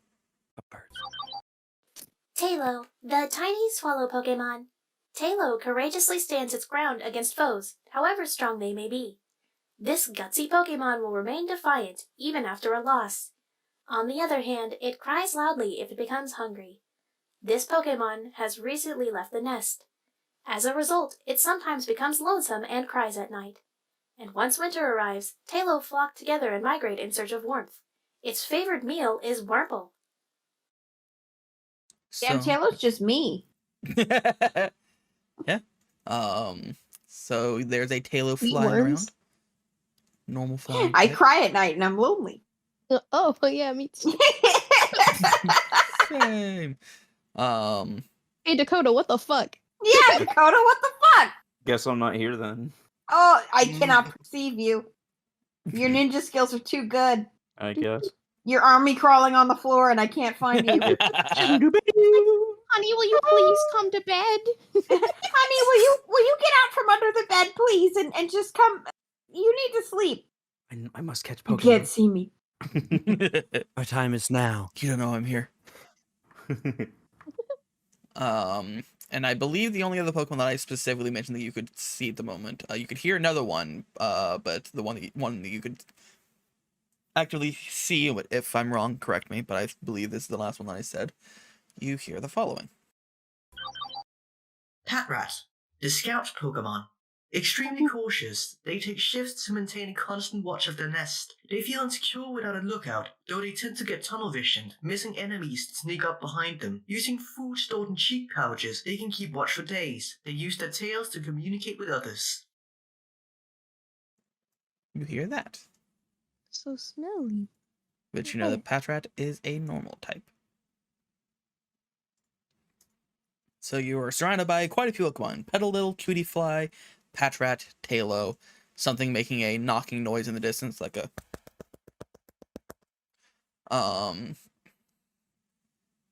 yeah, and many more Pokemon that you just can't see, along with the Deerling, that you can just kind of make the silhouettes of. Now that you've gotten deeper into the forest, this place is crawling in Pokemon. My skin. Oh.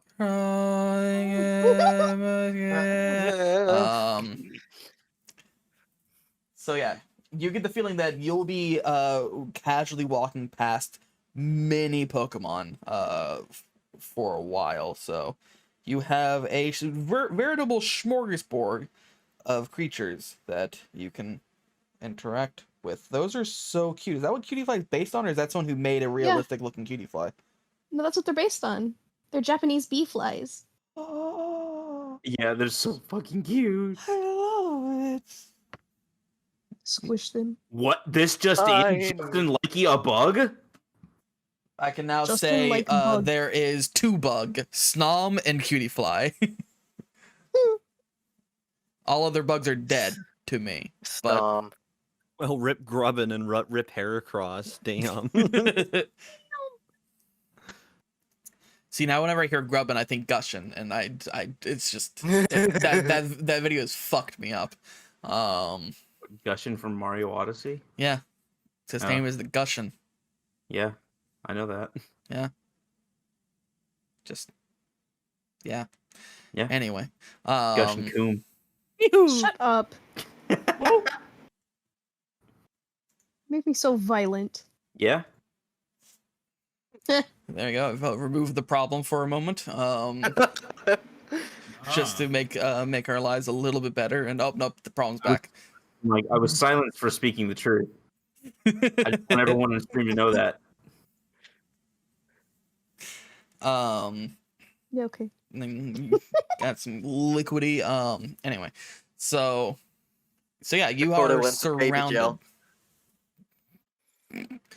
You're surrounded by various types of Pokemans. If anyone is interested in acting on any of those, let me know. Otherwise, you'll continue on. I'm good. I'm good to continue. Alrighty. Then continue you shall. So give me one last. Oop. I was gonna joke and say like Gren sees the what is its name? Petalil? The Petalil. Gren sees the Petalil and he's like, "What's that onion-looking bitch?" And he just keeps walking.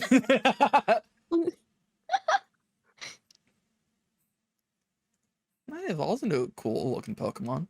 Lilligant. No, I love Lilligant's so pretty and cute. I love her. Its moveset is not that great. It's not. There are so many other better grass types with better movesets. Fair enough. Like Nene and Salt. Yeah, exactly. Jumpluff, dude. I'm telling you, it's. You sold me. You sold me completely on Jumpluff. Hey Jolie, Yes. have you seen Shiny Jumpluff? Yeah, isn't it pink? Yeah. Yeah, I looked at Shiny Jumpluff. It's so cute. It's like a fluffy plant Kirby. Shiny Cutiefly is also pink. I know. Yeah. And it's so cute. Does the ribbon on Ribombee still stay pink or still stay brown? It turns like a maroon, like red. Oh, Not it's maroon, like red! crimson red. Red scarf. Oh, it's so cute. Yeah. That as is soon as I cute. got the shiny Charmin Sun, that was the first thing I hunted. And I got it in like 10 minutes and I cried. Aww. Looks like it's ready for winter. But yeah, so you carry on, and whoever's leading the charge, give me one more perception check as you carry on. Is it Grin? Whoever wishes. Should I keep leading? Yeah. How's the fog? How's the fog looking, by the way? Is it still thick? It's still pretty thick. It's not as thick as it was in the morning because now that the sunlight is out, it's kind of cutting through it in certain places. But it is pretty damn thick regardless. Like, this fog is probably going to last a good majority of the day. And so, especially since so much of the tree cover kind of adds to the shade, and keeps the forest underbrush kind of cooler, it kind of propagates that fog. The sun is just baking it away. The mist is staying around. With that roll, which is an incredible roll, you continue on. You do indeed perceive, which again, let me just show off the roll. Excuse me. You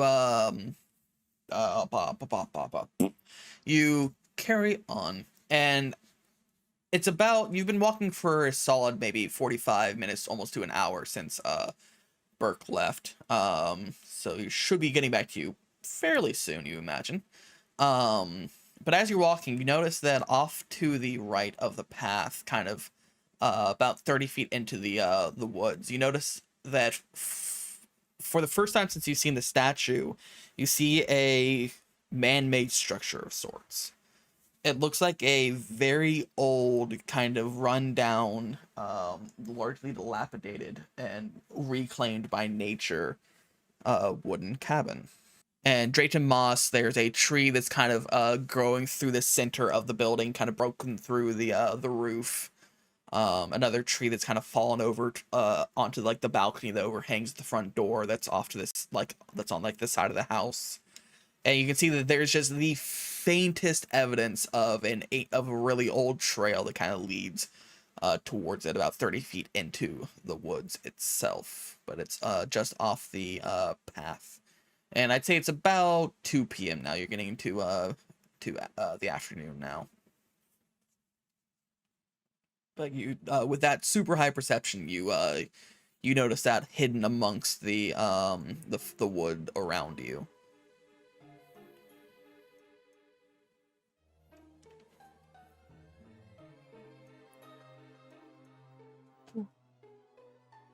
Anyone? Yes. Speak. I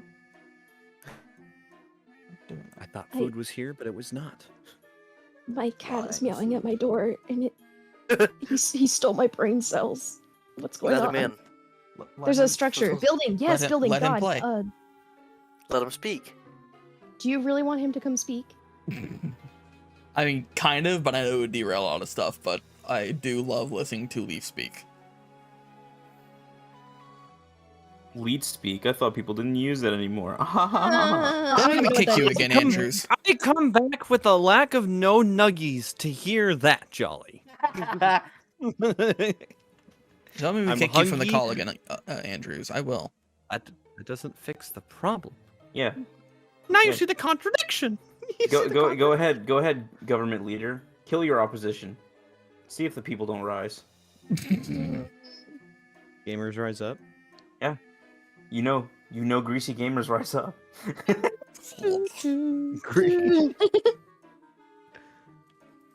Yeah, so you notice a small, dilapidated, moss and nature-covered cabin kind of off to the right, about 30 feet into the woods. That's what you notice with that almost natural 20 of perception as you're heading in. You can also tell there's even more Pokemon kind of milling about, but they're just on the outside of your vision within the fog. It seems like they're trying to they can tell that you're approaching, and just in case they're trying to kind of avoid direct contact. Okay. Well, I'm gonna make a heads up for everyone that there's a cabin. Look, a cabin. You see that? The You see cabin that, in the Chill? woods. A cabin No, in the I don't. woods. I don't see it. That went buildings in the woods Your that were passive abandoned went so well perception. for us last time. Yeah, Charlotte's not going to be into the idea of poking in there. I'm sure it's great. What if there's supplies in there though? I do compared to last time. It's not raining, and it's only 2 p.m. So it's daylight. Mhm. But you know, We leave before if we leave before it gets dark, I'm sure nothing can hurt us. Yeah, maybe there's some cool items in there. Yeah. We mentioned that two of the people are still missing Pokemon. The party's split right now. Oh yeah, you're hey, right. you're not here. Yeah. Well, also if we check it No, out. oh wait, right. Ah! Sorry, go on, Mile. I cut you off. I was trying to make a bit, but I cut you off. I was also Gren notes that like if we check it out and someone stays out here, that also gives Burke a chance to catch up with us. Oh, true. We can rest our little feet. Yeah. Someone say You got. Yeah. You guys want to check it Of out? course, that's when you speak. I say feet, and Mudkip's like, somebody say feet. It's been a while since I've spoken. Shut up. I have Mudkip awakened. It has not. Yeah. I Yeah? spoke seconds ago saying that it was a good idea we should go to this house. Yeah, but before then. Yeah. Is there something you want to tell us about feet, Mudkip? That doesn't matter. It's not important. Go, I shove Prisma in the house alone and I barricade the Dakota, door. if you're trying to talk, you're muted. Hey, I wasn't muted. You guys want to go in the cabin? Yeah. Yeah, let's go. Let's do Hey, it. fellow kids. Well, Charlotte is gonna stay outside of the cabin, and she's actually going to help the Pidgeotto like look around and see if she can, if there's any sign of where the what was it? A Sneasel? Mm-hmm. Yeah. Could have gone. Okay. So go ahead and give me a perception check as you do that, and as everyone else heads into this cabin. Oh, that egg's digested by now. Shit. You start to kind of look around, and the Pidgeotto kind of is also like kind of circling the area. But after a few minutes, you realize that from last night, it didn't dawn on you until just now with like the events of last night, is all the stuff that's been happening up to this point. But the Sneasel actually went in the opposite direction that you're heading in at the moment. Shit. So you, unfortunately, even if you'd rolled extremely high, that specific Sneasel with that specific egg would not be around, unfortunately. Plus, you also assume that Sneasel probably ate that egg once it got back to whatever nest it had. Yeah, I'm just holding out hope. Yeah. But you are the Pidgeotto was knocked out before it knew where the Sneasel went, so it's still looking around, hopefully trying to find its egg, trying to find something. So you're helping it out. As for the rest of you, which eventually you do just find a stump to sit on while you wait for everyone to rejoin, and the Pidgeotto kind of lands on a tree branch above you, and just kind of like lands and like looks down at you and like looks down the paths both ways, and then it looks back down at you. Just kind of gives you like a little short trill. As the rest of you approach the cabin, and you can see that the door itself is like bent. It's like the whole building is wooden, except for like maybe some stone that kind of builds up the foundation a bit. The door is bent and broken in half and like pushed inwards, so it's like off the hinges and kind of like broken. And you can see inside the building, it's dark, but you can see the faint light coming in from the hole in the roof where the tree is busted through. And there's this large, twisting tree that kind of spirals out of the building and branches out outside of it. And you can see there's like a hole in the floor from where it grew from. But anything beyond that, it's a bit too dark to actually be able to see inside, especially with this fog, this low-lying fog hanging around. Excuse me. So you'd have to use some other means to look more intently, but there is a building before you. I assume you're kind of all standing in front of the like right at the doorway. So yeah. And like and it's a little precarious because like the roof of the balcony that's over this door has a tree actually leaning on it and kind of buckled the supports. It looks like it's been here for a while, so it's not a new development, but it gives you that kind of feeling in your stomach that like that's dangerous. So you probably don't want to stand out in front of the door for too long in case that does eventually give. The door or the building? The tree leaning against the balcony. How big is the tree? It's about maybe like a half-foot thick tree. It's a relatively thin one, but it's long and it's kind of bent over, and like you can tell that it's been like this for a while because the majority of the leaves on the top of the tree have died off. Since it has fallen over and cracked in half. You can actually see where the stump is cracked off of. A new tree kind of like growing out around it into a new growth. And like you can see there's some black marks on the tree. It seems like it might have been struck by lightning or something. Well, looks good to me. Looks like we should go in. Do you go in? Yeah. All right. Of course. You enter into the darkness. You can't see. Lantern time. Lanterns. Which, by the way, Ryu, at this point, you're after spending a night and most of a day charging your lantern and Pokedex are back up to at the very least, operable standards for what they need to be. So, and also you set aside one of your batteries specifically for Joltik next time you have Joltik out. Sorry, I was muted. Yeah, yes, I was gonna do that later. So you enter into this small building. As you enter it and you turn on your lantern, you can see that with the tree growing in the center, this seems to be a like a one-room cabin. There's like an old bed against the wall that's like all of the legs of it have been broken and collapsed. So the bed is now kind of on the floor. This old mattress there, heavily indented.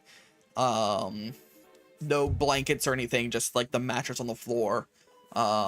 Leaves and dirt covering it. The only window that's against the back wall that faces deeper into the forest is broken and shattered. Almost no glass left in it.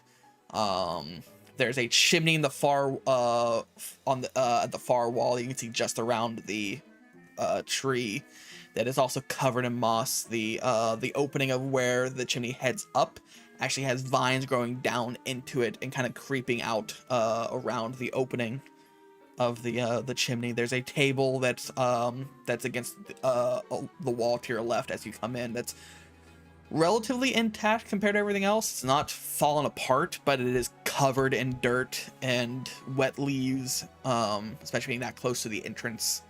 The ground itself within the cabin is covered in dirt, dried leaves, and just refuse of various color. I'm gonna sneeze.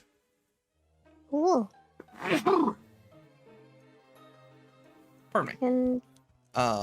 And you can see there's like kind of a counter in the back left of the room that seems to be a rudimentary version of a kitchen that has like a old wood fire stove attached to it.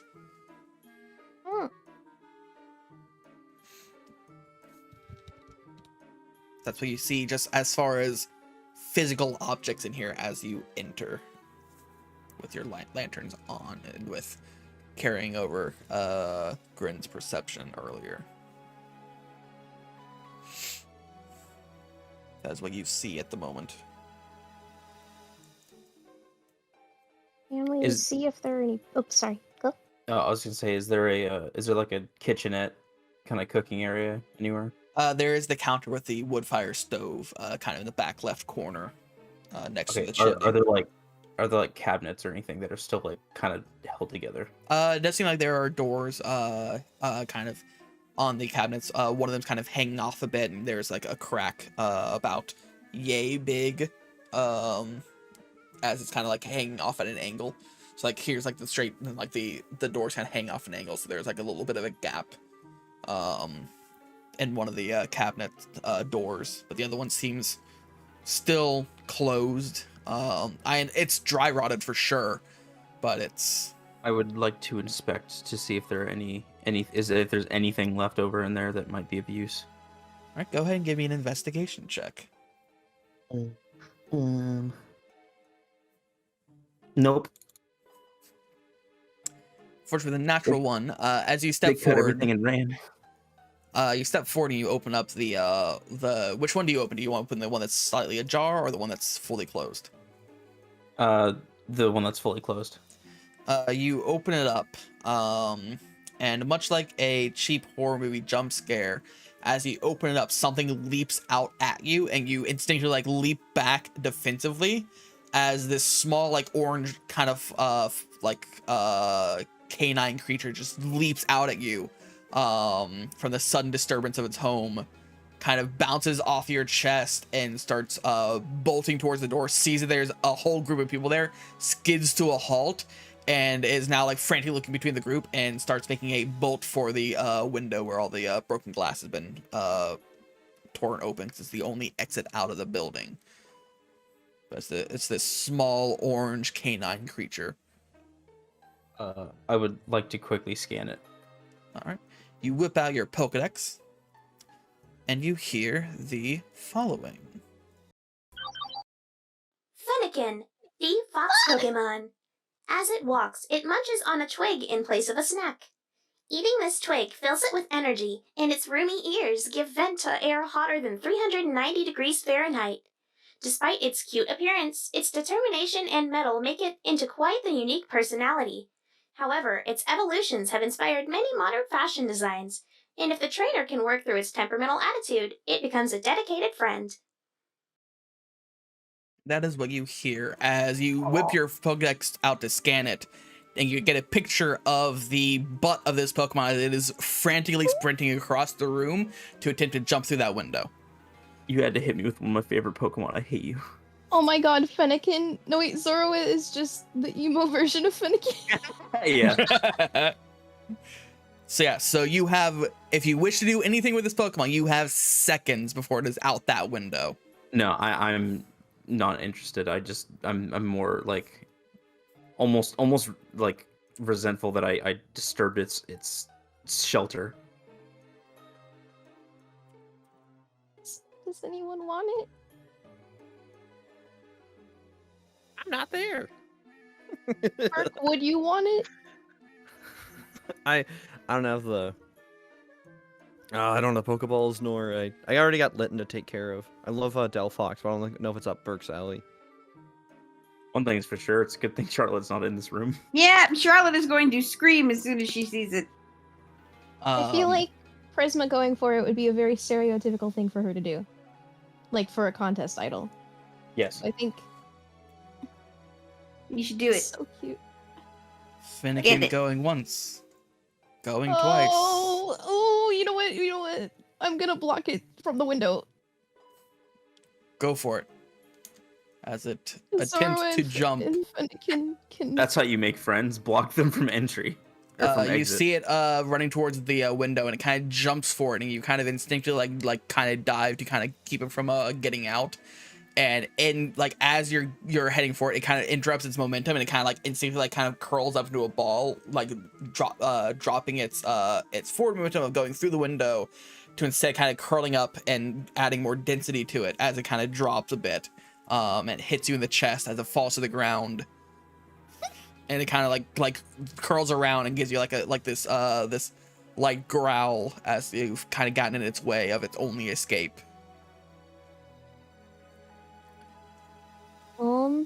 Let the poor thing go. But he's so cute. He's scared. I want to kidnap him because he's cute. I want to kidnap him because he's cute. That's what Pokemon is. Don't make fun of me. You're not wrong. Listen, do you know how cute Fennekin and Zoro would be together? They would be best buds. They would be so cute on stage. You have so many Pokemon. Yeah? What about it? What about it? What about it, Jolly? The whole point is gotta catch them all, dude. Gotta catch them all, bitch. When's Atlas coming back? Yeah. Oh! When I get another Poké slot. That's I my haven't. point. I've seen one PC since I've caught the motherfucker. That is fair, actually. Plus, the reason that I don't have Atlas, I would have kept him, but just like in case it's not super obvious, the main Pokemon that I've been trying to keep in my party are ones that I need to level up for this next contest. You know what I mean? Yeah. And so like after the contest, like maybe I'll bench Pixie and Spritzy and then take out the ones that I want to like train for like fighting. If that makes sense. Mm-hmm. Because otherwise, well, plus Atlas is a bitch to train. I'm so glad we ditched Experience because that dumb forehead motherfucker. God, I love him, but he Bushimi blinks at me and I can't do a damn thing. All right, Forging Moa. I love him. I Doesn't literally sound like it. screamed when I saw him. I deafened Jolly.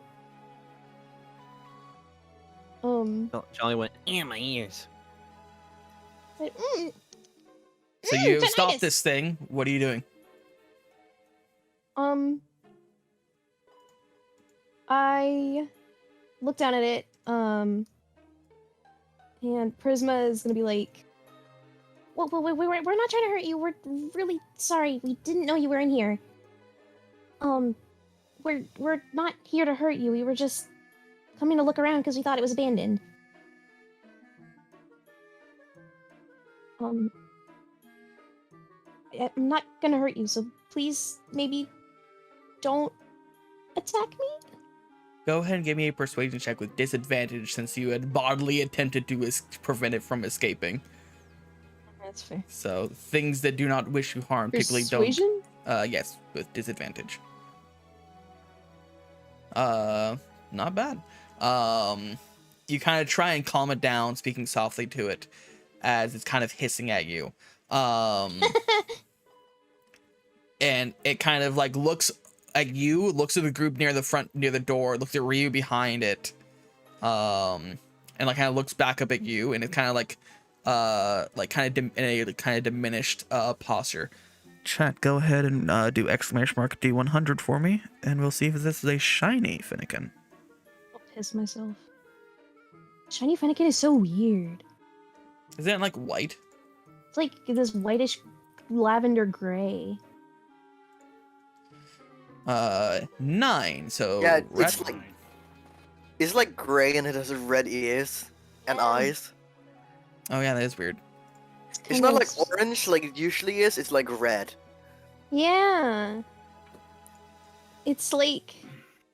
That's why I'm glad, like, Litten's shiny is, like, similar, but, like, better. You know what I mean? Litten shiny is so good. Alright, so you have to roll a 9 to get a shiny rat.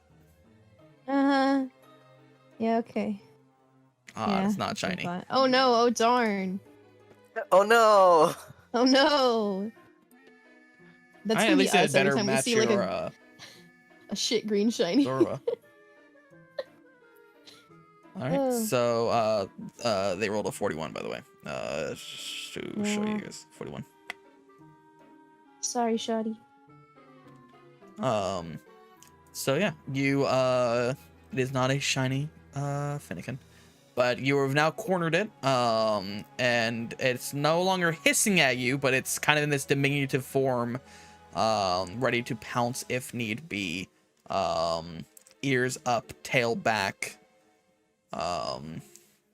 You see some faint kind of embers kind of forming around its lips.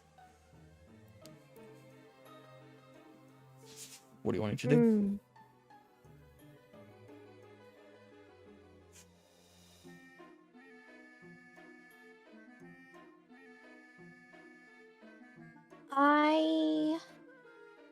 This is always a fun game to play, which is what will Prisma do to this poor Pokemon? Will she grab it? Beat it! Scream at it?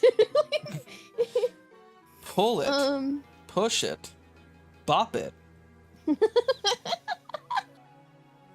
No, that's just when I see Stunfisk. I'm gonna. Do not defy Mommy? God.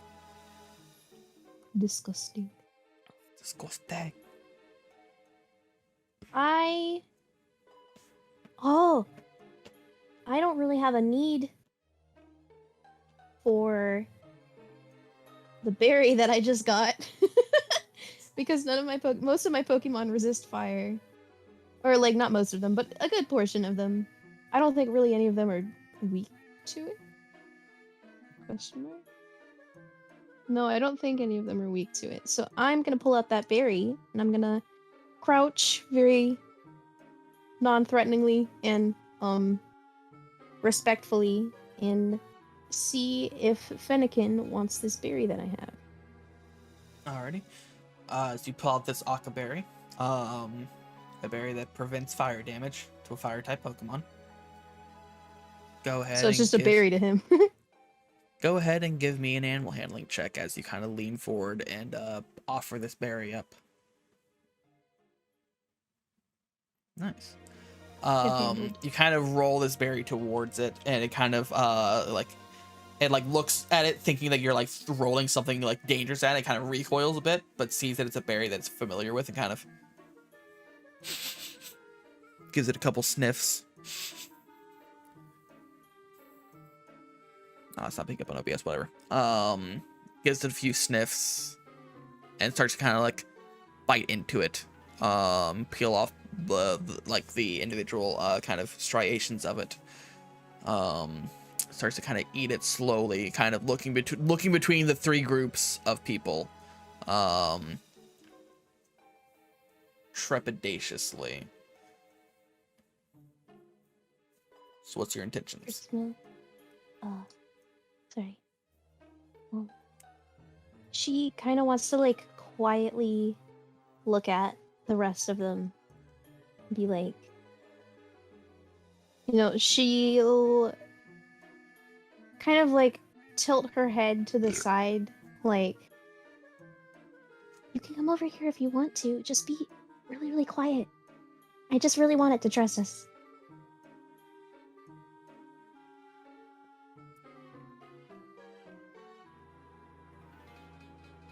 They all stare at you silently.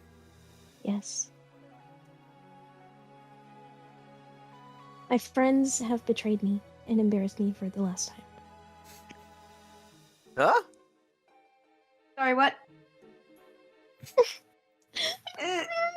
I'm still halfway across I the know. woods. I can't. Yeah. I'm talking to Mudkip and Milo and Jelly, and Jelly's just like, oh. Oh. Oh, now you respond, you fucking. What What happened? I was literally- AFK for a minute. Dude, I literally went over to a cabinet to look for shit, and it jumped out, and I don't care. What do you want me to say? I want you to show it that you're not trying to. Jelly. Okay. Then I will do. And this isn't just me being a dick. It is. No, it's not. Shut up. I kind of shake my head a little rudely and just like turn away and look to the other cabinet and just open it up whenever you want to get to that roll. Okay. We'll get to that in just a moment.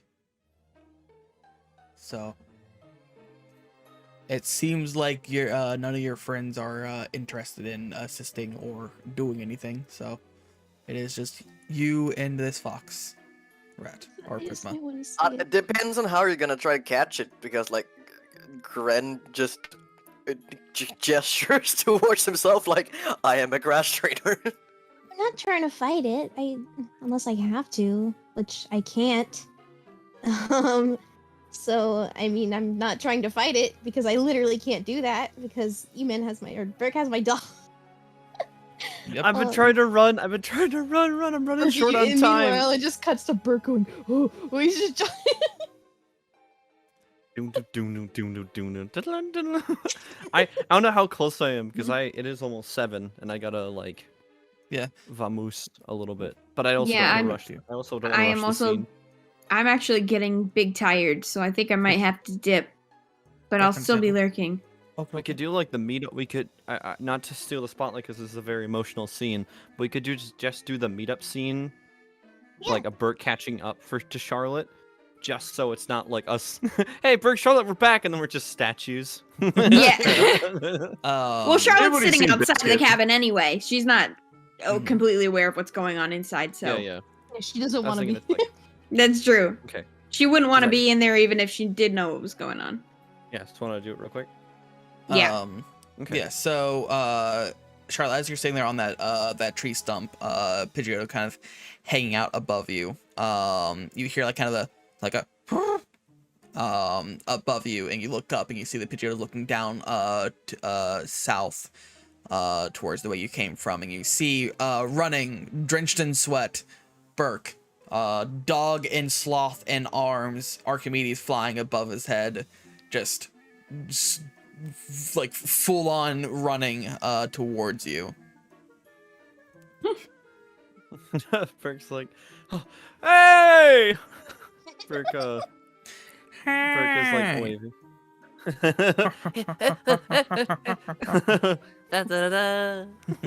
Burke holds the owl. But yeah, Burke. Charlotte runs up and, would wave, yeah. Yeah, Burke runs up and kind of skids, kind of just like anime fashion, just like stops on his heels, and he's like, oh, Archimedes is okay. Also, I talked to him. We're somewhat cool now.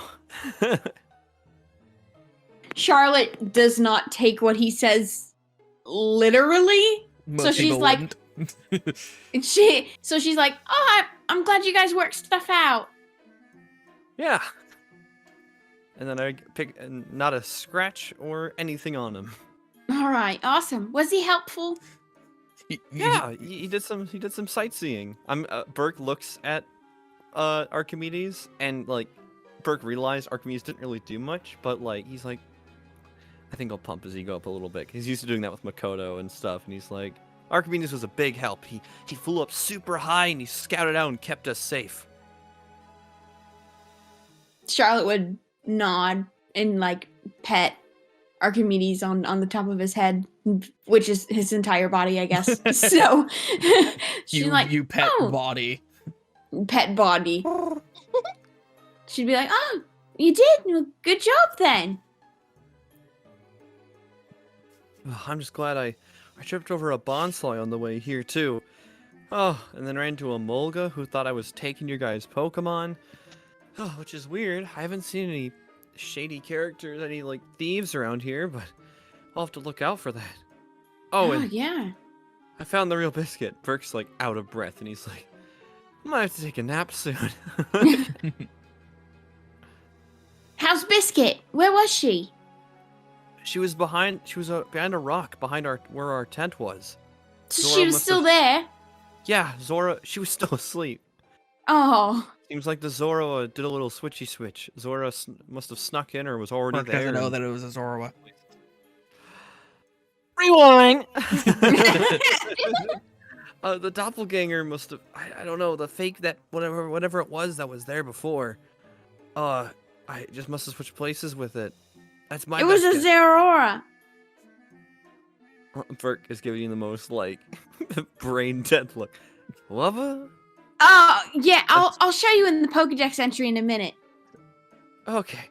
I'm just gonna sit down for a minute. And Yeah, he catch sits- your breath. And he falls flat, and he's like mimicking Slakoth's Cranberry's pose. And Cranberry just lays next to him in the same pose, and Burke is asleep because once again, Burke is not good at. He can run a long time, and he's strong, but he's terrible at knowing when to take a break. So he just makes sense. He's out. He is out. Yeah, he's been running for like a solid hour straight. Oh my god. Yeah, so he's. Which Yeah, Charlotte's just gonna. Charlotte's gonna hold on. Let me hold on. Yeah. Charlotte's gonna. Let me see what I have. I thought I had a lemonade, but I don't have a lemonade. I guess Charlotte will just like sit back on the stump and just watch Burke to make sure he doesn't, I don't know, wake up and start freaking out again or something. Which you do notice that while he said that Archimedes had no scratches on him, he himself has quite a few scratches on his arms and his chin, presumably from the tumble that he took when he ran into the bonsai. Charlotte makes a note of it and just decides to ask about it later because he's clearly like passed out. He looks like the promise he vaguely made. comfy. It's like the promise Burke made.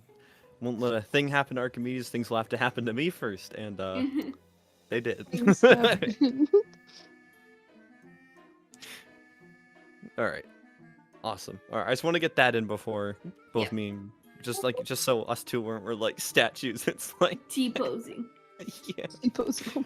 Alright, there are chicken nuggets and fries waiting for me. And also bar hopping too. I got invited out to go bar hopping, so Hey, it's a second late birthday party for a friend, so I'm very excited. Hey. Alright, have a good Enjoy. rest of your session. Yeah. Bye-bye. Adios. You as well. Or not session, but have a good night. Thanks for hanging out and playing E-Man. Everyone go this check out session E-Man. was amazing. Exclamation mark crew or sarcast. I really like the new this whole system. I like it. It's really, really good. Anyways, adios. I must go. Bye. Justin, by the way, in Streamlabs, you can make an alias for that command for crew and just make one of the alternate codes cast, and whichever one you type, it'll show the same command. Ah, I didn't know you can make aliases. That's cool. I did that with the donation link, so that it's donation, but you can also type in dono, and it'll still show up. That's so smart. Okay, I shall now T-pose. Okay. into existence. Goodbye. I will be lurking. So if you guys really need Charlotte for something, then just tell Dakota to wake me up. Okay. There was something I wanted to do Otherwise, with you and Eman before you left, but it's fine. No worries. Yep. Have a good Otherwise, night. Dakota can control Charlotte if something happens and she needs to do something. So, yep. Alrighty. Bye. Bye.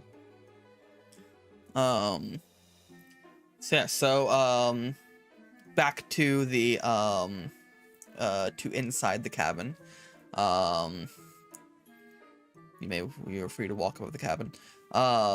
You are currently Prisma standing over a Finnegan who is looking up at you with a half-eaten fruit at its feet. Kind of just staring up at you. Your friends indifferent towards it, and you. What do you do?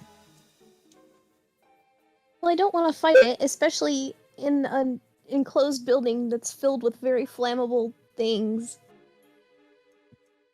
You know? Because God, wouldn't that be like the worst thing for Charlotte to come into is a burning room? But Don't forget, I feel like you guys forget this. You can just throw Pokeballs at things. You don't have to fight it first. Yeah, but it's hard.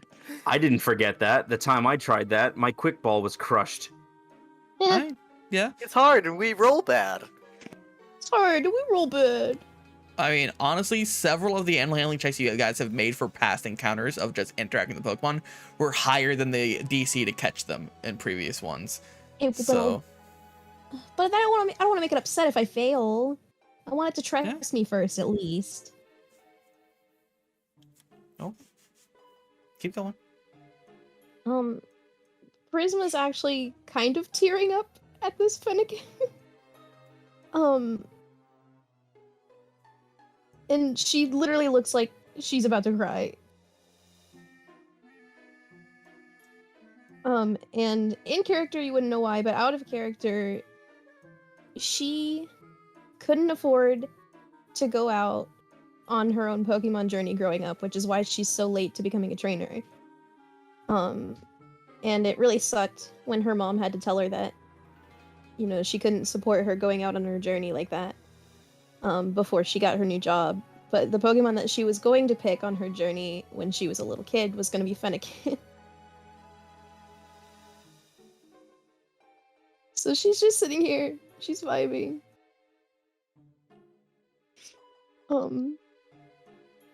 She wants to reach out for it, but she knows it's a stupid idea. Do you think I can convince it to come sit in my lap while everybody else kind of does their own thing about the cabin? You could certainly try. That would be a probably a persuasion check.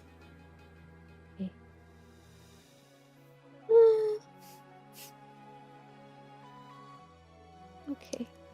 You kind of move over to like kind of near the entrance.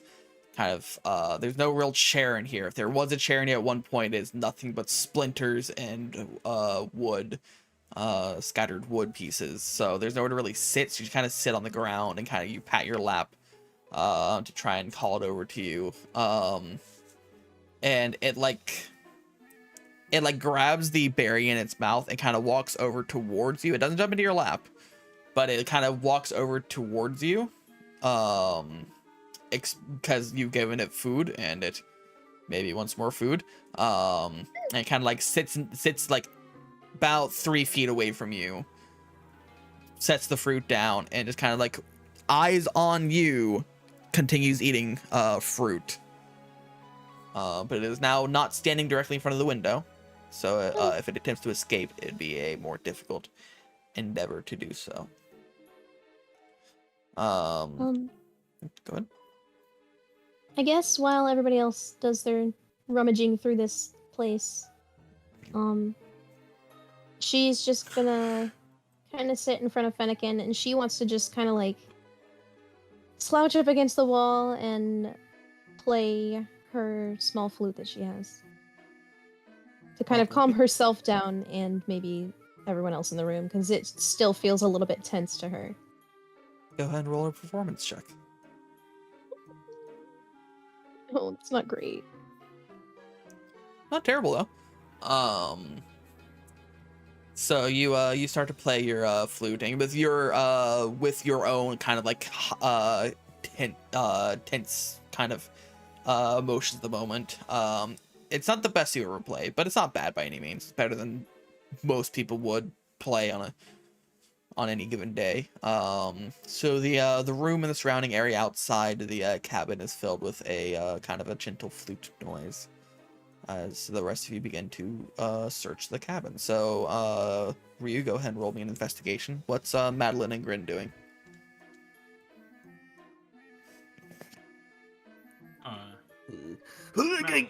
Oh!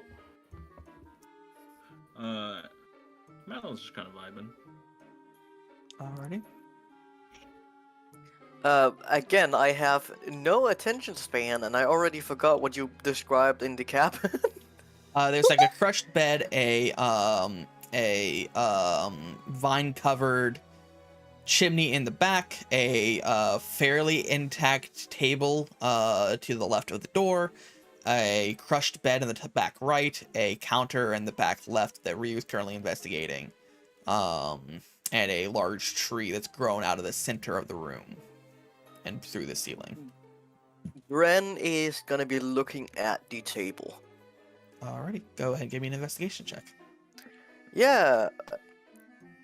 As you do that, Ryu, as you kind of open that one up, you pull it open, and the thing was already hanging off of only one hinge anyway, hence why it was so cockeyed.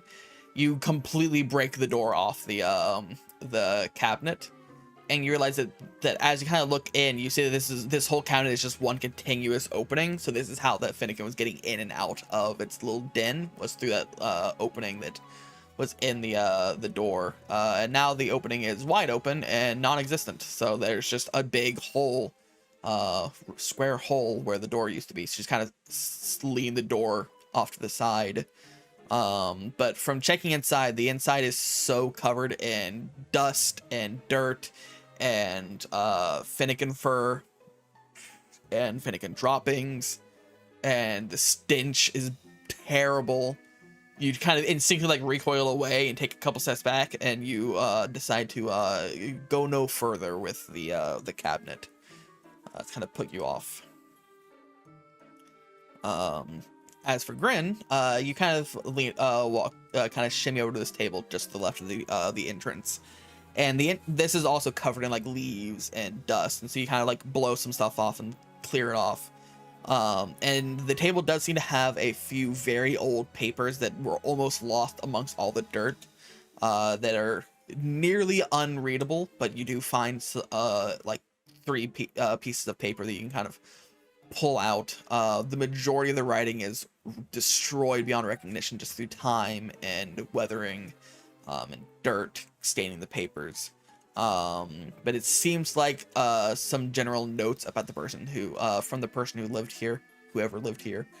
And from reading it, getting bits and pieces of sentences and like glimpses of stuff. It seems like this might have been a vague research diary, kind of taking notes of local flora and fauna of the area. It mentions various Pokemon, some that you have seen already, but some that you have not seen. It mentions studying various interactions between the Pokemon and how they within this forest. It's such an expansive forest, one of the largest like forests in the world. Just from how much it fills out this valley, and the ecosystem is fairly diverse, but also very tight knit.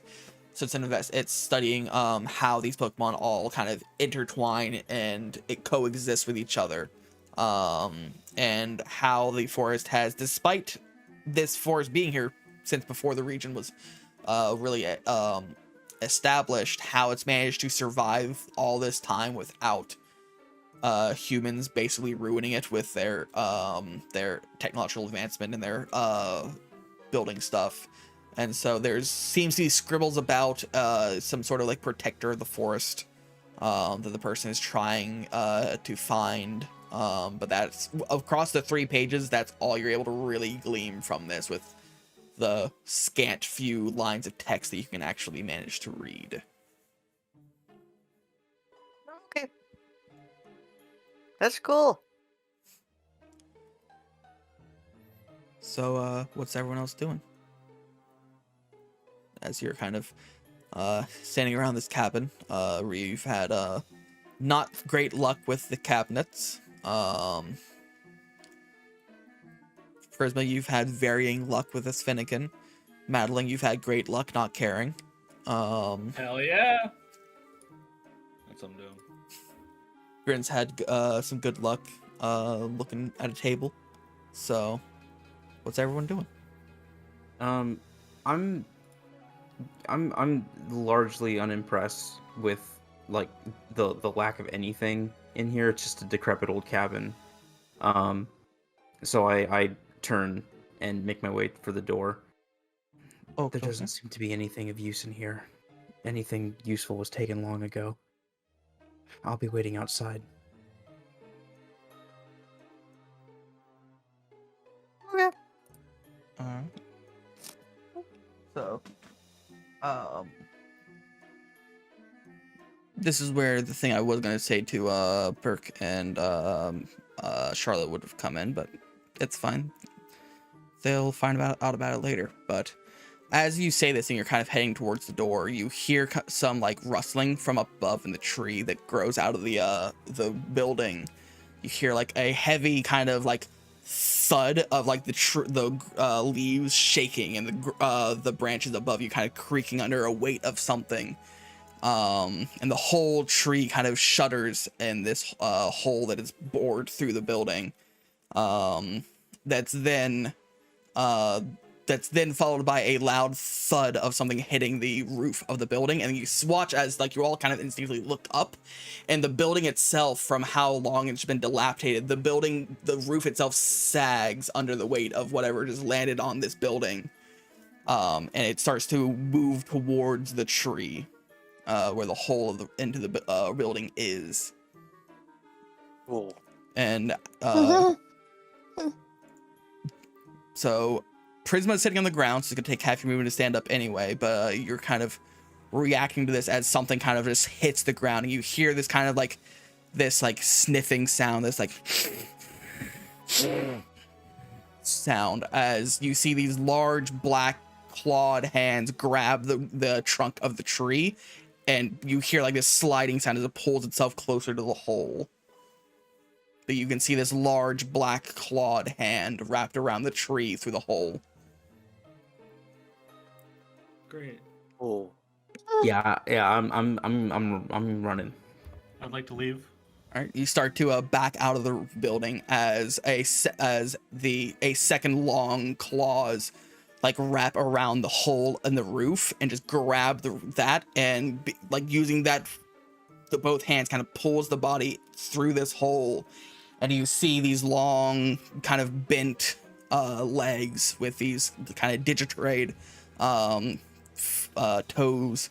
You see a long black tail and kind of the gray belly with that, like these black ribs wrapping around it. As this large, huge creature begins to lower itself into the room as you're all making your way to the door. Prisma, you kind of frantically put your flute away and start to try and stand up as this creature enters. These large orange eyes peering around the room, dropping with a loud thud onto the ground. The entire cabin shaking as it turns to all of you. These thick green vines wrapped around its arms. A vague gorilla-looking Pokemon staring at you all with the rage of something that has invaded their home. You hear a deep roar as it begins to charge at you, and you begin to flee the building. What do you do? I would like Piss my pants. to say I would have, as soon as I saw the claw, I would have liked to pick up Fennekin. Go ahead and keep give it me safe. a grappling check. Oh, So it'd be an athletics check for you, and it'd be a dexterity check or strength for Finnegan. It is not so.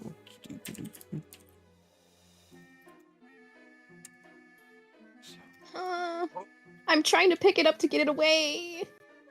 You kind of instinctively, like, you stand up and take a few steps towards Finnegan, try and scoop it up.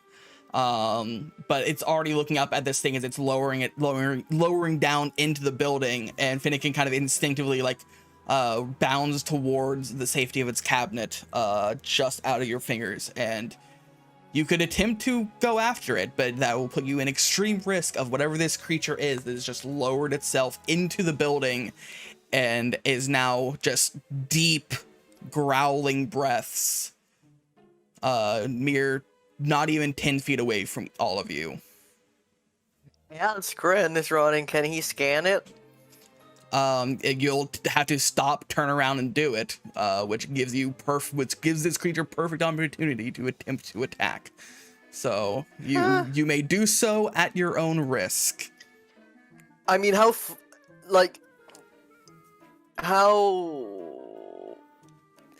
you know from Because how if the they- Pokedex works is that it has to get a clear picture of it, meaning that you have to have a stable, like, it can't be a blurry picture you just spun around, click, ran. It has to be a fairly clear picture for it to actually identify it, because it's scanning the Pokemon. It can't just get a brief glimpse and go. It has to fully scan and take a picture of it in order to process it.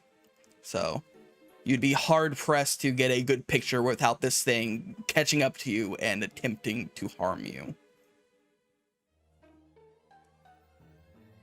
Because this thing is barreling towards you as we speak.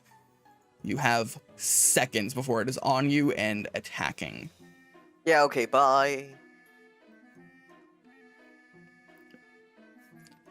So is everyone fleeing, or? Absolutely, I'm getting out of this fucking cabin. All right. Prisma, what are you I'm doing? in the back of the room, bitch.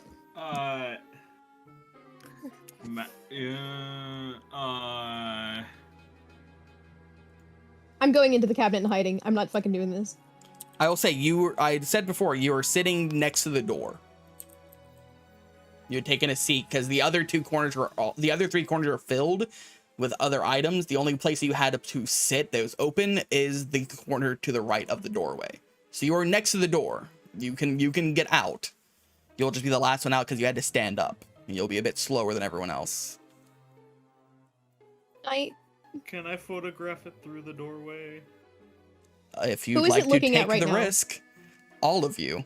You are all in a group at the moment. Like, Ryu was going to be the worst off because he was actually deeper into the building, but he had made a point to say that he was heading towards the door.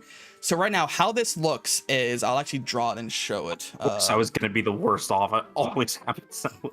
I mean, just poor choice. So I'll move them out of the way. But if you open up Roll20, so what you see right now is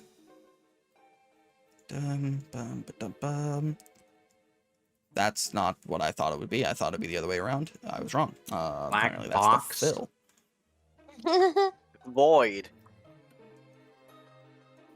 So let's say this is it'd be about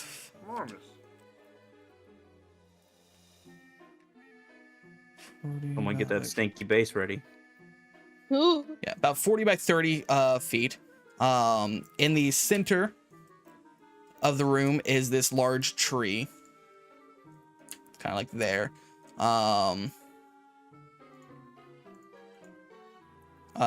Here is the fireplace.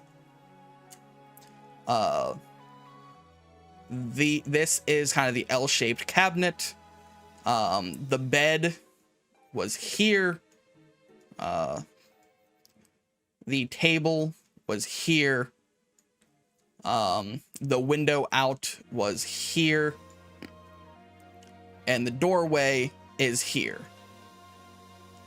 And the path is down here.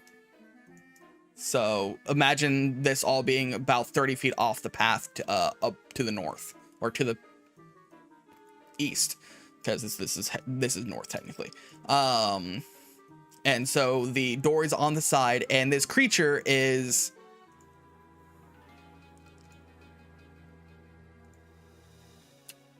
here, which it is actually large. So big. So that's there, and you all are hip Fucked. dip grin. Grin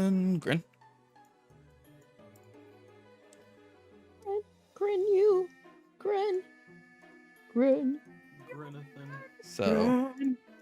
So that's where you all are at the moment, as this thing has landed here.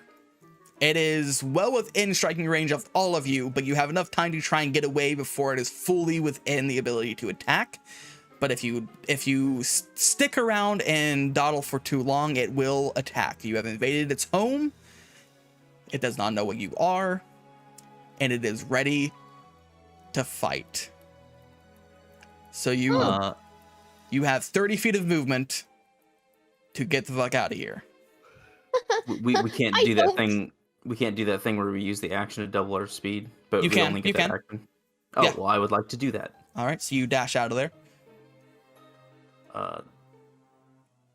That's 5, 10, 15, 20, 25, 30, 35, 40, 45, 60. You can get out to here. Yeah, I will rush. I did just measure that. That's exactly 60 feet from where I was standing. Oops. Yeah, absolutely. Yeah. Zoom out just I a bit. I can get here. Here. I want to get here. Pull down there. Which I'm actually going to, since it's so foggy, I'm actually going to go here, change the color to kind of a gray. Save. And then same as this, save. There we go. So this is the fog of the area. And then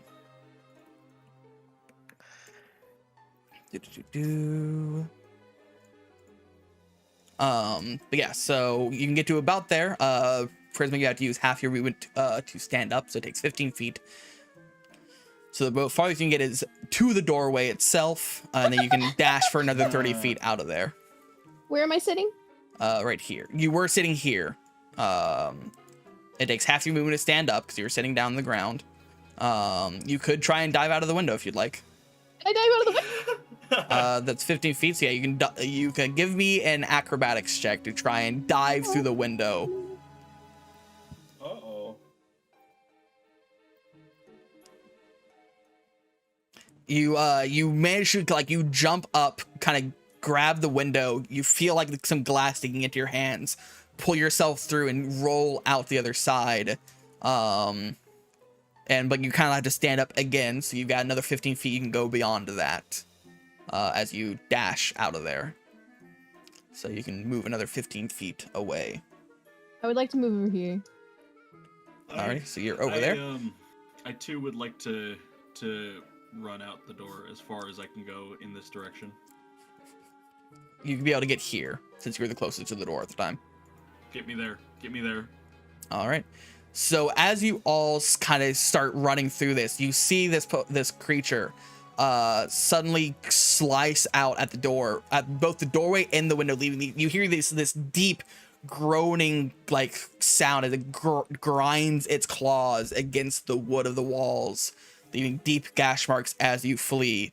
And given that only one went this way and 3 went this way, it is going to pursue the larger threat as it goes towards the door, which is too large to fit through. So it actually has to like grab the doorway and break part of it off to like slide its way out, which does take half of its movement. So that's here. So 5, 10, 15, 20. So Are we just assuming that Charlotte and Burke are both just doing everything we're doing? Yeah, once they see you run out, they'll join you. Because what they saw was they heard a similar, like, something moving through the trees rapidly.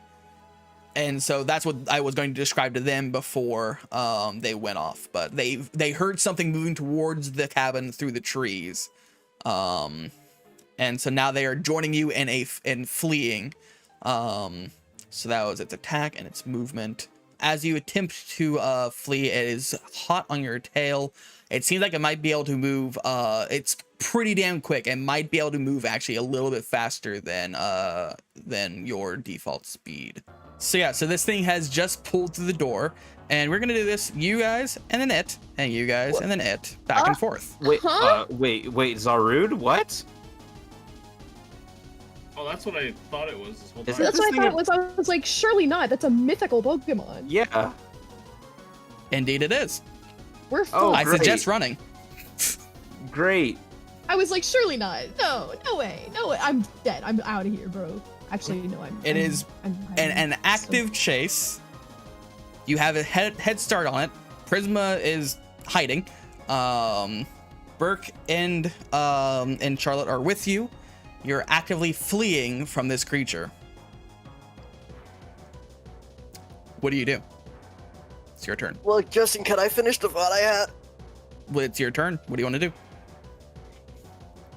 Well, I was gonna say it before, but yeah, then we went music mode. I was gonna say that because I can scan it on top of my turn, on top of dashing, then Gren like looks back to try and find out where Prisma went, and he sees it like having to stop to tear through the wall, and in that moment he like takes enough of a second to get a shot of it, maybe, So before he continues running. Because that happened in the middle of its turn, that'd be more of a reaction to try and do that. So it'd be because it is a bonus action, you can't do it as a reaction unless you have a thing that lets you do that.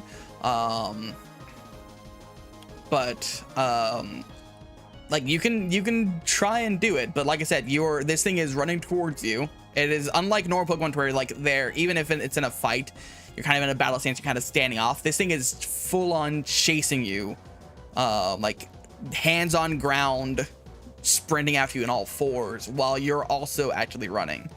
So basically what I'm saying mechanically is it is going to be extremely difficult to try and scan this thing and keep up speed to run away. I know it is a bonus action, but because of how this thing is chasing you and the fact that the Pokedex needs a clear scan, it'll be difficult to do so without slowing down to some degree. I don't really want a picture of this thing anymore. I'm gonna keep running. Yeah, Sam. So, but it is your turn, and you're free to do whatever action you wish. I just want to preface that doing something that there might be potential consequences depending on what you end up doing. But this thing is in an active chase behind you, and Madeline, the eyes look familiar. Yeah, I was gonna say. Yeah, I never told anybody. Nope.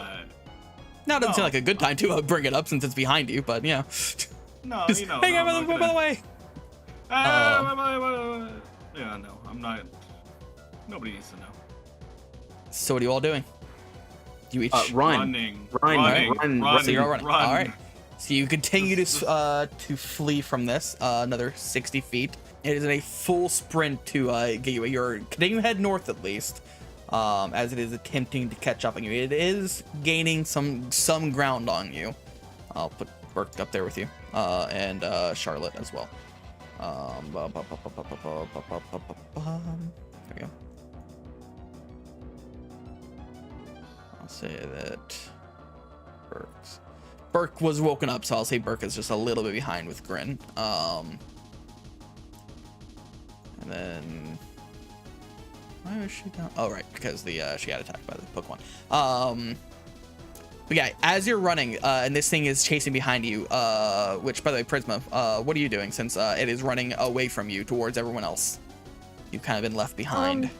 How far away is it from me? It is over 100 feet at this point. Good. 120 feet away. 115. I By the way, your hands are cut up from the glass of the window. Not Okay. to the point where you're done damage, but your hands are stinging. You have to pick some glass out of them, and you have the free time to do so. Okay. I would like to deglass my hands. Okay. So you spend your action pulling glass out of your hands, and no longer have old glass in your hands. Probably smart. Oh, I need a tetanus shot now. Maybe.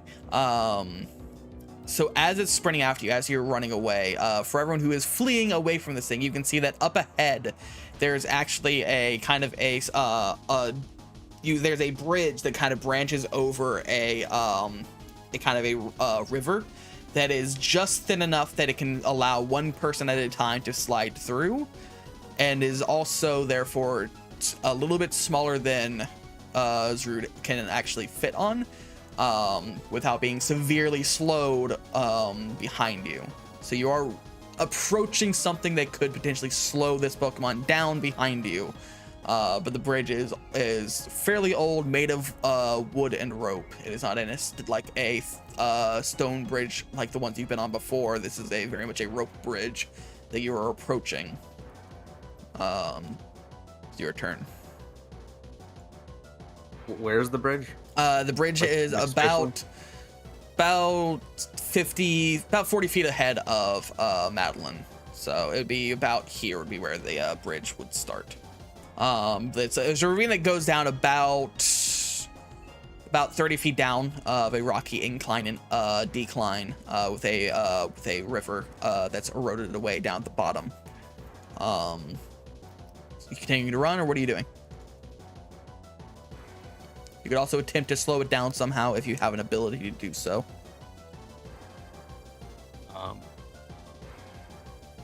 Well, not an ability, but it would cost an action to send a Pokemon out at this point, right? If you didn't already have a Pokemon out, yes, I believe so. It would cost an action. Then, which I would say that probably at this point, because Burke did have Cranberry out, which I'll pull Cranberry back over here, would probably hold Cranberry out and turn around and have it to use Yawn.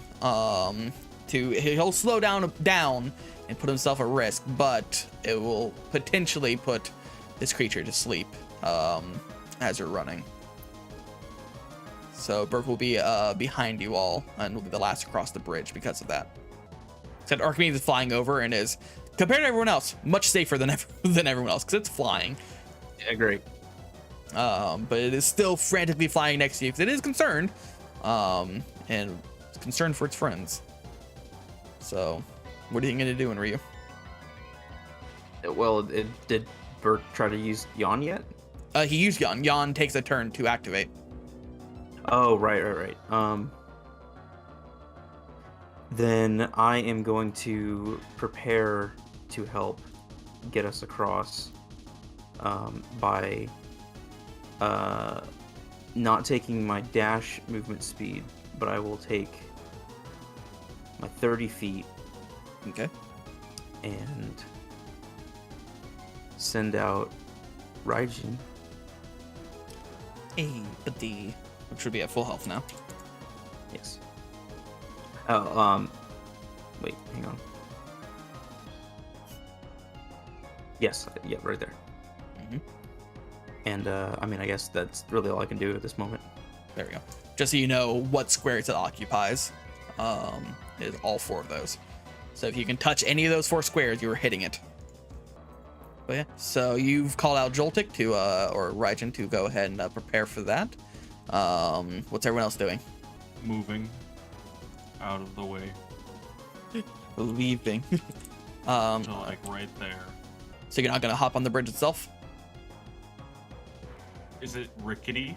It's fairly rickety. You'd have to go one by one. It is a rope bridge that it can only occupy one person kind of in a line. Whether or not it can support all of you at once going across it, yet to be seen.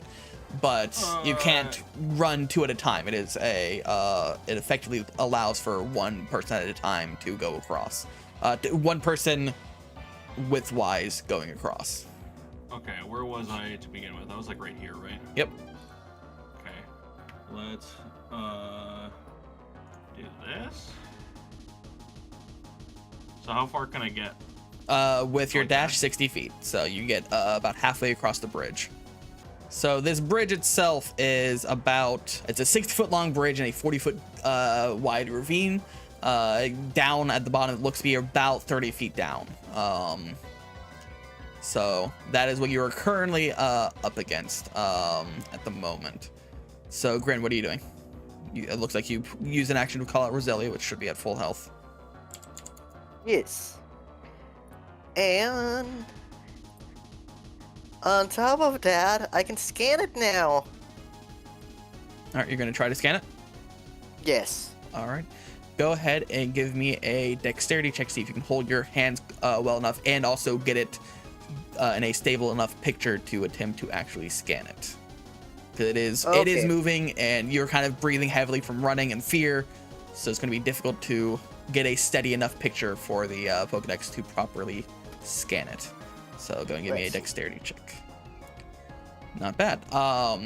You try it, like, you kind of spin around, you call it Roselia, and you stop and you're trying to, like, kind of steady your breathing as it is in a full tilt run towards you, realizing that because you've been in action to call your Pokemon out, it will be on top of you next turn and able to attack you. You pull up your Pokedex and try and snap a photo of it. And a photo is taken, and it is blurry, and you get a message saying that your Pokedex is processing the image. So it is in the process of attempting to scan the image and identify the Pokemon within. But it is better than a outright failure. That is a high enough roll that you at least have a picture that is workable, and your Photodex is currently kind of analyzing it on the fly. So it's not clear enough for it to instantly identify, but it is working on it. Which Charlotte will, Charlotte will go the full 60 feet. As far as she can. She can only go as far as Madeline because she can't get past you. Pixie will, I'm just going to assume that she's there too. Burke can only go 30 feet, so 5, 10, 15, 20, 25, 30. Cranberry's with them. And then Archimedes is flying over top.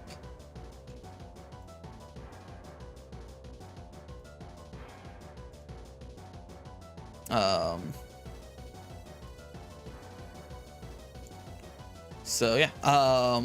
So now it's its turn. It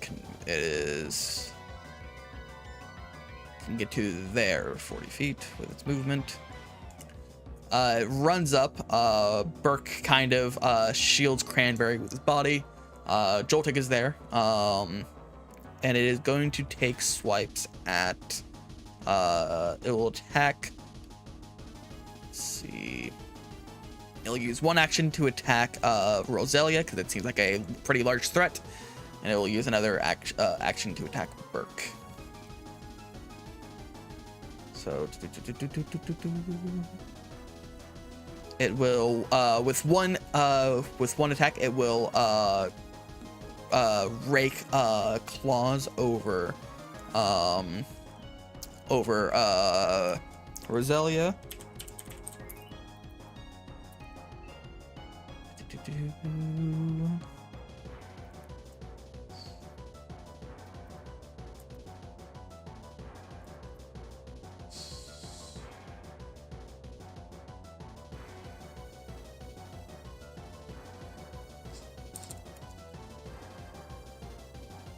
Does a 19 hit Roselia? Yeah. I'm gonna start rolling with my actual dice because I'm just faster rolling with my actual dice. But You. I had to. I was looking at the token and I was like, dude, I should do the O with little degree signs as the other eyes. Roselia is hit with 24 normal damage. Is Roselia resistant or anything to normal damage? No, but I'm gonna need you to make a con save for me. Alrighty, I can do that. 21. Okay. It is not paralyzed. And then for its second action, it's going to, using these like thick vines wrapped around its arm, it's going to actually swipe one out, and the vine's going to actually reach out and attempt to hack at Burke's back to cut through his shirt. I think 17 hits Burke. Yes, Burke has the worst armor class of them all. Burke takes 17. Wow, that is a terrible. Look at that roll, man. 2-1-2-1, man. Anyway. Oh no, what a horrible roll. I'm so glad that my good buddy Burke didn't take more damage. I agree. I just surprised that, wow, rolled terribly. But Burke has a harsh 11. cut through his back as the vine whip rakes across his back, cutting a large tear through his shirt. But that is this creature's turn, which let me double check for Yawn, because I believe it's the end of the creature's next turn. Yep, after the end of its next turn. So as it kind of slashes out with this vine, the vine kind of automatically retracts back into around its arm, and suddenly you see like the eyes grow heavy, and it kind of like puts the arm on the ground, and it starts to fall asleep. And for the moment, it seems to be asleep. As it suddenly kind of collapses heavily onto the ground, giving you all a moment to attempt to flee, as it is currently rendered immobile. Whether or not how long this will last, you're unsure, but it does give you a turn to flee without it pursuing. Yes, okay, goodbye. Alright, so we'll go with Madeline. You're first. You're the furthest along. You continuing your journey across? Oh hell yeah! To about there. Yeah, get me there. Get me there. Woo!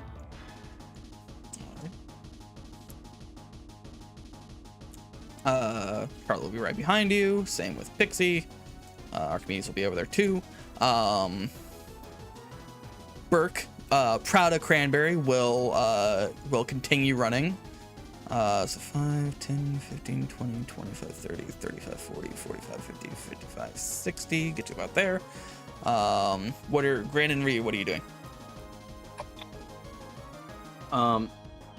So I need to ask, if a Pokemon uses a move and uses some of its movement to basically be carried by the trainer, does the trainer still have full movement speed? Yeah. Depending on the size of the creature, because Joltik is tiny, you are able to carry it without any reduction to your speed. If it was small or medium, you'd be half speed. You can't carry large or larger creatures. Perfect. I am, unless you have a specific thing, but. What was the con saving throw it made earlier? Against being my stun spore. Yeah. No. What was the result of that? Which one of these rolls was that? That was the plus. It was a 21. Oh fuck. Yeah, that was the plus 12. Okay. Thing is strong and hearty. Well, no shame in trying. I'm going to try a spiderweb. Which it is asleep at the moment. Yes. I'm gonna try spiderweb. That is not gonna hit. So it is incapacitated and restrained, which is incapacitated is can't take actions or reactions, and then restrained is speed becomes 0. Attack rolls against the creature have advantage. So you can roll with advantage. I will do that then. I will roll one more time. There we go. That's got 17. Hit, right?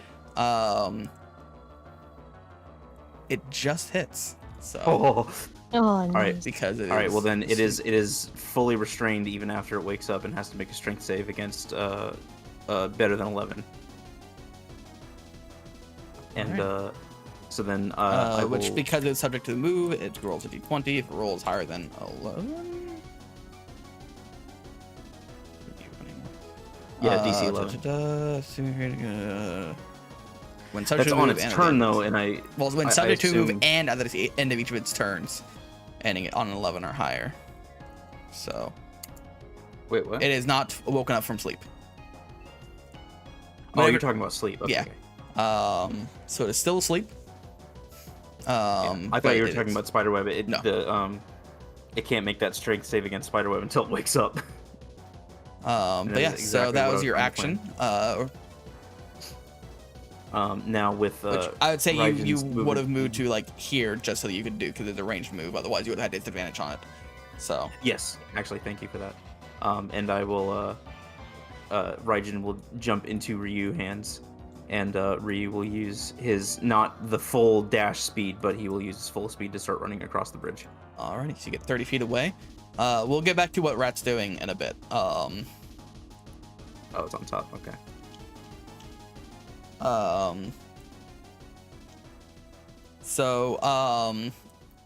As this thing is asleep, it will use a where'd it go? Use a legendary resilience to remove. So it's going to spend an action to remove sleep from itself, so it is no longer asleep. Oh, great. But it is still restrained from your web, so it is going to spend its other action to attempt to escape. So it's a strength saving throw? Yes. Has to beat 11. Yeah, that beats 11. Dude, So you fucking didn't even have to roll. It would have beaten it. Aye, true. But it has used all its actions to free itself from that. Still worked out. So it is now only movement and can get to this bridge where you are crossing. Sees that you're currently going across, and will grip the sides of the bridge, and is prepared to attempt to destroy the bridge when it is able to. So it is now back to you, Madeline. I don't know what there is to do. Can I? There's no way I can like assist in getting people across the bridge faster or anything, right? Not getting them across faster, but you could, I don't know, what do you want to do? What do you think? I want to throw a rock at the monkey. Why is it? Oh, it's on top of it. Okay. You may try to throw a rock at the monkey. How do I do that? I assume you're struggling? Which I don't know. Sure, if, yeah. well, that's only, you'd had to get closer read to that 60 part. feet. Yeah. Oh, I'm not gonna do that.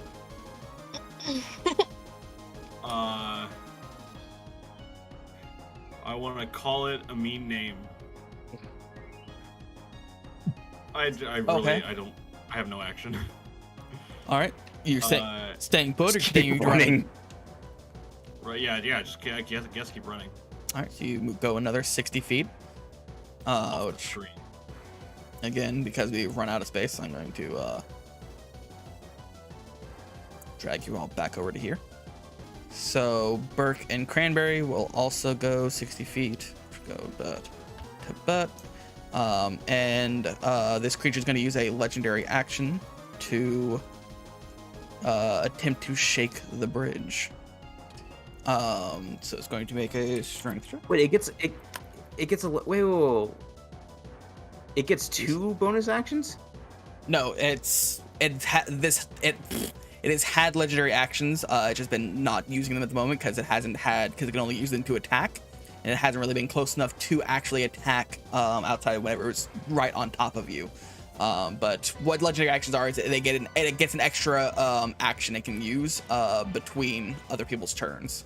It's a D&D thing. Oh, between Jesus. Okay. So it basically like ignores initiative and it just goes every other turn.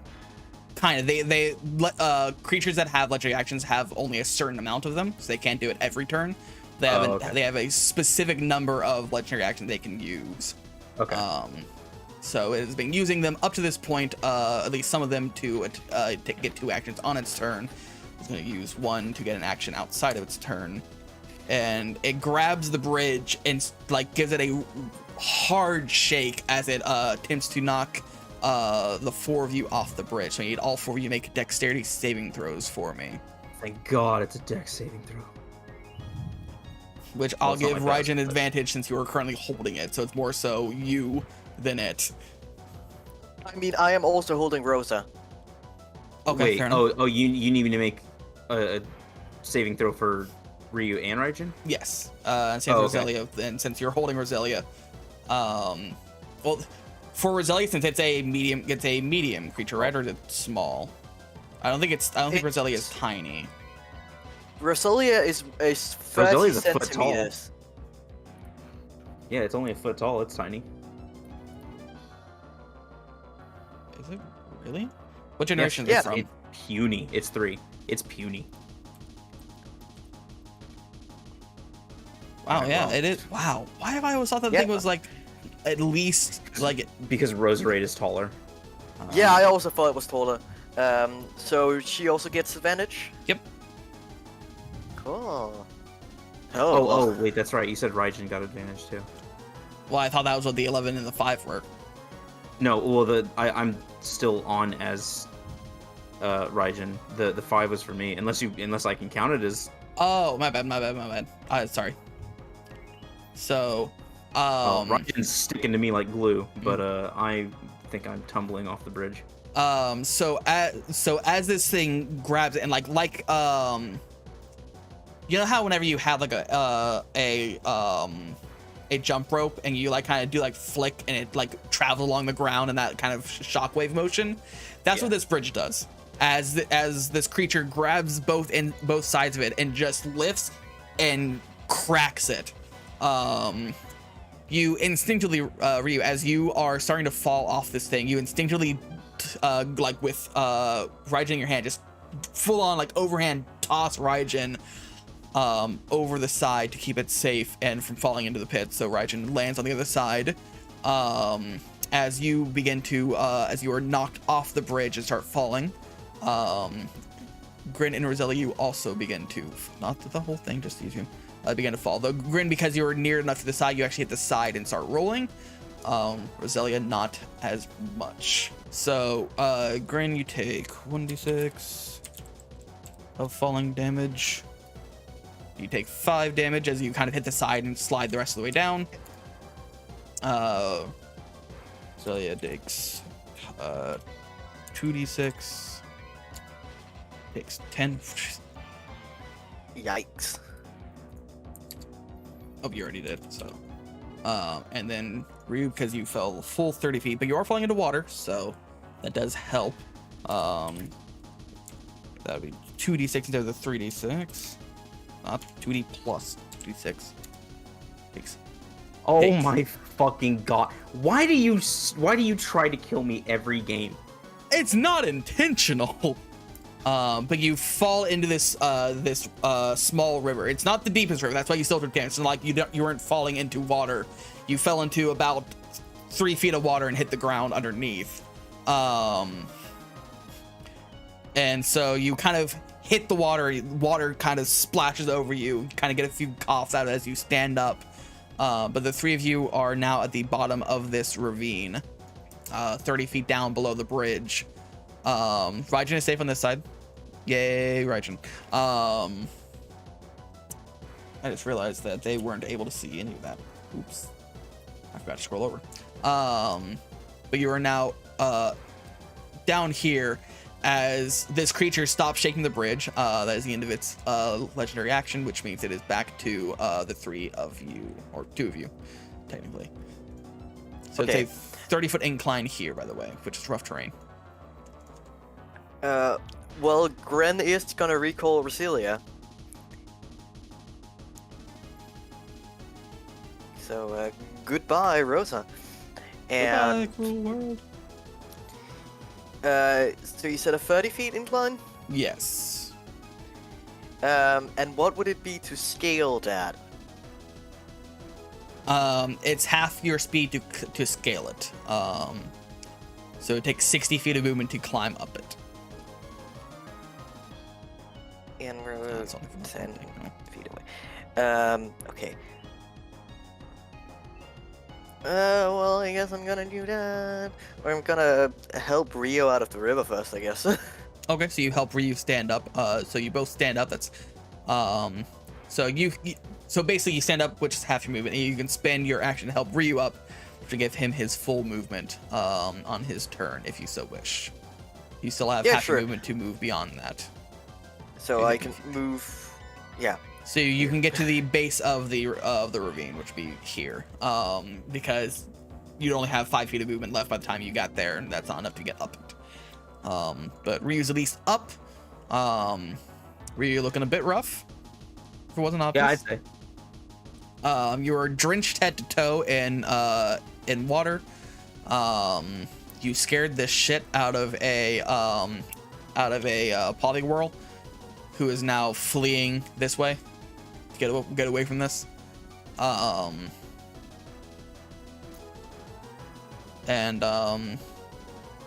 are you doing? You have your full movement to move since Gren helped you up. Well, then I'm going to. Does the dash also apply for climbing? Like it doubles your movement speed, but your movement speed is still halved while you're climbing. So you basically have 30 feet of movement total. And you said it was 30 feet to the top? Yes. No. Yes. Well, 30 feet to the top, but I still have to travel 10 feet to get to the correct part where I can start climbing. So you'd get most of the way up. You'd be 10 feet shy of the edge. Wouldn't it be 5? Because 10 over here, and then half of 50 is 25. Well, hold on. I have 60 movement speed. Or, well, 30, 60 if I double it. Yeah, so you have 60 total, but it's half movement to get here. So you have 60. Yeah. So I'd be 10 feet from the that'd be top. 50. And then 25. So yeah, Grin's right. You'd be 5 feet from the top. So I can math. Better than I can. Yeah, I will. You can get. I will do that to the top.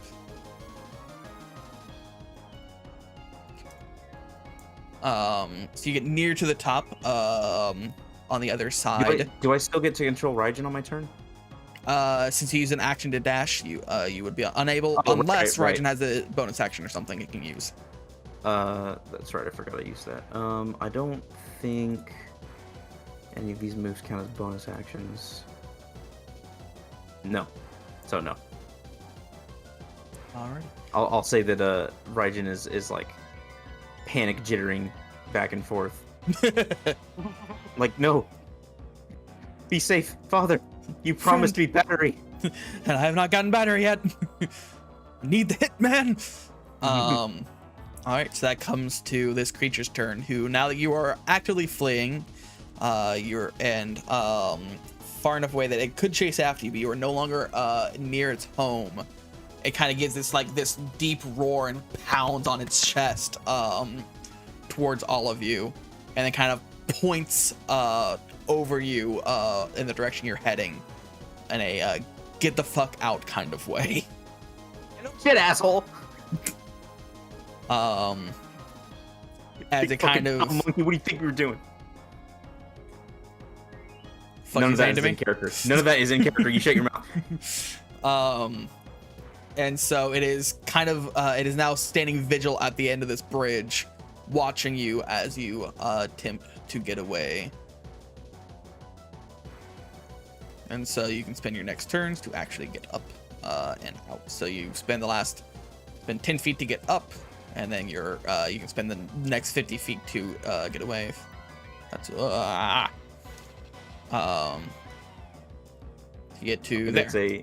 I'm gonna say since Raijin is grumpy, grumpy nature, Raijin's gonna like basically climb on top of the peg for the rope bridge, like the big pole.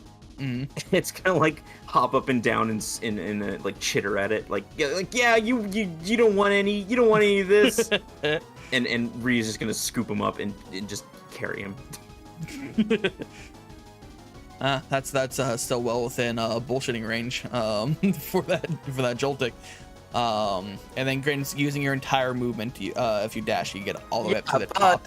Before I do that, you said it's standing still now, and I am also standing still at the bottom of this cliff, meaning we're both standing still.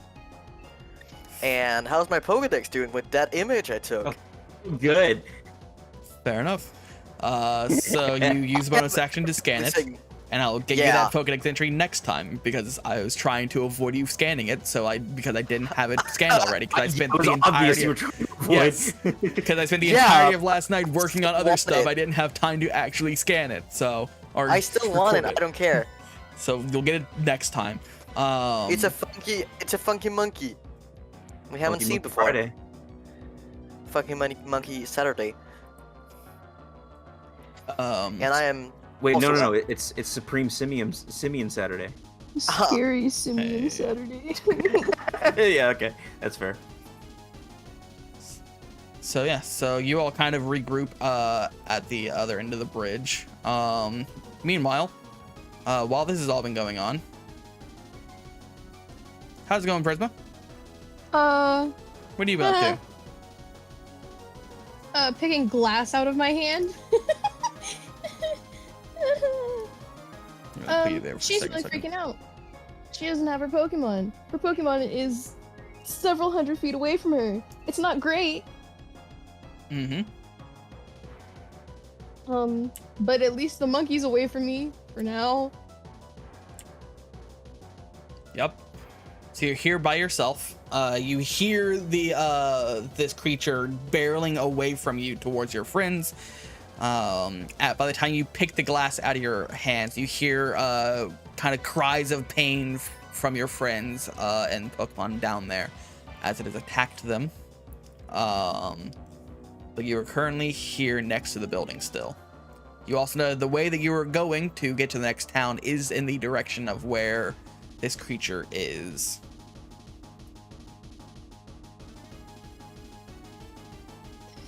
Small.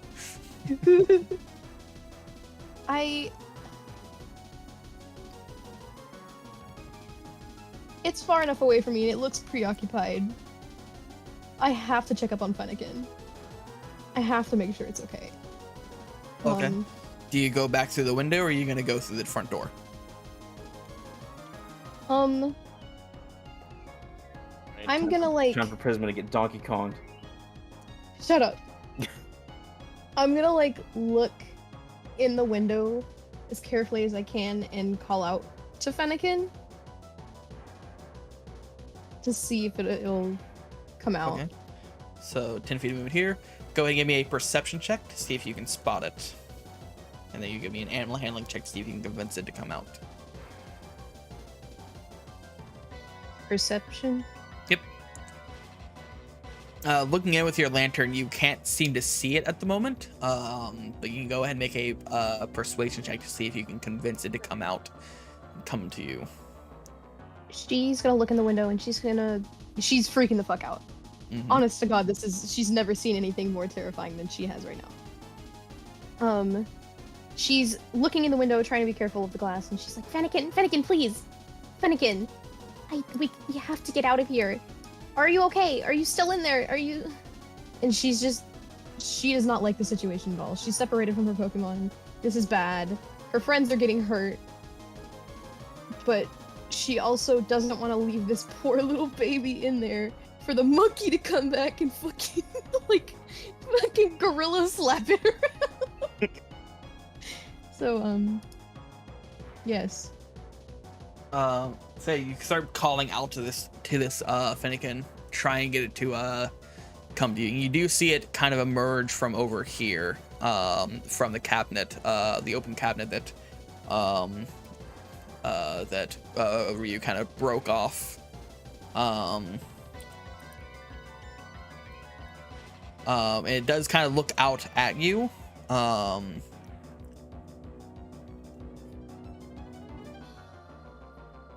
And it can move up to here, which let me go ahead and get a Fennekin token, which is Gen 6. Yeah.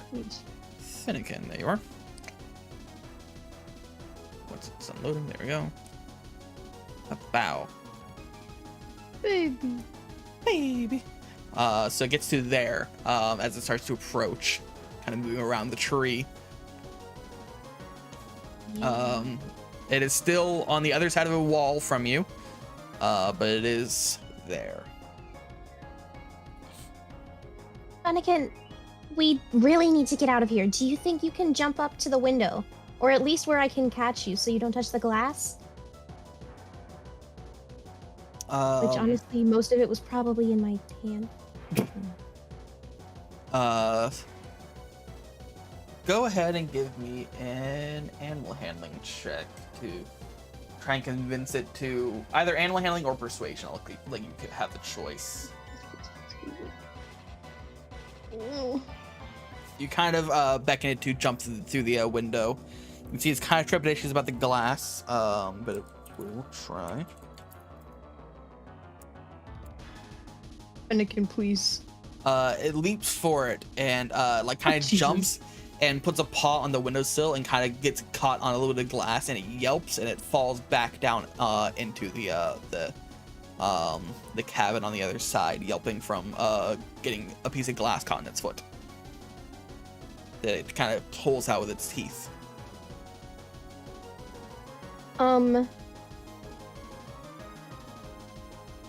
I want to try to climb back in the window real quick. Okay, go ahead and give me a dexterity check. Dexterity. Mm-hmm. You hear another yell from the north, from your friend Zar.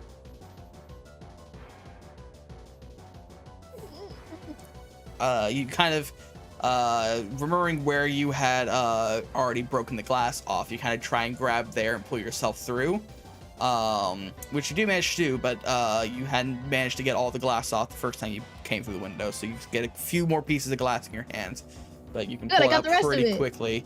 Let's go! And so it hurts a little bit. So this one from climbing through this twice, so you take 2 damage. But you're now on this side with Finnegan underneath you. Has it taken any damage at all? It itself, it has not. Aside from like that, it's getting stuck in its foot. So it's kind of like maybe a limp, but it wasn't enough to actually harm it. It's just kind of uncomfortable. Okay. Are you okay? I really should have come in before so you didn't get hurt. I'm really sorry.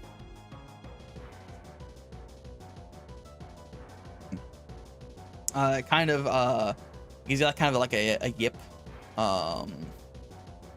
as it kind of makes sure to not put weight on the kind of injured paw, and it looks up at you expectantly.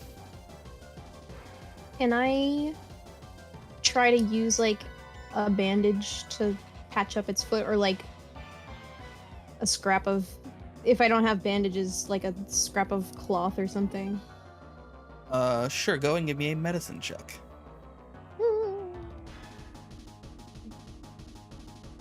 Okay. You kind of pull out like you reach into your bag and you pull out like a piece of cloth that you kind of left over from potential designs for an outfit for a contest. You kind of tear a piece of it off and wrap it around the foot, and that's all you can really do in this amount of time, as you're under quite a bit of pressure at the moment. But you at least have it wrapped up. Okay. Is that at least a little bit better? I know it's not much, but it might make it a little bit more comfortable. It leans down and just licks the top of its paw. Cool. So wise. So beautiful.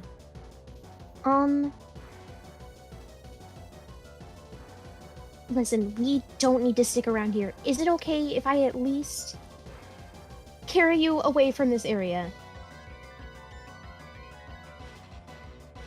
Go ahead and give me a animal handling check. It kind of gives you like a nod and jumps up into your arms, allowing you to carry it. Okay.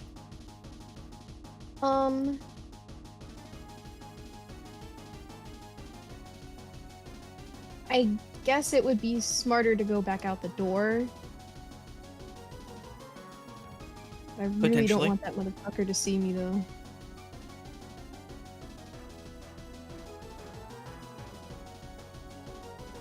It's up to you. I think since we're right next to the window, is there any more glass that I can like knock out of the way? If you want to spend an action to make like kind of like use like a nearby like the like one of the broken off legs of the bed, kind of like Yeah. make sure you clear it off. Sure, you can take an action to do that. Yeah, I don't mind doing that. All right, so you spend about 6 seconds clearing that out. For your next action, if you'd like to climb through the window, give me another dexterity check. Augers. It's going to be a harder DC because you're now holding something in one of your hands. You only have one hand to really work with. Can I get Fennekin to climb up on my shoulder? Sure. Or does it have too big of a head? It can sit on your shoulder. It's tiny. I'm just gonna ask. Make sure to duck your head when we go through the window, okay? Yep. Is that straight dexterity? Yep. Acrobatics if you have it, actually. Well, it would be the same either way. Okay. It's 3. So yeah, you kind of put on Finnegan on your shoulder. You kind of like push it down a little bit so it's ducked down on you. You pull yourself out. And you manage to spend 10 feet of your movement to get to the other side of the window.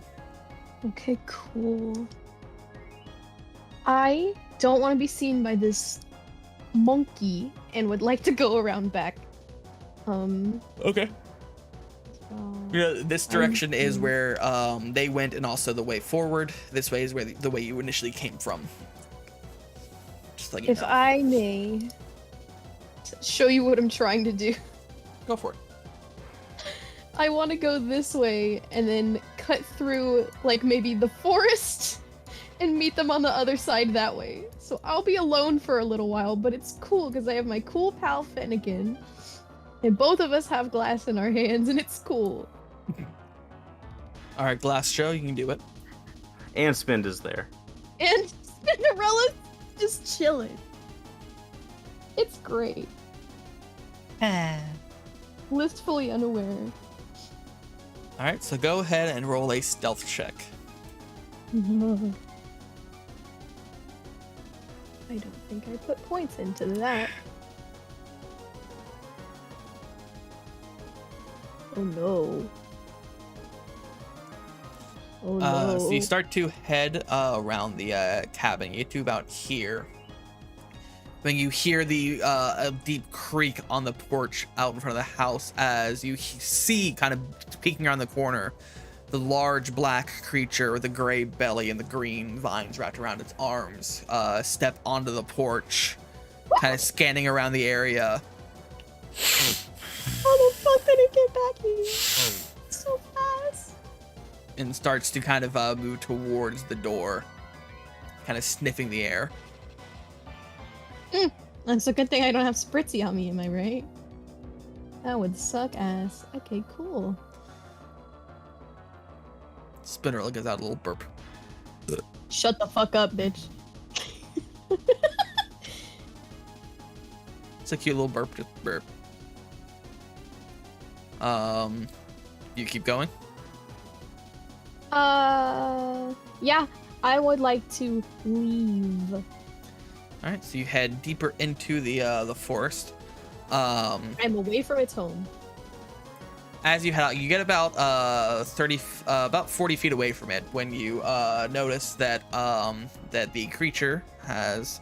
I forgot that I have a token for it. I could just use that. I don't know why I'm not. Has climbed out back on top of the roof via the tree and is now on the roof, kind of scanning around the area because it is not a dumb creature. It does remember that you were here and it's trying to find where you went. Oh, is there like a tree or a shrub that I may hide in? You can give me another stealth check if you'd like. I As you certainly will attempt to try. dive behind a thing. Okay. You kind of grab the Pokemon around you, and pull them close. The two that you have, and kind of pull them behind a tree. As you hear like the creak of this creature kind of approaching and kind of walking around the edge of the roof, scanning its surroundings, looking, waiting, hungering. Just looking and waiting. You wait a few moments until you feel like it's not looking in your direction, and you continue your movement, heading deeper into the woods and away from it. So as for everyone else, we will go back to now. You all have managed to seemingly avoid a very powerful Pokemon. But you are missing one Prisma Esquire. You don't know her last name. I don't think she's ever told you her last name. You don't even know her first name. Not true. You know. Prisma S Stinkums is missing. So you are now free of the Pokemon, but you also know that that Pokemon just turned around and went back the way it came, where the last time you saw Prisma was. Oh. Also, some of you are looking better than others. Yeah, I'd say. Not calling anyone out specifically, not naming names, but some of you are looking a little rough. Oh no, you don't need to say a thing. He's calling you ugly. Yeah, I know. Shut up.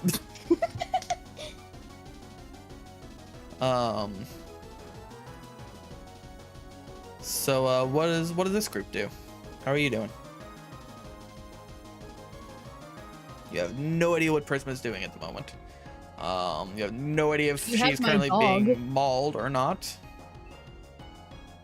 or if she's safe.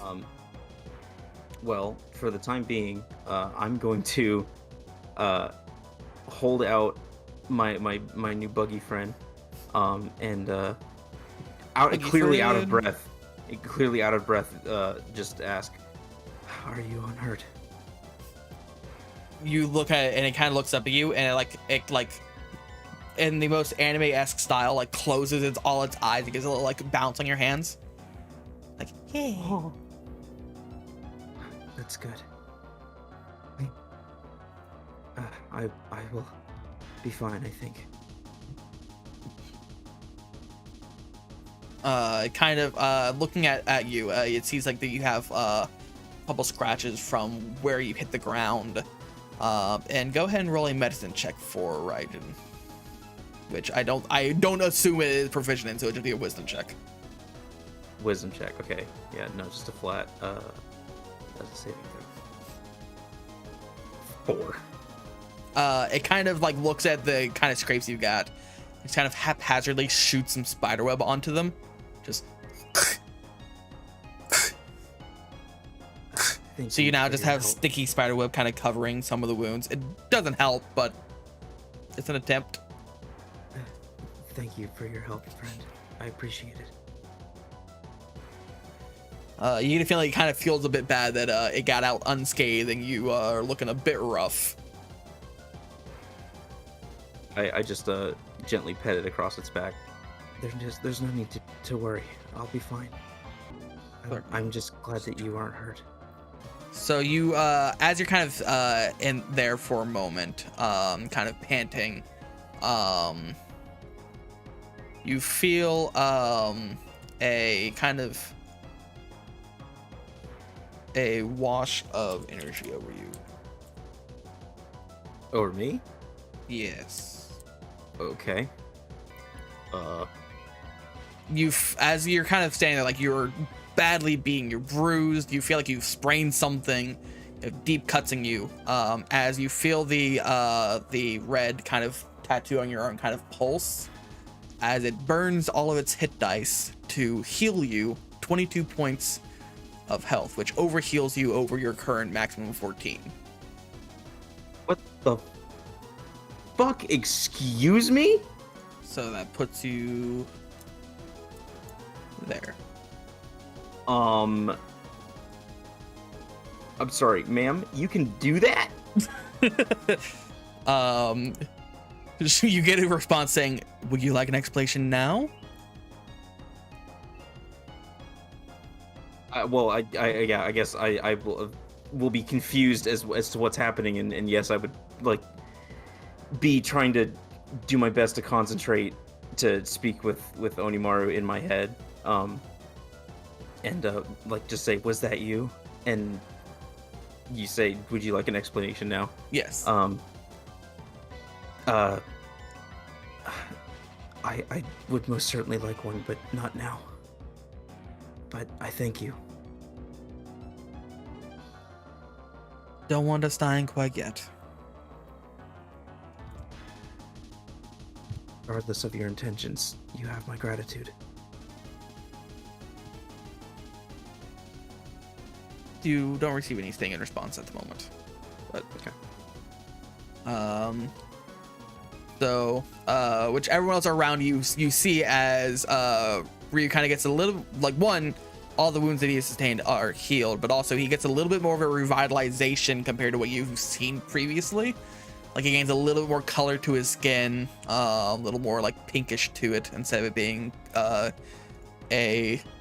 now that since you've spent so much time, it's been unnoticeable, but loses a bit of a kind of haunting pale color from his skin as it kind of brightens up, and kind of gains a little bit of energy back that he's been missing for a while.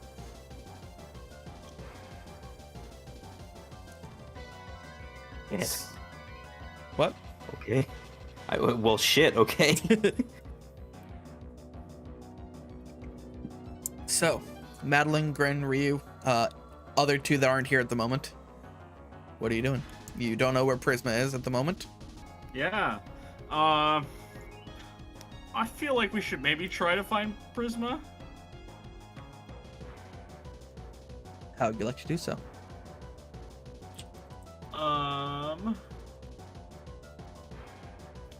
Just kind of sweep the area and generally perceive.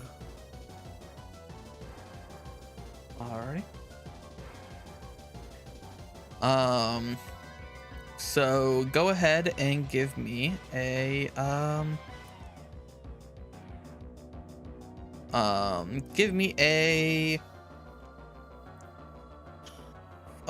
perception check for me. Okay. Boom. Oh, I'm perceiving. So you kind of take a step back over to here, try and look around, see if you can find what's going on, see if you can locate Prisma. At the moment, you see nothing, but you're keeping a sharp eye out to try and see if you see any movement or any anything happening in the distance. Okay. I had a general kind of housekeeping question for you. Mm-hmm. I have this ability where I can touch people and restore them health-wise, or touch creatures and restore them health-wise. Uh-huh. Can I do that to people? Unless it specifies it's only for Pokemon, I don't see why not. Because the wording was a little weird. I don't remember where it is. Actually, I have the document open. I can find it. Damn it. Yeah, okay, here we go. Nurse. Pure Heart. Your kindness radiates to all those around you. Starting at level 5, you have a pool of healing power that replenishes when you take a long rest. As an action, you can touch a willing creature and restore any number of hit points from this pool. Yep, that's any creatures, so that includes people. The total pool is equal to your trainer level times 5. So I have 25 points of health I can restore? Yep. You can spend as much of that as you wish.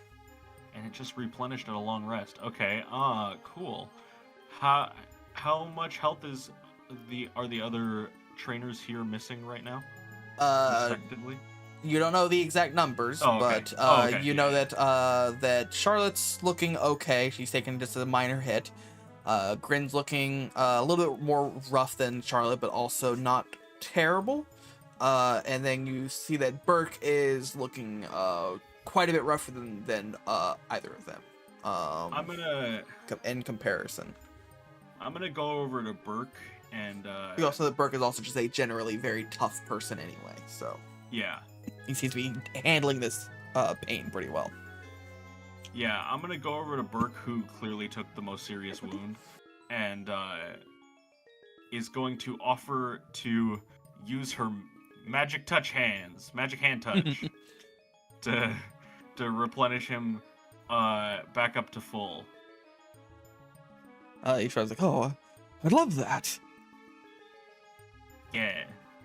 And so you kind of head over and do some minor kind of medical applications on him. How much would you like to heal him for? Oh gosh.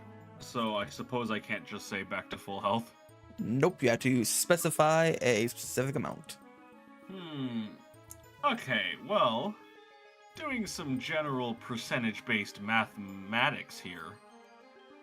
I'm gonna say, let's try 10.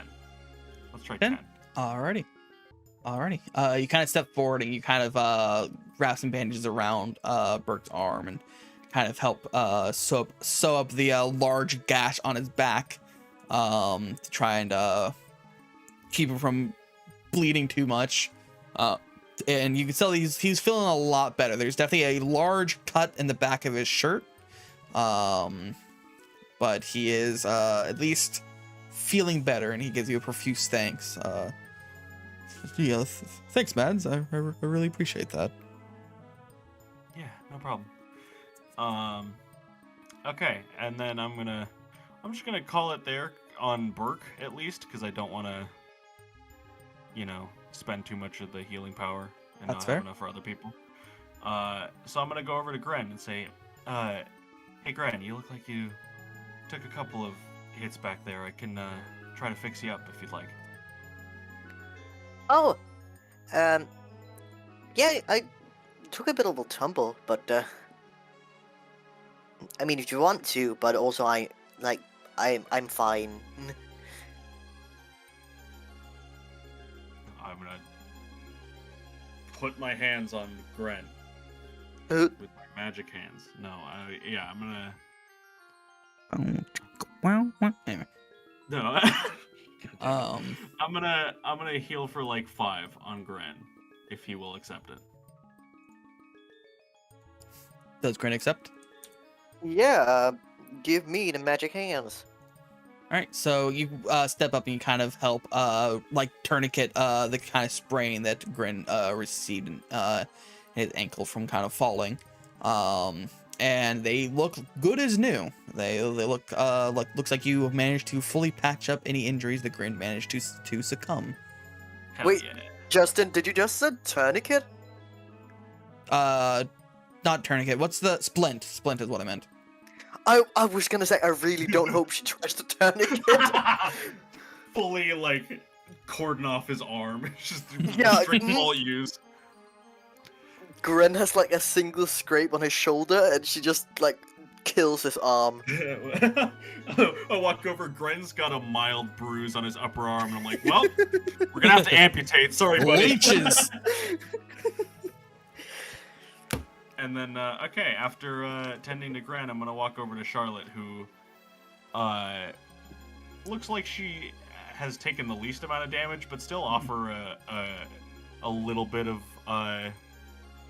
general, like, medical attention if she would like it. I have a feeling that Charlotte would be kind of not coldly resistant, but kind of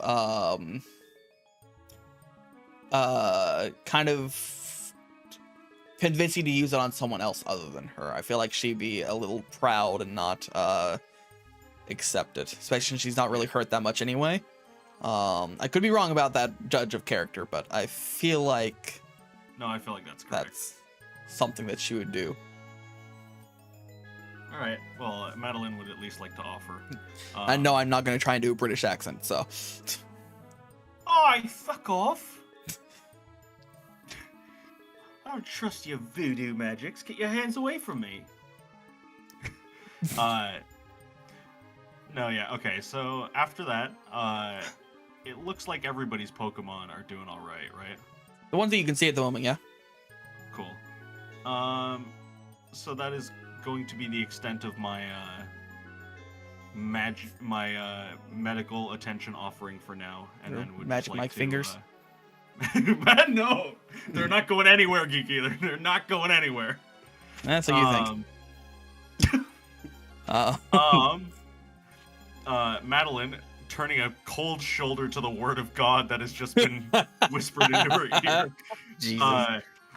I'm gonna look around to the group and say,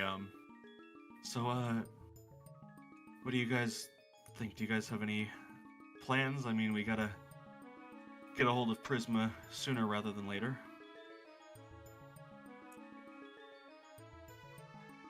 I think it would be Prisma- very. Oh, she's walking out of the fucking woods over there. She's right there. There she is. You actually do see back near the ridge, the ravine. On the other side of the ravine, about 50 feet down from the bridge, you see Prisma kind of emerge from the edge of the woods and realize there's a ravine where she was heading. She kind of comes to a halt, and you kind of see her looking at this ravine from where you are. So yeah, Prisma, as you've managed to sneak through the woods, you've come to this ravine edge that you were not expecting, and it's a 30-foot drop down and then a 30-foot incline on the other side, and you are a good 50 feet away from the bridge. This distance is notwithstanding, I just don't want to redraw it. About 50 feet away from the rope bridge, which is also much closer to the creature than you previously were. So, but you don't, unless you want to try and slide down and risk taking damage, you have no really easy way to get across unless you can think of something clever. You hear somewhere in the distance just do a flip. Jump across. Do a flip.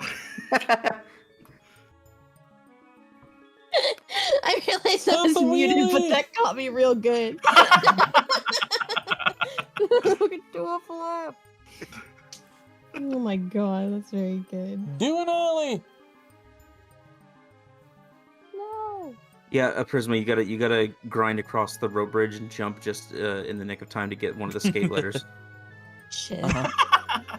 God damn it. And don't forget to ring the bell on your way past as well. Yeah. Yeah. It's always the fucking E too. That's always the hardest one to get. Yeah. I want to turn Fennekin to look around at me, and I'm being very, very serious.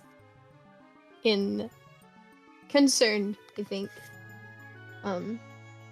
She's gonna look at Fennekin, and she's being like, okay,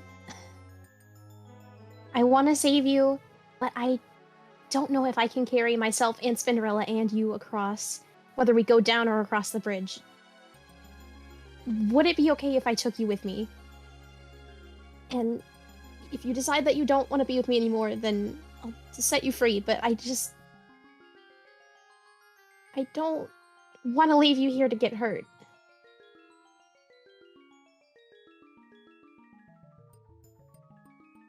And it's already gone this far with you, so it just kind of gives you a kind of just a shrug. It's like, what do you expect me to do Pour other my than heart out this? to this fucker.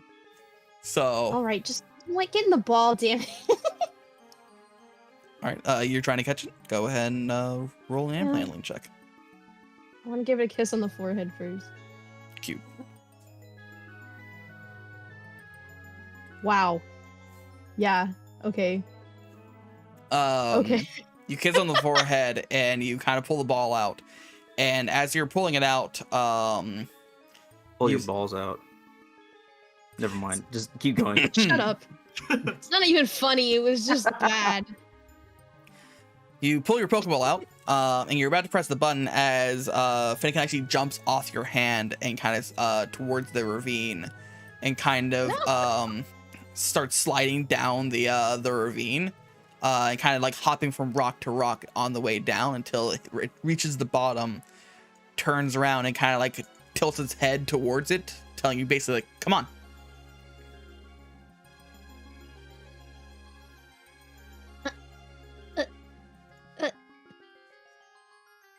Wait, did my reroll was my reroll not good enough? Oh, I forgot. You re-rolled the one. Never mind. My bad. I didn't see the 17. I saw the natural one. I was like, I'm going to go this. Did you take the one and just have Finnegan yeet herself into the ravine? Would rather throw itself into a ravine. Wait. Okay, with that second roll, as time I rewinds. speak French at it. I'm not doing fromage. And it just jumps. So you press the button and suck it into the Pokeball. Hear the whoop, whoop. You've caught yourself a Finnegan. Baby. Catch DC was 14. It is a naughty Finnegan. Level 2. Oh no. And a scratch tail up Ember. Finnegan and Senshi will get into trouble. Its ability is obviously Blaze. It's a fire starter. Ow. Go ahead and roll. Wait, first off, roll a D100. See if it's a male or female. Okay.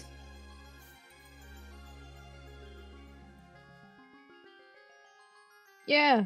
It's a male. It's a little boy. So yeah, so you've caught Finnegan. Now it's just you and Spinderella and a ravine. Which Madeline, like I said, you see Prisma on the other side of the ravine. You see a flash of red as she seems to have caught the Finnegan. Oh. She's added it to her list of perilous Pokemon to obtain up there with Noibat. What do you mean? So No. Explain yourself. What is that supposed to mean? no, just Come on, Jay. I there's- love all my babies. Oh, I'm not saying you don't. I'm just saying that it is a dangerous thing to attempt to grab. Oh, you meant like me almost dying to Yeah. catch a Pokemon. Perilous is in putting your life at risk to obtain. Ah, I see. Yeah, no, that's fair. But so Madeline, do you do anything as you see Prism on the other side of the ravine, or are you fine with just letting her struggle to get across? I'm just gonna very obviously say to the entire group, "Oh, hey guys, Prisma, she's on the other side of the bridge." And then I'm gonna start making my way over there. Making my way Downtown. fast. Homebound. Hey, Justin, What's I got up? a crazy hypothetical for you. What's up? So, hang on. This is... If your hypothetical is to catch the Pokemon, no. No. No. Oh, brother. Wait, is the bridge out? Did it break the It is bridge? not. It is not broken, but it's far more perilous now. But Oh, I got this is not to scale at the moment. Prisma is about 50 feet away from the bridge. Okay. And Here's a the hypothetical creature is for you. currently patrolling. What's up? Could I have Raijin crawl across the bridge and basically sew it back together with its spider web? Potentially, yeah. Or at least not sew it back together, but like sew, like patch up the parts that are now like broken so that it's not as perilous. You could try that, yeah. Yes. Okay. Yeah, you can do that. Prism would still have to make a stealth check to make sure that she's not seen by mysterious monkey Pokemon that may or may not be rude. But it'd be a much easier attempt to get across than sliding down and climbing back up. Yes. Then I will do that. I'm gonna walk over here, All and right. Are you just walking command up, or are you trying to be Raijin- sneaky? Well, the Zarude doesn't. Well, it doesn't care that we're over here now, but it doesn't want us to know that it's coming. Well, it's far away. We ran like over almost 200 feet, right? True, but I mean, this thing is also still patrolling, looking for Prisma, and the last thing you saw was it pointing away from here, and a "get the fuck out of my territory" type Okay. of expression. Then I'm not gonna like run or anything, but Okay. I will walk very carefully. Okay, go ahead and give me a stealth check for me. See if you can do it nice and Thankfully, that subtle. is one thing I'm very good at. Please. All right, that's not bad. Yeah, not bad at all. You kind of in a low crouch kind of go across. I mean, it's hard to be stealthy anyway since this is an open path. Yeah. It's been kind of treaded pretty well. But you do approach the bridge and you kind of hold your hand out, and like a little spider bot, Joel take onto the bridge and just kind of crawls across the rope. Here we go. Here we go. All the way across, and you watch it go, and it gets to the other end. And you see it kind of spray some of its spider web out. So I'd say burn 4 PP worth of that move, as Which it kind of is all of its PP remaining, all 4. Fair enough. It's a 5 use. That makes sense. As it kind of firmly kind of reconnects and gets the wooden support sticky again. Make sure the ropes are connected, and it's like once it's across, you kind of give it a bit of a shake, and it seems more sturdy than it was when you first approached. Which Prisma, you now see Ryu doing this from the other side, because your passive perception is just enough. You have a passive perception for 13. Ryu rolled a 13, so you were just aware enough to notice Ryu being sneaky. And I will pet Raijin and congratulate it for a good job, and as best I can, silently wave over Prisma. All right. What do you do, Prisma?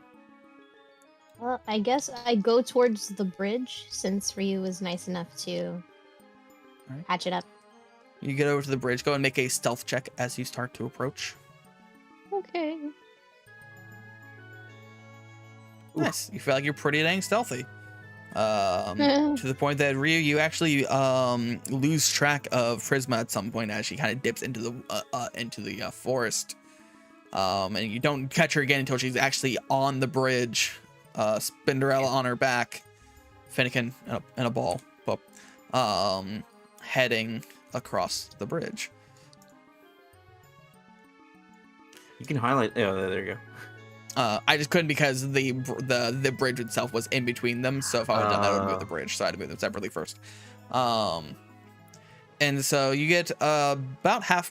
See that I just did it. About halfway across the bridge, when you see behind her that this creature kind of is now in the road, out near the cabin, kind of looking back and forth, like walking full gorilla style, 2 fists on the ground, kind of walking. It's not noticing you, but you can see it is still on the hunt, it seems, as Prisma continues. And you kind of waver to get a little bit faster, but you do get across safely.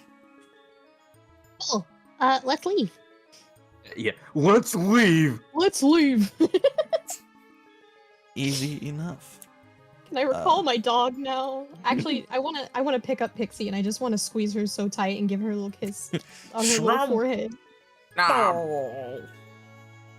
Like at first she's caught off guard, but then like after a second it kind of like nuzzles into your neck, and you get a nice wet slobbery lick over your cheek.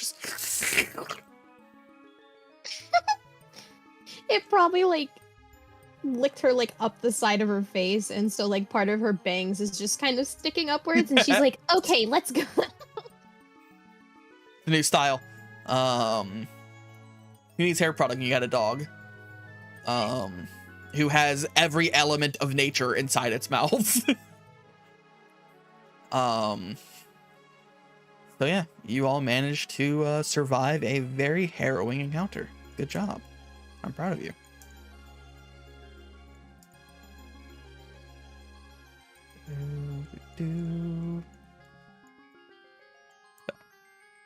And just for ease of viewing, I'll put Raijin there. And you head deeper into the woods still. I feel like you're at the very least halfway through your journey, as we head into the evening of your second day in the woods, which I think that's a good stopping place for tonight. you're heading ever deeper into the Stargloom Wood. I'll get Zarude recorded so you can actually have that Pokedex entry. Oh. I almost feel like next time. you're like that entry is gonna like ping on the professor's computer, and like you're gonna be listening to the Pokedex, and you're gonna get a call from her, and she's gonna be like, "What the fuck? That's here? What are you doing? What is wrong with you? Are you crazy? What is wrong with this? Did you die? You should have. There were children walking around the edge of this forest area, weren't there? Yes. Mm-hmm. Oh wait. Before we go, did you want to do that explanation with Onimaru before we go? Yes. So we have updated Onimaru's token to better reflect how I described it previously. Also, Well, I was talking about the thing that she talked about. Oh, after you're the talking heal. about that. I'm talking about. Well, I mean that too. That too. I wanted to mention that. Onimaru now looks like, let me find it. Papam. Yeah.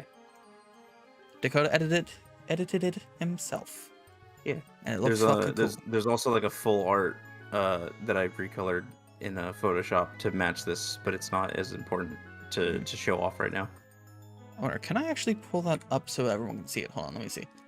You might. I put it in Onimaru's character sheet. Is this the? Did that do it? I guess not. So I thought that clicking show to players. That is. Oh, okay. It's just not... when you hover over the picture on the character sheet on bio and info, there's like a little box with arrows on it. You just click that and drag it onto the player. Onto the thing. That works. And then how do you increase the size? Oh, there you go. Yeah, there you go. Wow. Yeah. So, and this is because we finally got through editing the VOD where Onimaru appeared, and it's uploaded on YouTube, but it's not public yet. Yeah. And So I finally got the soon. coloration. I finally got the coloration that Justin had described before with like one minor detail that was different that he hadn't really thought through. Yep. So we've got the silver blade, the cobalt handle, and the red and purple sash. There you go. Yeah. So I misspoke saying that it was the normal blue sash. It was actually red sash because it matches the ghost's hair. Well, it also helped out that sash color is exactly the same as the shiny. So all I really had to change was the hilts and the sword, and then I just like cropped the shiny render sash onto the one that I was working on. Mm-hmm. Which is nice. So the cloth has a lot of like detailed coloring of like shading, which would have been really difficult to try and alter the color for. Which was funny is I forgot that its sash was red and purple because I had messaged him like saying what it looked like, and I said the sash actually red with purple detailing. It's like, oh, so just the shiny version. Like, what? And I looked up, like, oh yeah, actually. So it helps. I guess. I mean, in all honesty, it is just a shiny hone edge, but just the hilt and blade are different. Mm-hmm. So yeah, that's new. So yeah, we'll end with that of Onimaru kind of explaining itself to you. And we can just say we're all continuing to walk in silence, and while we're walking, I'm just concentrating to talk to her. Mm-hmm. So she explains to you, as you've been providing your life force to me, I'm able to, at cost, return some of it in dire situations to ensure that you survive and I, by proxy, survive alongside you. I can't do it often, but I can try and assist where possible. You mean to say you're offering some of my life back to me? Correct. It may not seem like a fair trade, but not all of this is fully within my control. This is some of the control I've managed to regain over this, to grant it back when possible. I hope it's the start of something more. I appreciate your assistance. I can't afford to die here. Neither can I, Ryu. Well, not again. I wish to be more of a boon to you than a hindrance, but it will be slow and difficult, I imagine. But I'm trying. I'm doing my best to uphold my promise to you as well. I appreciate it. I feel we're making progress. Stay vigilant. Agreed. I will.